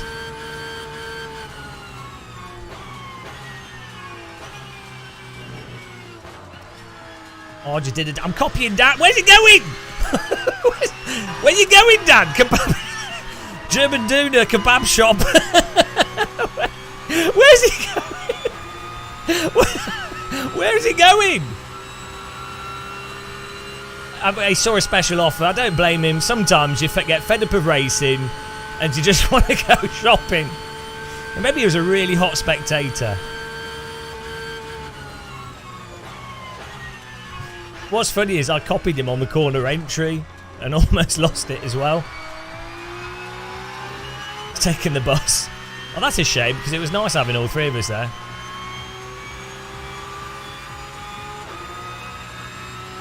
His sat-nav was broken. Turn left at the next chicane. That's a shame.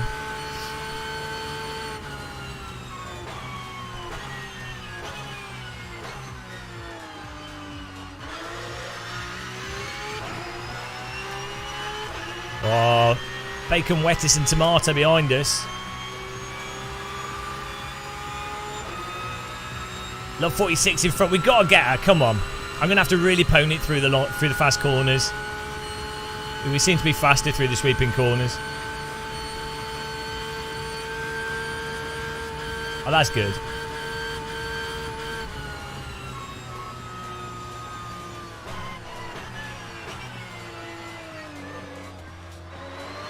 It really doesn't like trail braking on that bit of cambered road.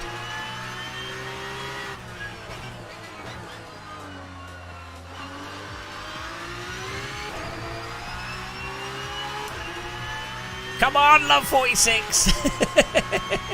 This is pretty good. I'm glad we've got some people to race against, otherwise it would have been really dull.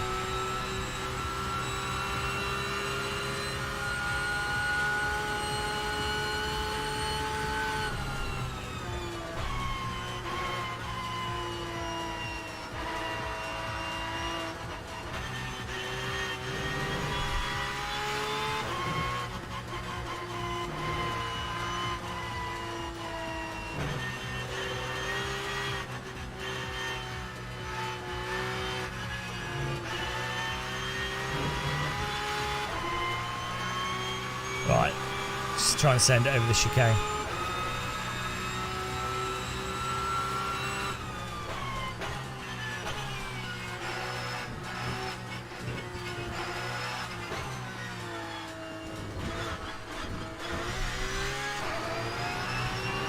Oh! I thought we had another lap! Oh, that was it! I thought we had one more lap! Oh, the laps are based on like the lap that you're current. I thought there was another lap. Oh no, the lap time is different in this to every other video game. Oh, absolutely scammed it. I would have pushed harder before. Oh well, it was nice driving.